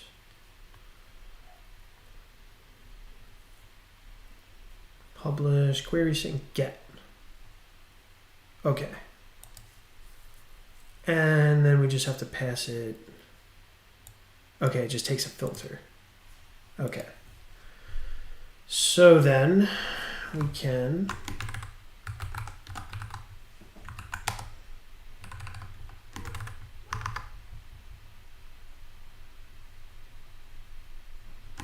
what the hell is this? Oh, that was in the Nostr query thing.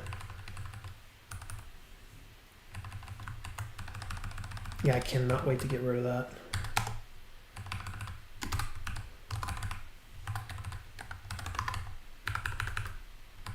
And we'll just call this get. And we'll wrap it. It needs relay URLs.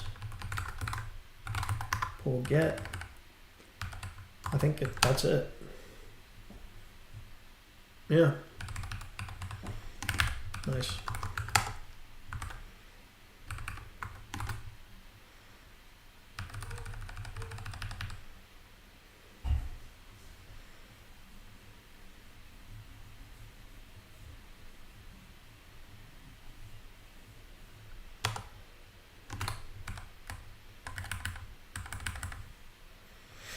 And now I can say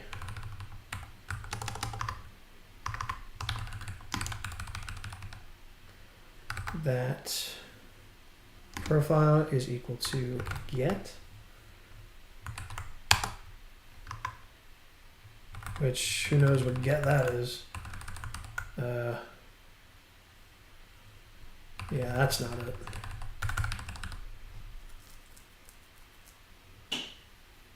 Where's that query sync import? Here we go.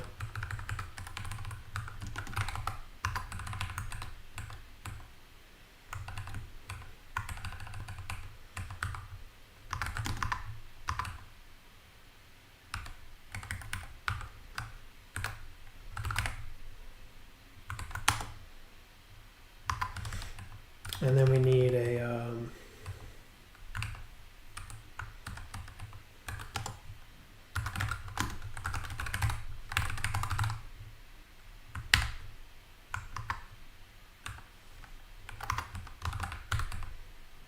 where we'll put this here. No, here. And we'll say that it's a filter.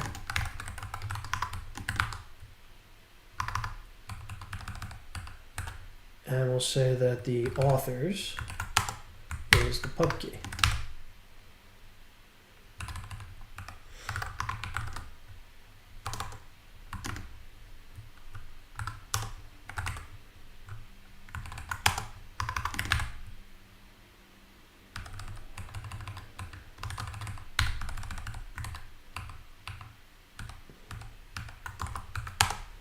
All right, now back over here.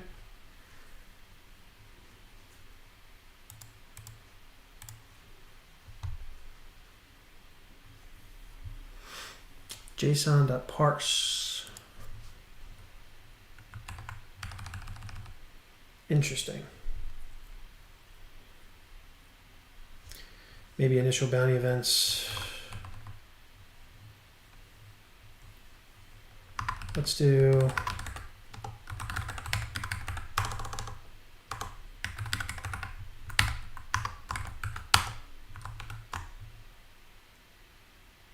Okay. Yeah, that looks fine. But then, unexpected.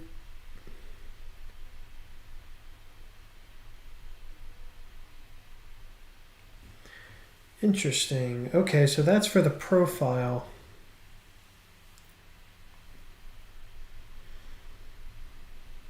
And that's coming from there.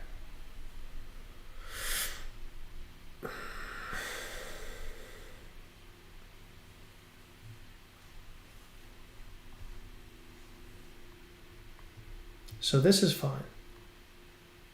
So then the question is, what is this shit?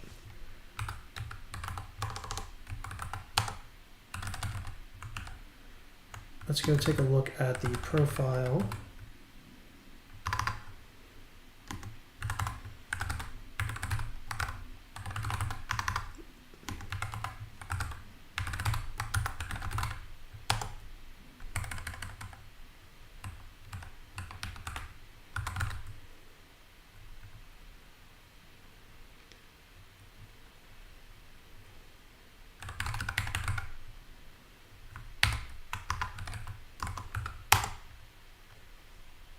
And this will be called on the client.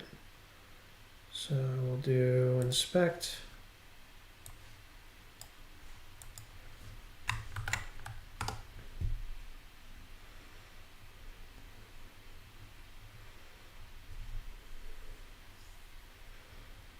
It's taking a hot minute. There we go.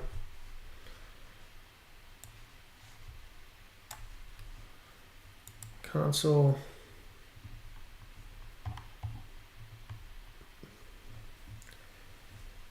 Okay, looks like the profile content is mostly fine.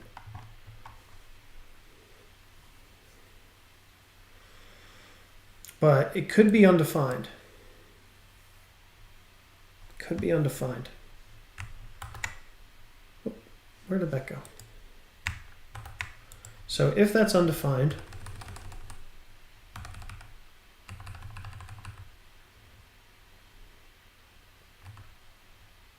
I would have could have swore this would catch that though.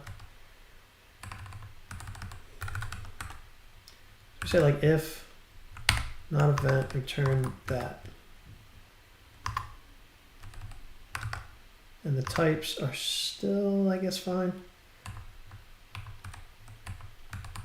Maybe it's like as profile.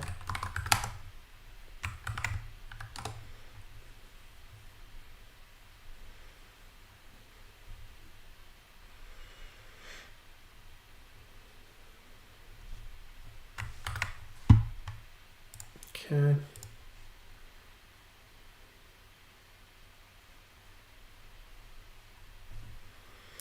Do you have a key for the TypeScript tools? Which one? I don't know what you mean.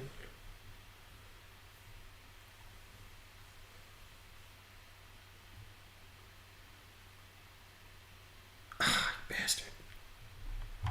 What are you fucking complaining about? Cannot update component hot reload. We're rendering a different component. Unexpected parse profile content.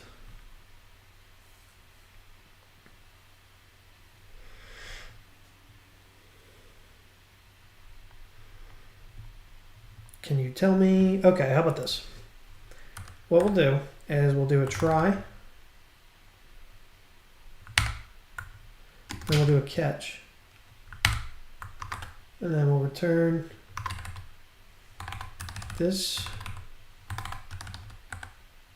like this. And we'll do like that.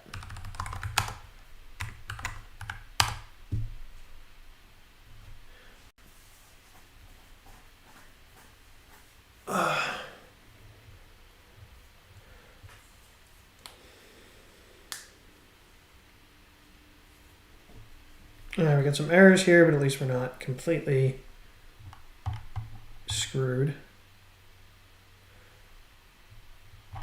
That's fine.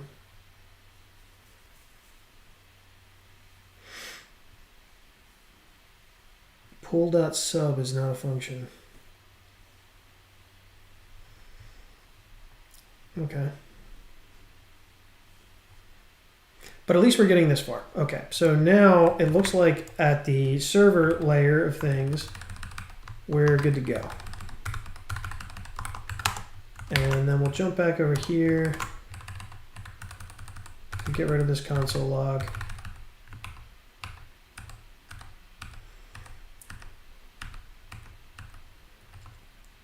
And other than that, I think we're cool on the initial server render. So now we have to head over to, well, we can do it from here. Open bounties. Okay, so I'm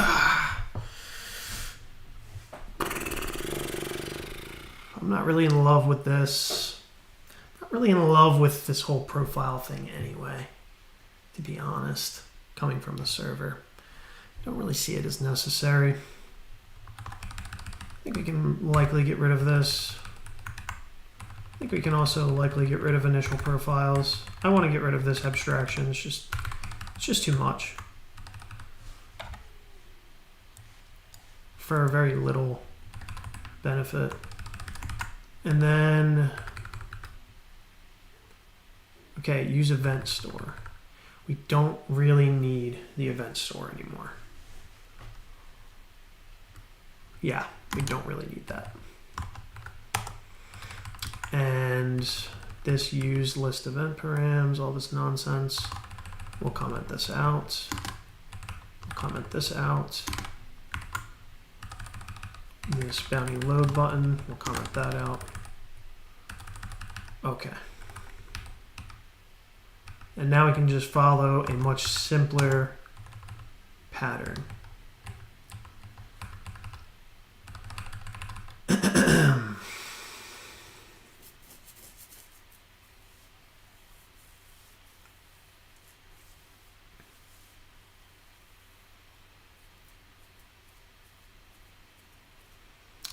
So here, what we'll do, let me go look at my blog code.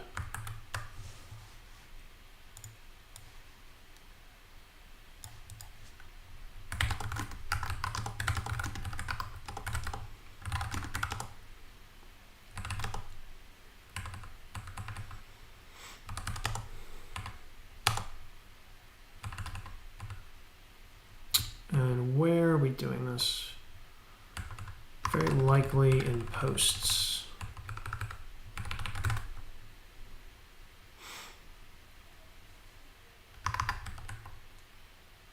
Come on. Okay.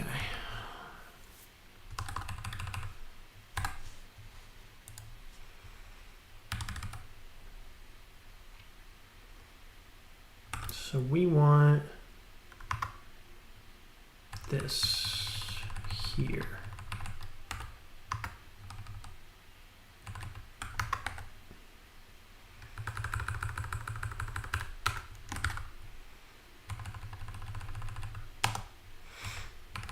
Now we need an event key.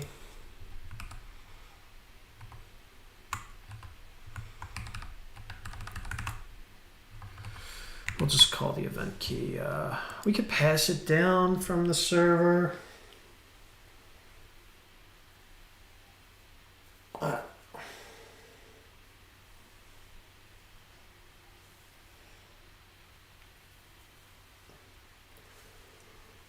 Yeah, because we probably have too many like posted bounties, tag bounties. These even really need to be a thing. Probably not, but maybe we'll abstract that later. So we'll go const event key is going to be equal to, oh, that's kind of an interesting concept, stringifying the filter. Wow.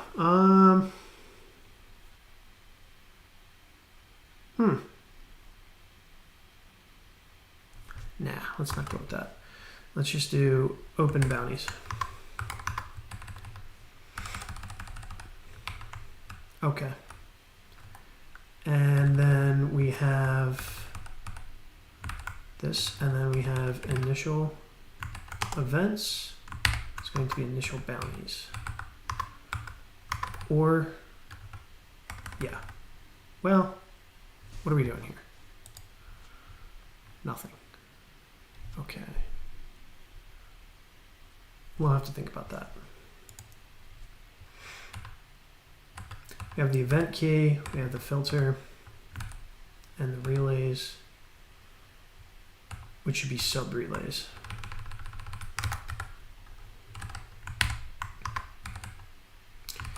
Which is going to need to be updated in the relay store to be of type relay URL.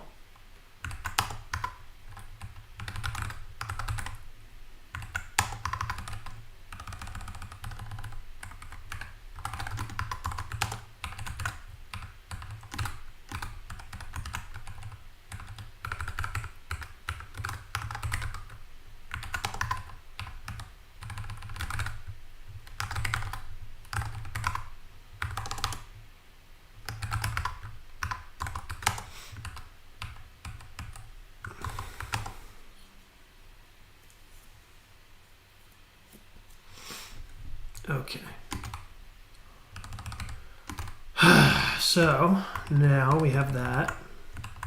That's of the correct type. Now we have events. So what we can do is just simplify this code here. I think we can actually just pass events. I think, but maybe not. Let's just do events here. No, probably not actually, because then it won't come in fast. Do events there. And there we go. And then we'll just maybe for now comment that out. Okay.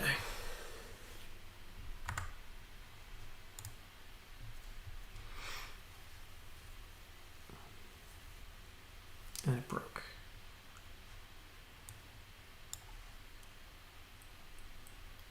Interesting. I think that's because of the sub-relays.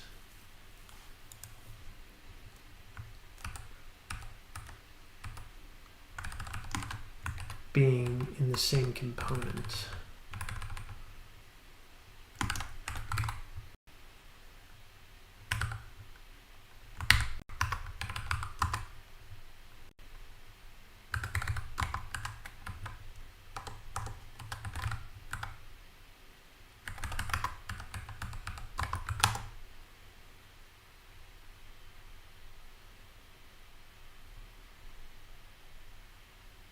Oh, that's not good.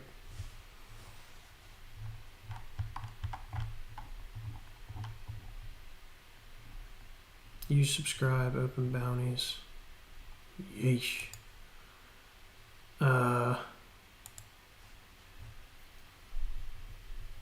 What the hell is this rendering so many times?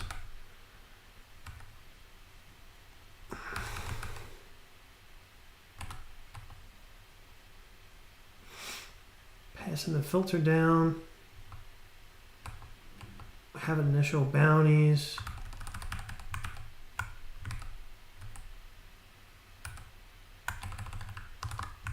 Let's just get rid of all other possible distractions and confusion here.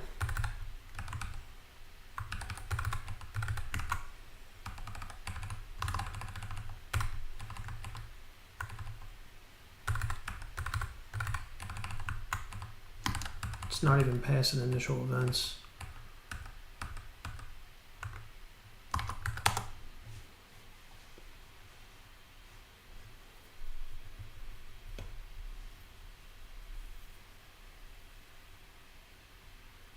Okay, something there was doing that.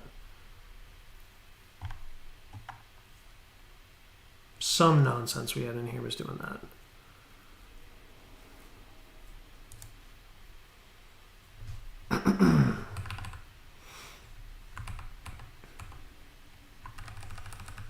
I think it was the initial boundaries. We'll take a look at that later.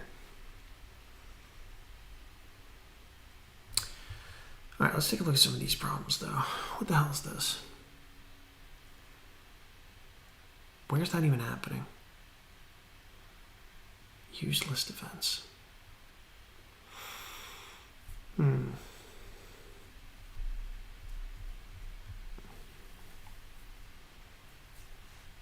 not doing this right now, though. We're not using any list events.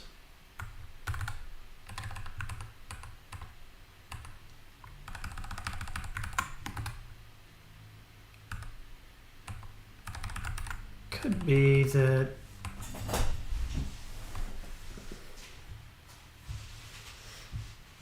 let's go back here. Comment that out. I guess I'm just going to remove that. Posted bounties.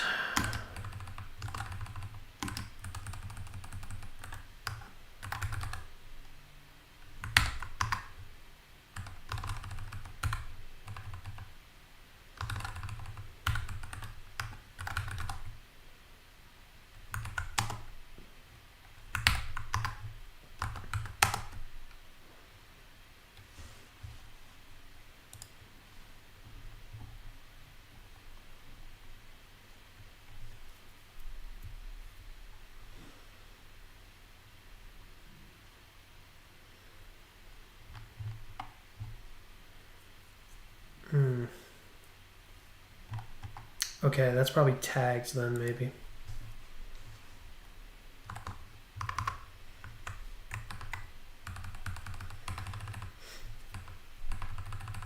So this would be in open bounties. And then we're looping over and creating bounty cards.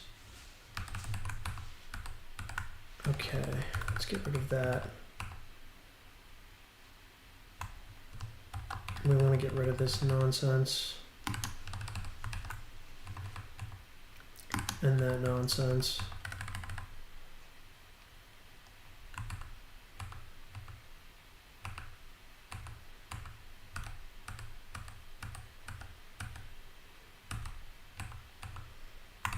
And then we'll just batch these profiles.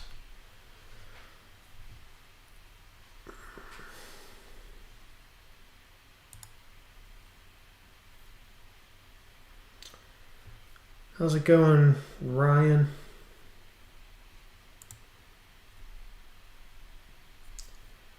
Trying to think through a stupid problem right now.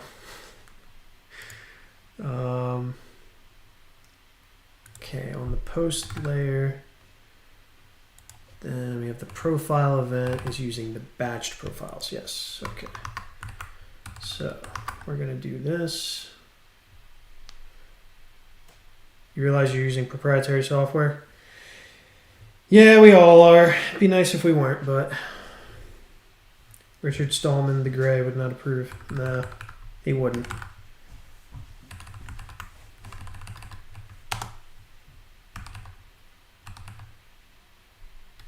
A Pine Book, right? I don't think so. I think open source needs to step up their game. Pub key, any value, takes in a string. Blog event, the pub key should always return a string though.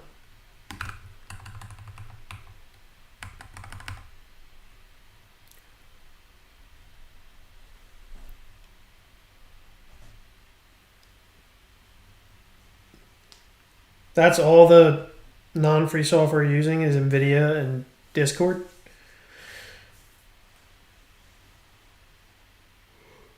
All right, let's see. I'll have to stretch first and then I'll look. Okay. So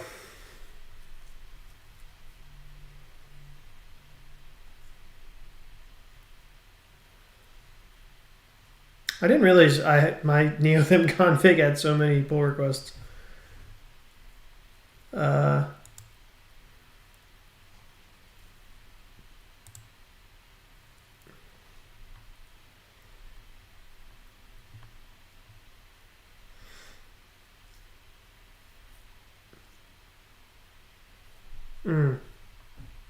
Did you really have to set it up for your like by yourself? And like do all this stuff?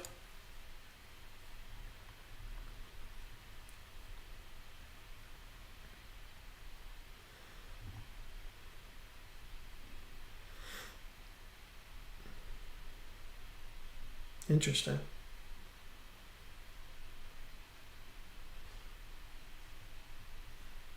If you make the pull request, I'll merge it. Read what you wrote. Okay, enable false.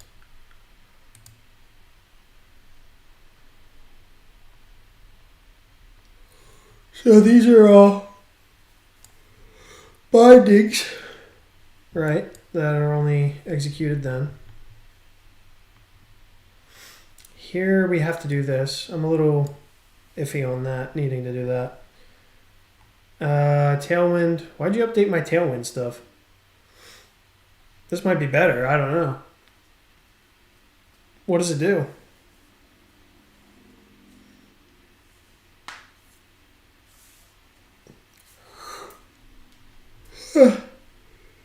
This has some stuff to it. I guess this handles mostly just inlay hints.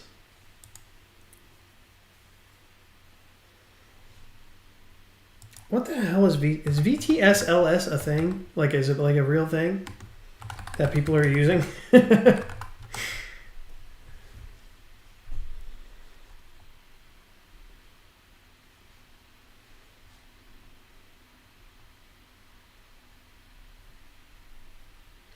Thank you for the Lunarvin videos. They helped a lot. Oh, I'm glad that was helpful.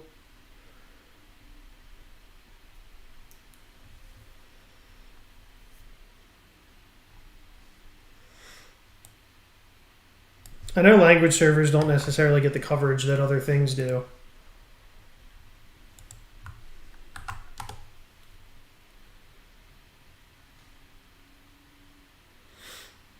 Ah. Yes.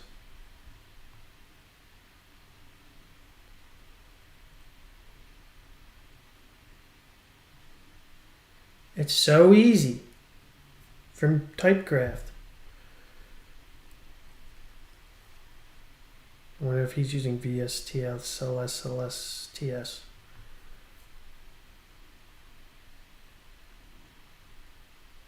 Alright, well, you only have to scroll down so far before shit gets weird on YouTube.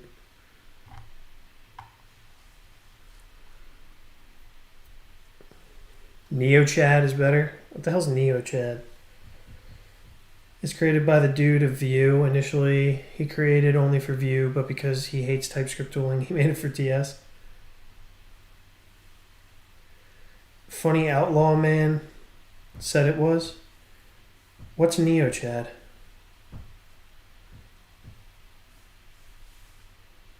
You talking about...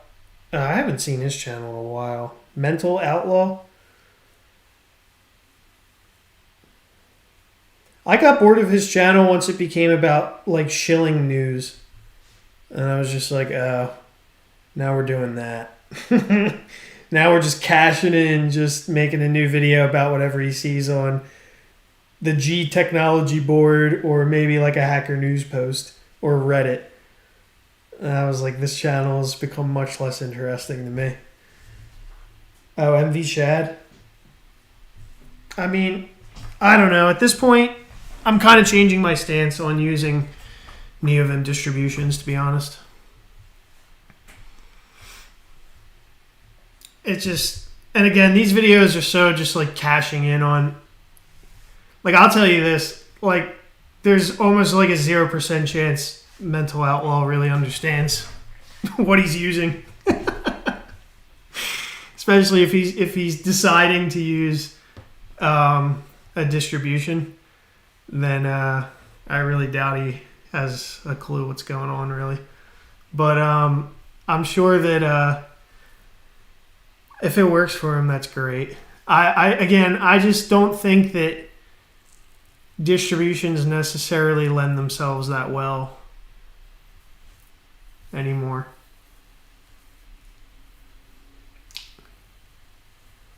But oh, that makes you special. Right.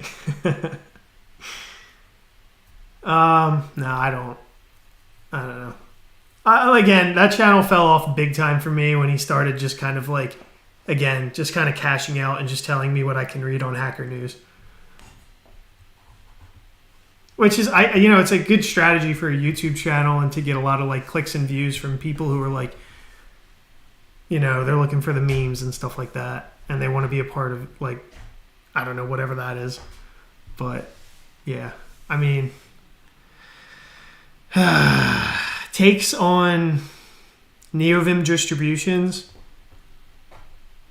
are a lot less interesting to me at this point because like I kind of wrote like the OG NeoVim distribution, and mine definitely is, and it was, especially when I was working on it before, it was doing something different, and I wanted it to do something different. Where I kind of wanted to, I wanted it to kind of have its own runtime path and then just hide all those plugins so that you didn't even have to see them in the config file.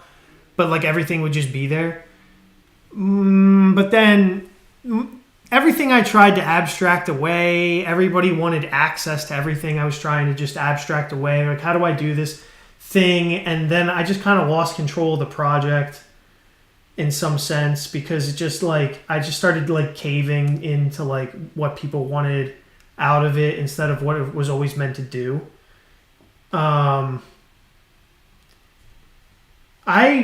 kind of consider LunarVim to only like be the only actual NeoVim distribution for the most part, and then I consider everything else to be like really fancy configs except for LazyVim. I think LazyVim I might be able to like think of as a distribution in some sense.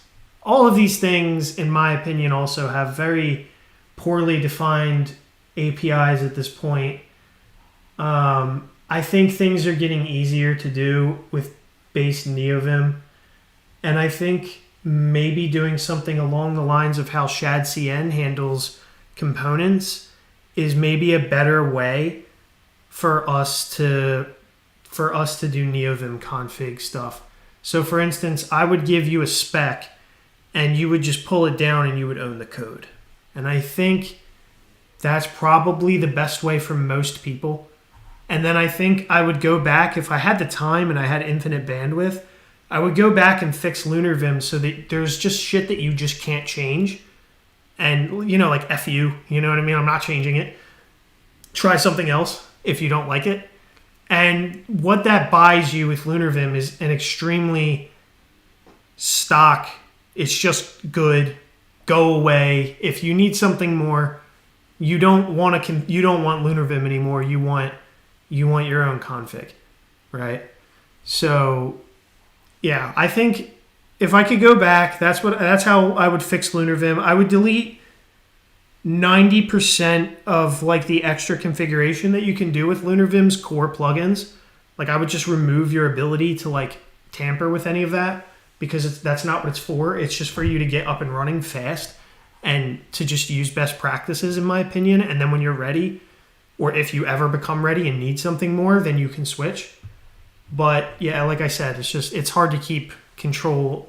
When I have so many open source projects and I work on so much open source software, it's just hard for me to like keep control and my eye and like working on everything.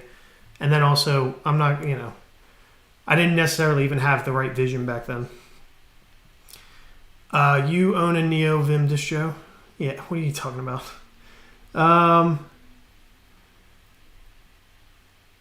Okay, I'll take a look at the UFO thing too. Yeah, a lot of times you can tell. That's the other thing. So another thing that I noticed too, where's Mental Outlaws thing? Mental Outlaw GitHub. Something did tip me off that I wasn't sure that he necessarily was. I think it was in here. Maybe he cleaned it up since then. Yeah. There should be something here, and I'm not going to say what, but you'll know. But there should be something here that kind of like tips you off if you're looking at this config here in DWM. And that's all I'll say. So, anyway. But yeah, I don't know. It's just kind of like, I feel like, and he definitely gave up on like writing code. I think he was trying to go like the Luke Smith route here. But yeah, not a lot of code written, just a lot of memes, which is great. I'm not saying that, like, look, like that's great. Like he made a path. He's probably making a lot of money. He's got a lot of memes. He's got like a little culture going on, a lot of followers, all that kind of stuff. You know, I followed his channel a while ago. I thought his Race Car Johnny video was really funny. That's when I followed him. And then, like, I noticed he was, like, getting into programming, which was kind of cool. But I also noticed he wasn't, like, I was just looking at some of his stuff, and I'm like, he's not really a programmer. But then, I don't know. Just, yeah. So his recommendation for NeoVim distributions, I would take it with a grain of salt, is all I'm saying. I'm not trying to be mean. I'm just like, you know. You need glance.mm to get the full VS Code experience. Really, what's this? Oh, I'm like, what, like HTTP glance.mm. But again, all the other things, just to wrap up the other things I was saying, like referencing Mental Outlaw. I used to like his channel. I still think, you know, he probably makes decent content and stuff like that. It's just that it's not for me anymore. A pretty window for previewing. Oh, yeah, this is nice. I try not to add too many plugins, though, that, like, change, like, the way I deal with, like, my interface. Especially because, like, if they're not built in, like, this could quickly become, like, something that gets way out of date, and then I'll get used to using it, and then it won't exist anymore. My current favorite NVim config to learn from NVim is Kickstart or Kick. Yeah, I think Kickstart's a good start for somebody who's not interested in a modular config, but I think if you're interested in a modular config, which I think it's that next step up, then I think Launch is probably the best move. But Kickstart, I would, you know, for someone just starting, I would probably recommend Kickstart. Do you know Jose? He had his TypeScript.nvim. I learned about that issue. Yeah, I know who he is, but I think he got out of NeoVim. I'll check this out in a minute. For how long do you plan before you start coding? I usually plan as I'm coding. I don't know. I usually break open the text editor and just try to get something on the page, and then I have a whiteboard next to my desk, and then I'll usually like whiteboard all the things. And then what'll happen is I usually like write way too much code, and then I'll start noticing patterns across all of the code. And then once I see them, I'll abstract them into a library. But that's kind of where I'm at. Glowy is a funny word. Glowy is a funny word. I don't know if many people know the actual roots of when they say things like this.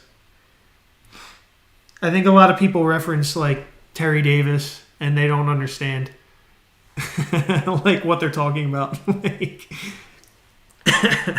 I think a lot of people that reference Terry Davis would be very shocked by some of Terry Davis's opinions on things. But they like him for the memes, I guess. But he's also a very sad story as well. But I know he's a meme, but like, yeah, sometimes, I don't know. Sometimes I think about it and it's funny, but then sometimes I think about Terry and I just think like it's kind of sad. Which distro is this? This is good old Pop OS. Because I have a System 76 Lemur. And I've already proven myself in Arch World. And I don't really care anymore. This thing lets me install firmware by clicking a button. Which I really like. For my Lemur, at least. And I don't really want to rice my desktop anymore. Or anything like that. I wonder if Luke is still doing stuff like this. Smith. GitHub. He can't still be ricing, can he?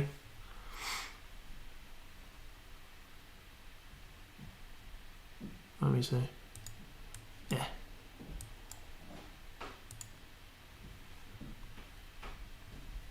The land Chad thing. I remember that. This reminds me of like a whole period. Wow, he's still ricing his DWM blocks to this day. As of October 30th last year.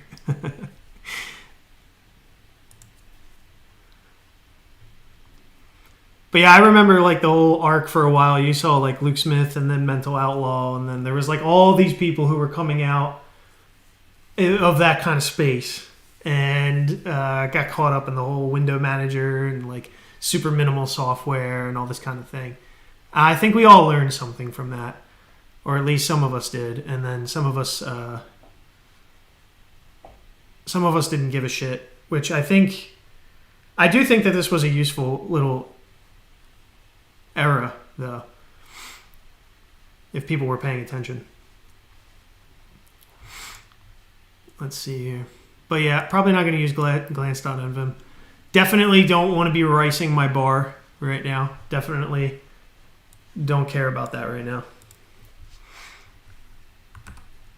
So, and it's hard to like stop yourself sometimes from like doing stuff like that.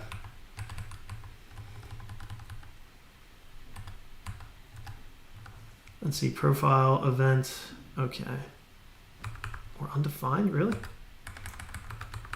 Blog event, pub key. What is the problem here? What are we talking about? What is the problem with this being like a fine public key? Not pub key on any value? Why is that any value? Blog event. Oh, because blog event. No, why the hell is that any value? It's an event. Type comes from Nostr tools.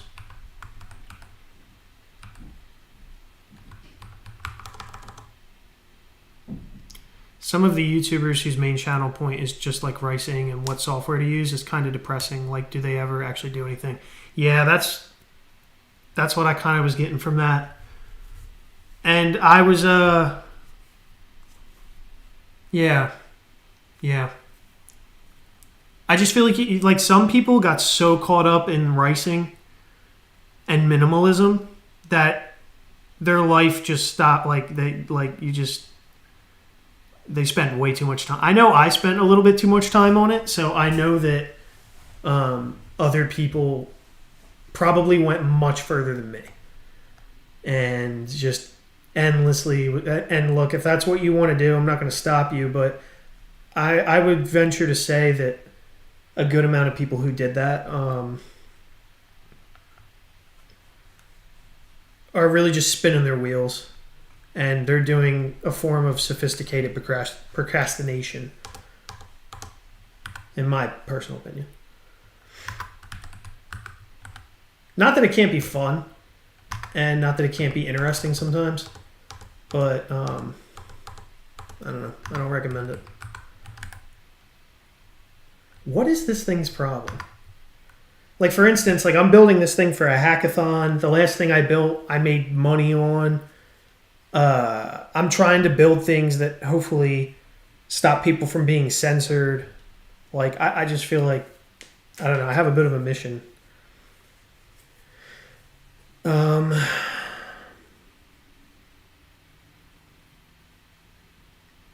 name, maybe? Yeah, you know what the problem is like, I have the name, but just it's not being picked up. I don't know.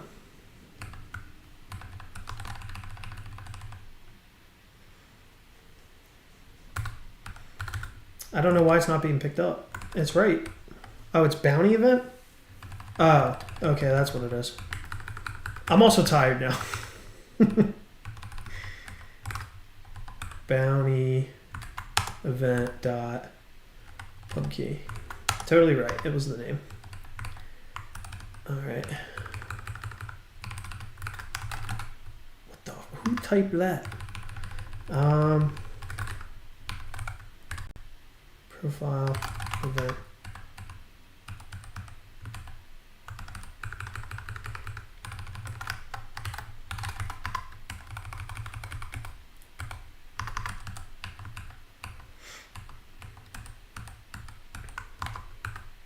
But actually, I see a similar thing too.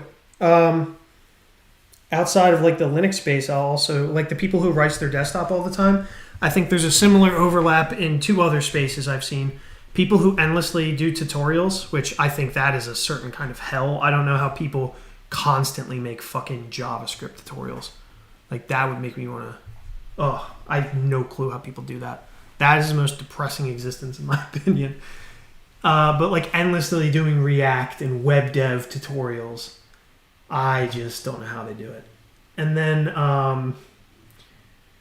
there's another bucket I've seen people fall into, which is I think personal knowledge management stuff, like Obsidian and stuff like that. I think people really fall way too deep into that shit. Time you enjoy wasting is not wasted time, is how I see it. Yeah, but I don't think that's true.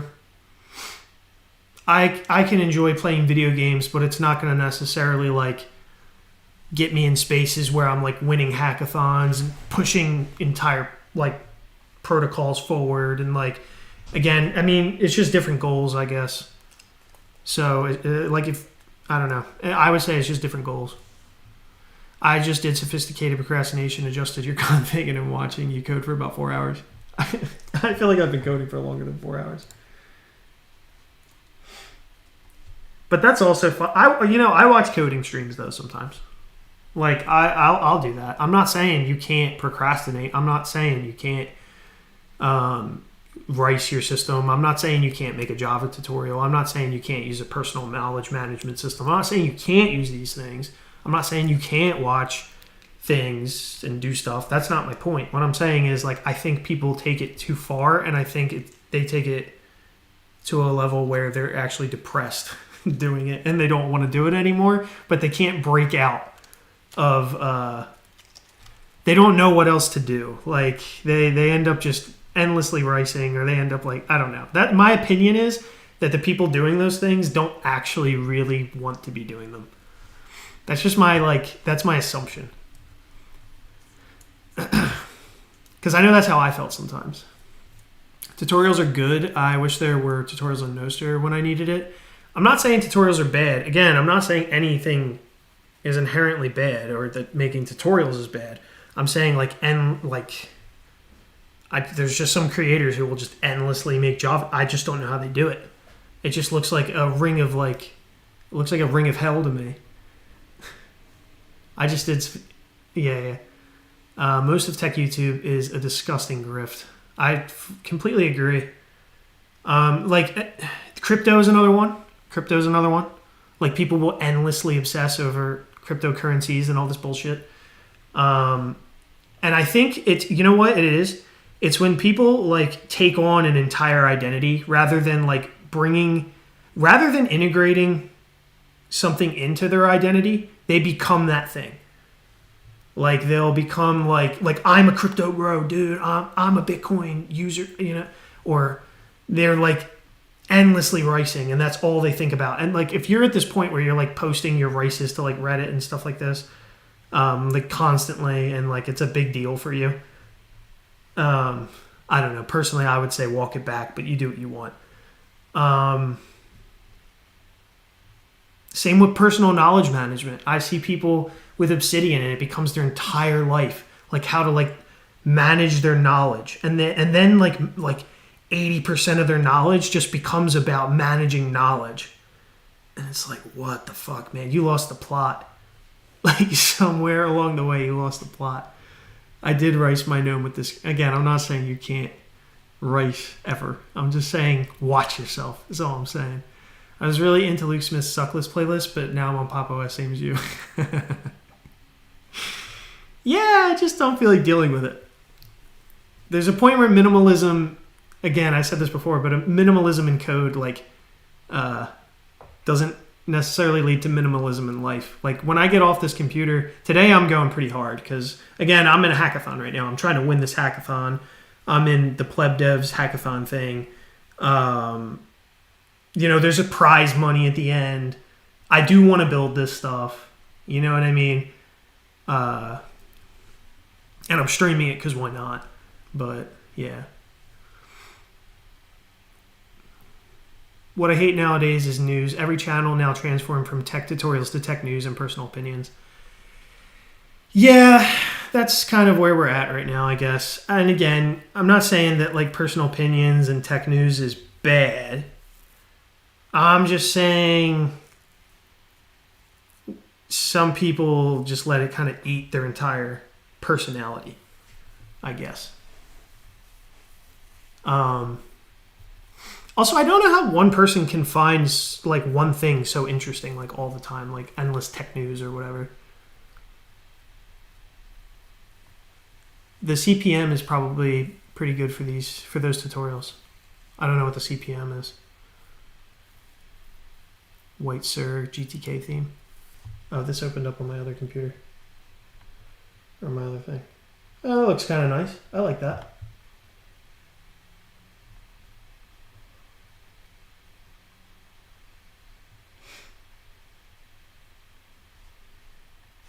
But I won't use it.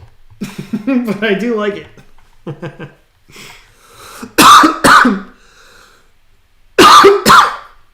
Will you ever let people contribute to this project? Yeah, of course.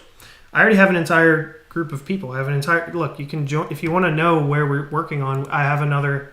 So I have two things. I have the NODE-TEC organization. This organization is kind of just around like the different projects I'm building in the Nostr and Bitcoin space, which is like Blogstack. Carve's working on Hacker News. I have another project called NoStrings.news, NoteBin, and a couple other things that I never really fleshed out.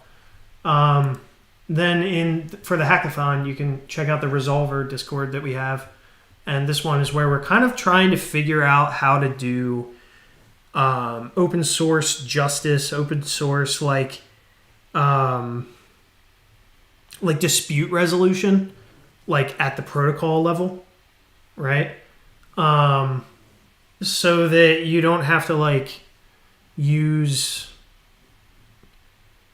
things that could potentially rug you and steal all of your money, right? And so that you don't get into agreements with people in the open source space who have a bad track record. And so that you can also make money with Bitcoin bounties. And again, we're using Bitcoin because it just makes the most sense. You know, I don't think a shitcoin will ever make more sense. So, but yeah, I mean, all these projects are open source, and they either exist in the repo, like on one of my personal repos, or on the Resolver organization on GitHub, or on the NODE-TEC organization on GitHub.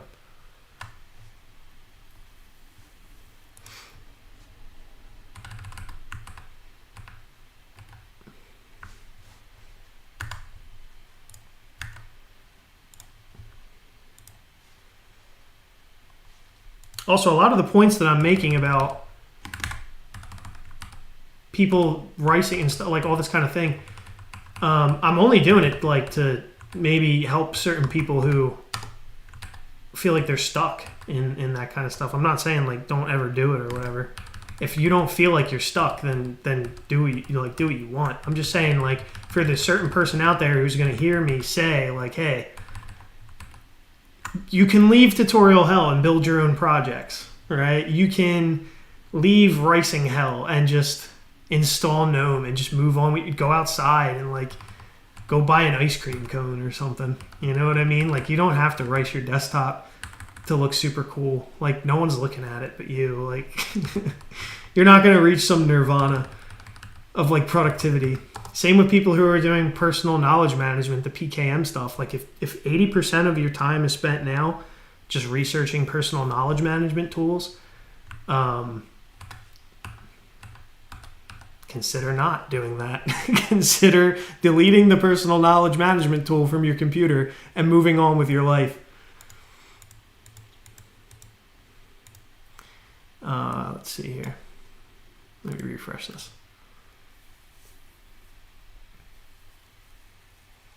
Come on, give me the profiles. And it doesn't give me the profiles. Everything. Oh, it does give me the profiles. That's nice. But everything's still broken. What the hell is this shit? It's got to be like tags or something. Sodin's window mat. You know what? I really do like this guy. I've seen him lately. I've watched some of his streams. This guy, I like this guy. Let me see if I can go over to Exeter.com here.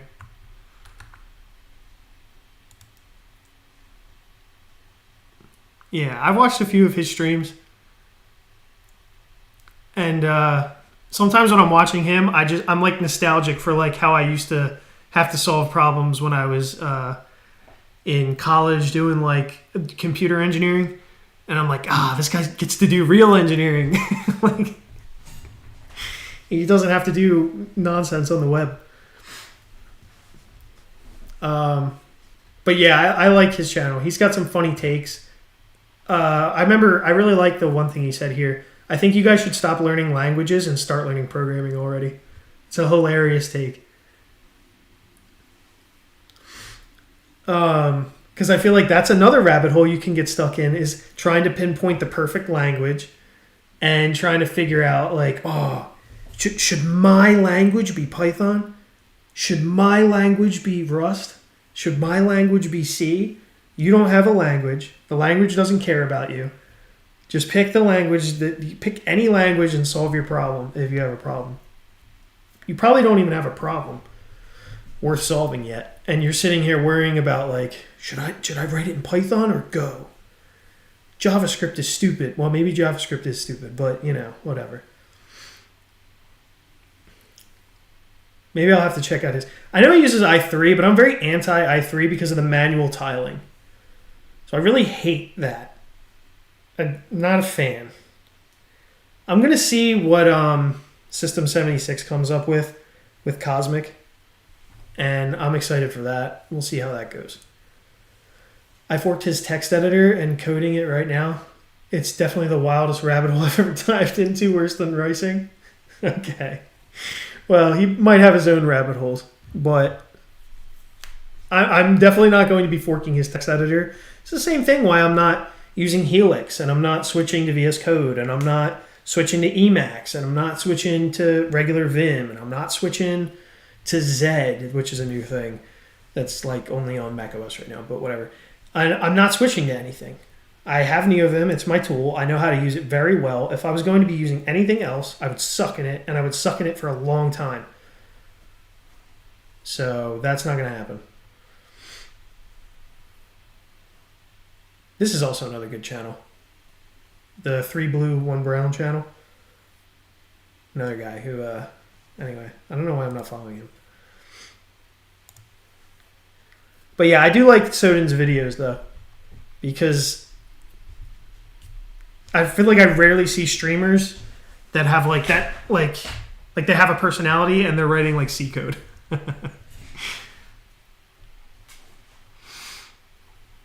Zero step at all for anything or vanilla Debian, Chad. Yeah. I would use Debian if Pop! OS didn't just handle like my firmware for me and stuff.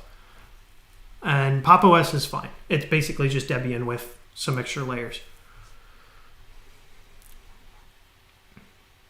I've been through every single one of these rabbit holes. Yeah, I personally recommend just nope. Just don't do it. When are you going to Hyperland? I was already on Hyperland for a while, and then I got tired of it because like I went back to my Arch Linux Rice, and then I updated Hyperland, and then it fucking just, some of the settings weren't the same anymore. I was just like, you know what? Why am I using this? I'm going to go be an adult. I'm going to go put on my business suit and get my briefcase, and I'm going to install GNOME 42. I think that's what this is using. Yeah, based GNOME 42.9. The riciest thing I did was switch Pop! OS over to Wayland. And that's about it. And I put a couple key bindings, so when I press like super enter, I open up a terminal. You know, like that's about as far as I'm taking this shit. I came real close to using XFCE, but then I was like, let me not go that far. Helix failed successfully. All right. Love 3 blue Q brown. Yeah, I do like his videos.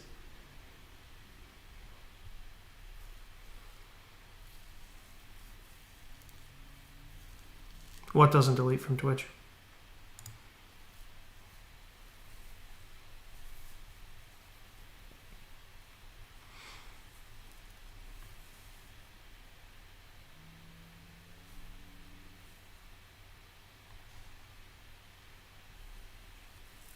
Anyway, so those are some of my takes on those things.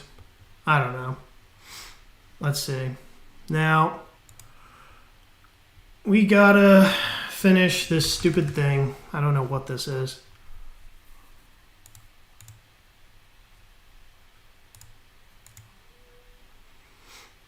Get rid of this.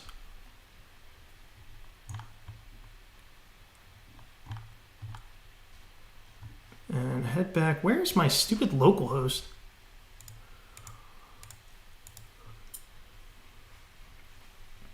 All right, so which one of these stupid lists here is not playing nice? That's what we need to figure out. Off to bed. Thanks for chatting. Good luck with the hackathon. Thank you very much.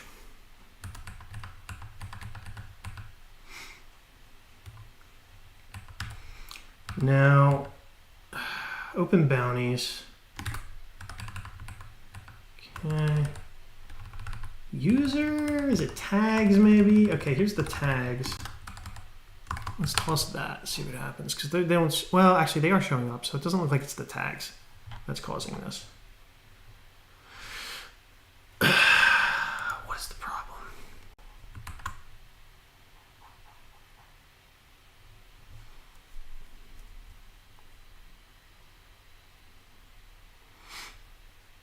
What was the message?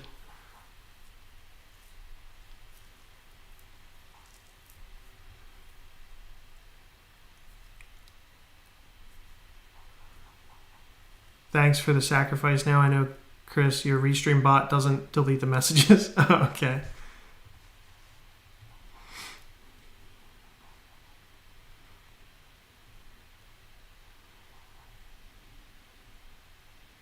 I don't know what the message was.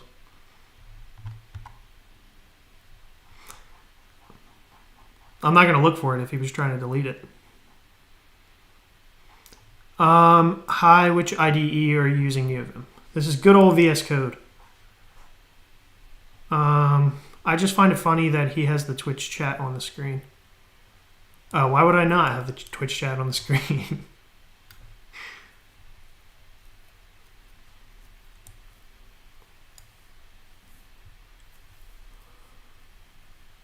Oh, okay. Oh, so one of these messages he tried to delete, I guess. I gotcha.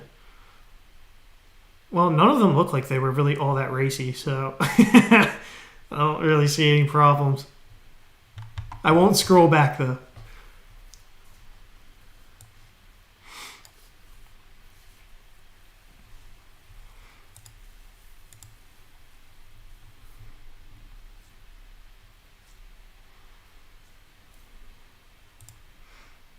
All right. Now, what is this stupid thing? It's...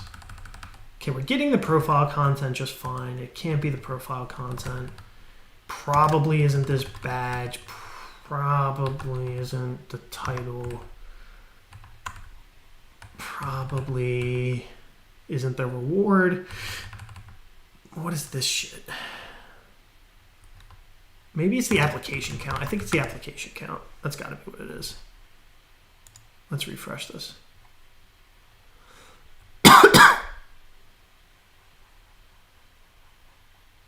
You see the message on Twitch, but on the YouTube you don't. I think he just said that he loves 3 blue, 1 brown or whatever. But I think he put a Q by accident. Is this it? Is this what we wanted all along? Nice, nice, good, okay. Very good. All right, so it was this application count. We'll get back to the application count later.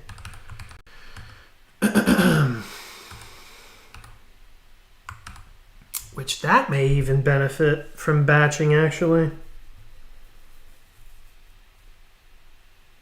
Because otherwise you're going to set up a lot of connections. think about that later.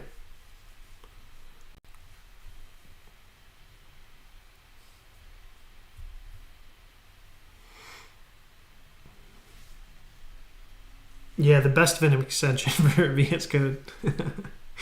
Nah, I'm just messing around. Just because I get that question so often, like what X are you using? But this is NeoVim. It's just using my Dark Plus theme over. You can find it over on LunarVim, the LunarVim organization, and yeah, so it is just NeoVim.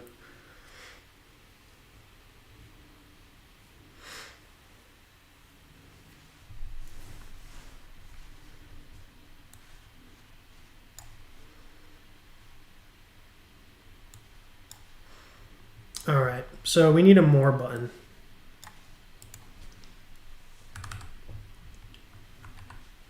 And then we'll get into the actual applications later.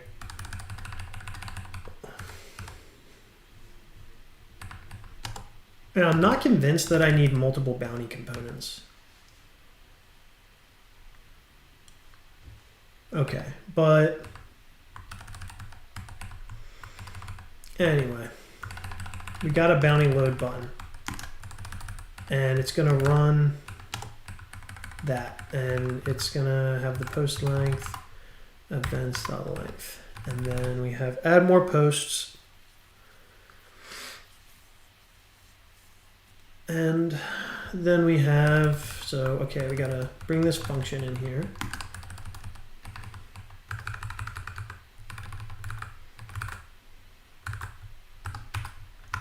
We'll pass it that.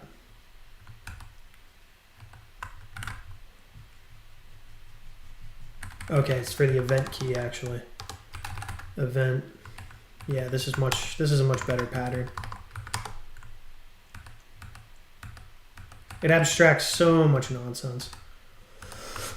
And now if I click more, nice.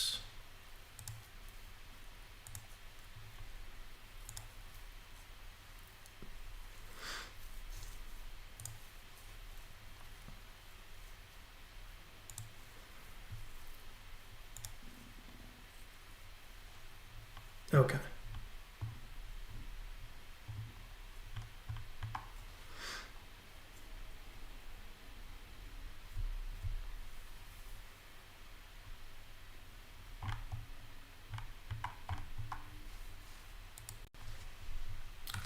Use this. Now, okay, we also have a potential callback function.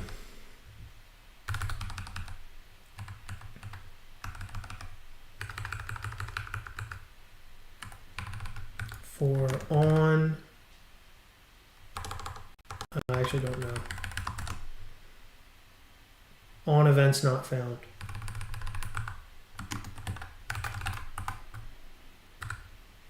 Why is that not destructuring correctly?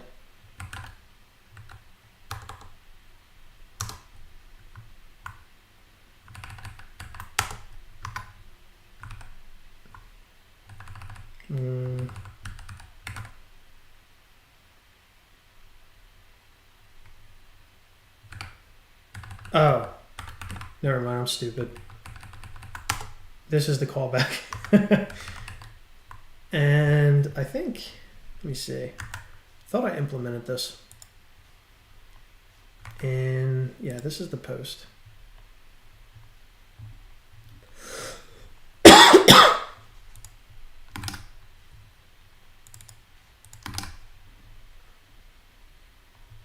Huh. Really?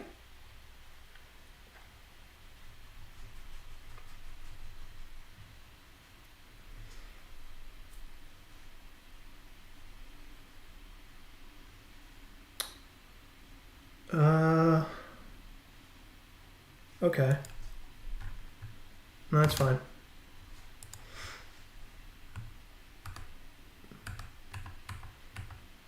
So I had a function in here that would create a toast. Dude, I definitely did this. We have some sort of toast somewhere, but I don't know. Well, let's just look up the Sonner way I'm doing it here. So actually, I'm just going to do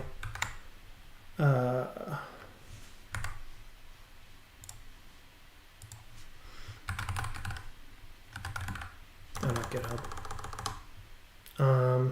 Shad CN.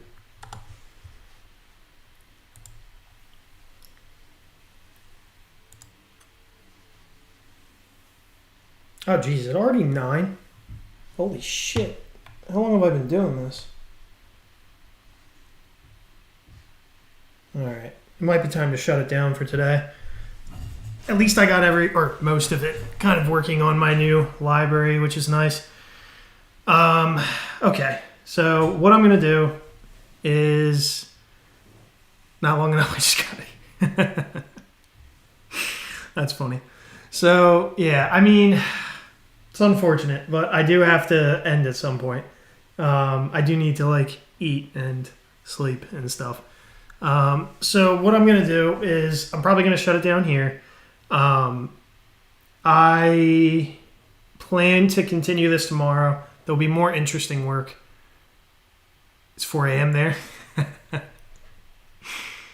Yeah, I do stay up pretty late typically, but I just have a couple other things I do want to get done today. Yesterday was trash day. I don't even think I brought my trash cans in, so I have to do that. I have to clean my desk because it's becoming a mess from streaming. Just like mason jars filled with water. And